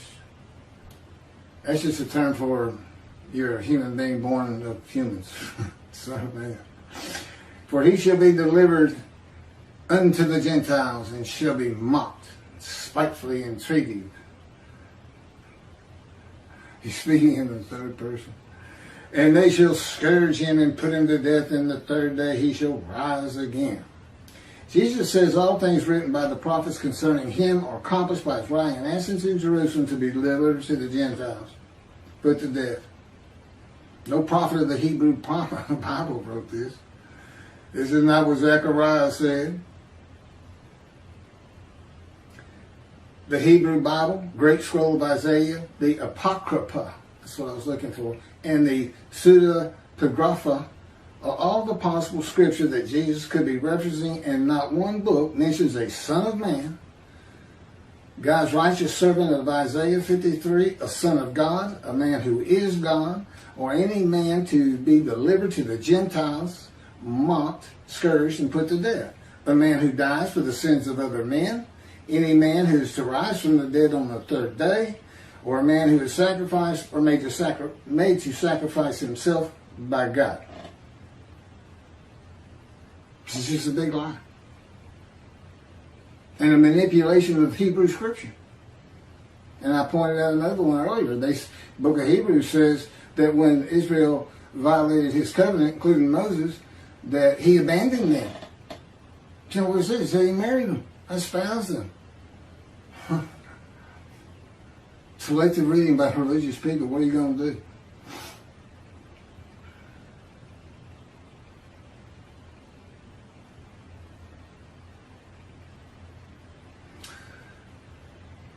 Malachi.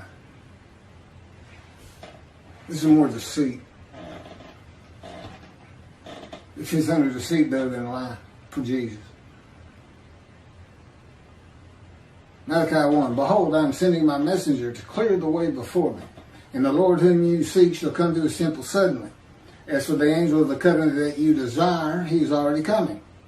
Jesus uses Malachi 3:1 that I just read to describe his cousin John the Baptist to be Elijah, but leaves out the angel of the covenant. This won't take long. It'll take me longer to splice and snip and do all the things you guys do to put these things together.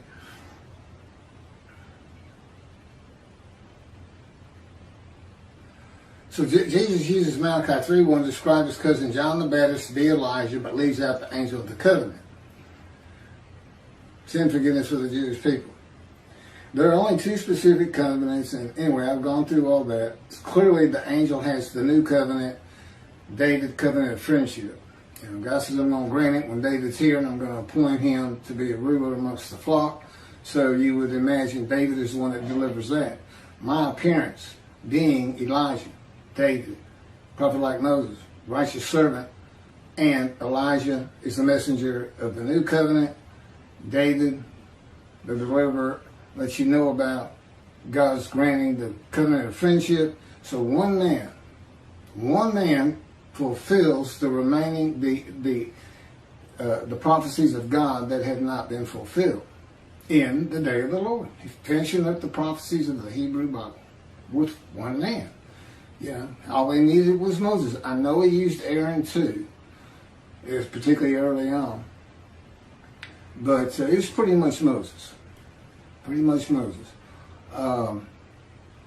Aaron was to be likened to a prophet to Moses, with Moses being God, symbolically speaking, and God was actually speaking through him to Aaron, and on and on and on. This kind of Torah stuff, I leave that alone. Stay away from that. Halakha, I stay away from it. Oral tradition, stay away from it. But that has nothing to do with the end times and what the prophets are saying. Now I know, except, unless you go with the prophecies of the Messianic era. And I think a lot of that really is found in the prophets. Anyway, back to this John the Baptist was Elijah. Okay, it wasn't the time for the new covenant. Elijah's not supposed to be there. God's not going to be returning to his temple. The temple hadn't been destroyed. He's not going to be returning to it. He's in it.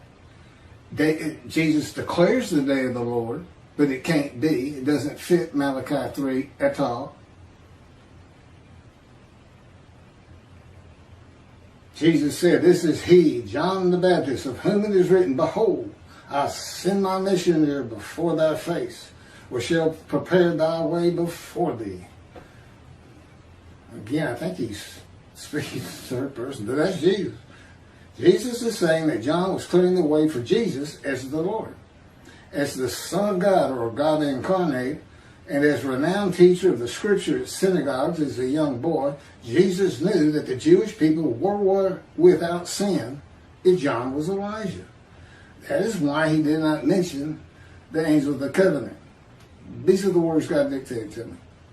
He cannot die for the sins of the Jewish people if they are sin-free. God forgives sin by his written word, not human sacrifice. And here's the big one.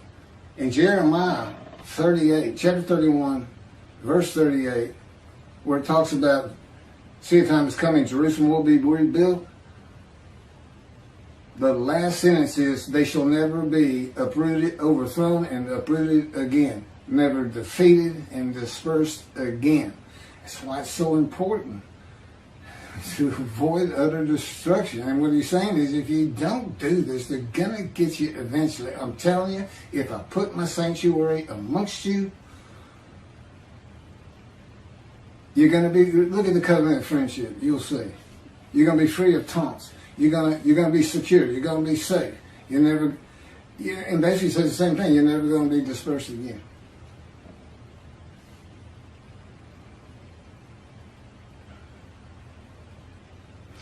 So, if Elijah Elijah's there, and he's supposed to have the covenant, it means it's the day of the Lord, and the Jews will never be defeated again. Well, what happened? Well, you had 3 revolts by the Jews against Rome, some 40 years later in 70 Common Era, and that's when the temple was destroyed. That was with the first revolt. There was 2 more after that. 50,000 were murdered and crucified and killed with swords and arrows in the first revolt. It was huge, and but Rome won, and the Jews were dispersed. That's where the diaspora started, and that's what God had Jeremiah writing for when he said, "Write this down. Get some parchment and a stylus. Write this down. See, your time is coming." You know, he told the Jews, "I'm going to redeem you. I've got a day. I got a guy. And I'm going to have a guy again." See, right here, it's 53. I got a guy. It's got a crazy description on it. It's going to do all kinds of things. And Isaiah couldn't have written it unless God told him, "Okay, now I want this. Here's verse 5. Here's verse 10. Right? Okay, right there." You know, they're probably going back and forth. Isaiah maybe even said, "Well, how about this?" And, you know, God would listen to him, and then God say, "Okay, now write what I said to write." That's pretty much how it goes. Okay. So anyway, John the Baptist can't be Elijah. Period. Jesus doesn't mention the angel of the new covenant. He knows full well the Jews are forgiven of sin. He knows full well. He can't not know, especially if he's God incarnate, or this great mind that can go to the synagogues and teach the rabbis when you're 12 years old. Don't tell me I figured out something Jesus couldn't. It's tough enough to think that someone out there is going to say, "Well, he's just super smart." Really? I'm smarter than your greatest sages and rabbis? I don't think so. I've never been considered. I'm a smart guy, but I got to work at it. Like if I'm getting ready for a big test, I got to write it. I got to make a summary of everything I'm learning. It's the only way to make it stick in my head. You know, I'm not an intellectual, but like I said, I'm a lawyer. I did real well in the bar. I'm good at reading and comprehension. But I don't understand radio signals. I don't understand satellites. I don't understand TV. I'll read it and say, "Okay, that happens." I don't get it. It just won't sink in, and that's the one I let as far as believing. And again, at this long time, but even this, the great belief the Jewish people have that God's actually going to do what he says. And it's not familiar to you. It's not what you're expecting. But I told him after 2 years, we're out walking, and this and that's going on. And I said, "You know, I know you're God. I feel your power. I see you teaching me things I've never known. But I still can't believe you exist. It just won't sink in. I can't believe there's a God. I can't believe this entity, this living being with this power and absolute knowledge and what he can do with my body and my mind. It's just, it's beyond comprehension. It's inconceivable." The Holy Spirit loves me. This is a guy in some pirate show, I think it is. Inconceivable. He's always saying. Anyway, I think I'm done. Now here it is. Here's where Jerusalem's supposed to be built. This is my closing words on Isaiah 53. "See, a time is coming, declares the Lord, when the city shall be rebuilt for the Lord, from the tower of Hananel to the corner gate, and the measuring line shall go straight out to the Gareb hill, and then turn toward Goa, and the entire valley of the corpses and ashes, and all the fields as far as the Wadi Kidron, and the corner of the horse gate. These shall be holy to the Lord. They shall never again be uprooted or overthrown." In my job as an oil, gas, and mineral law specialist, I would have to get deeds from 200 years ago and have to figure out things like beginning at the 3rd stone by the big elm tree, which of course is long gone. And, you know, this is kind of like that, but God and I went through it as best we could, and he assures me Jerusalem is much bigger than the Jerusalem of antiquity that this is referring to. So, let's get a temple built, and let's never see the Jews defeated and dispersed again. Thank you for listening to all this. And this is my Midrational 53. There's actually more to it, and there's a lot of other things, which I believe we're going to be putting on YouTube here in the future. That's not focused in on 53, but still, it's about the Bible. It's just different things we can still talk about.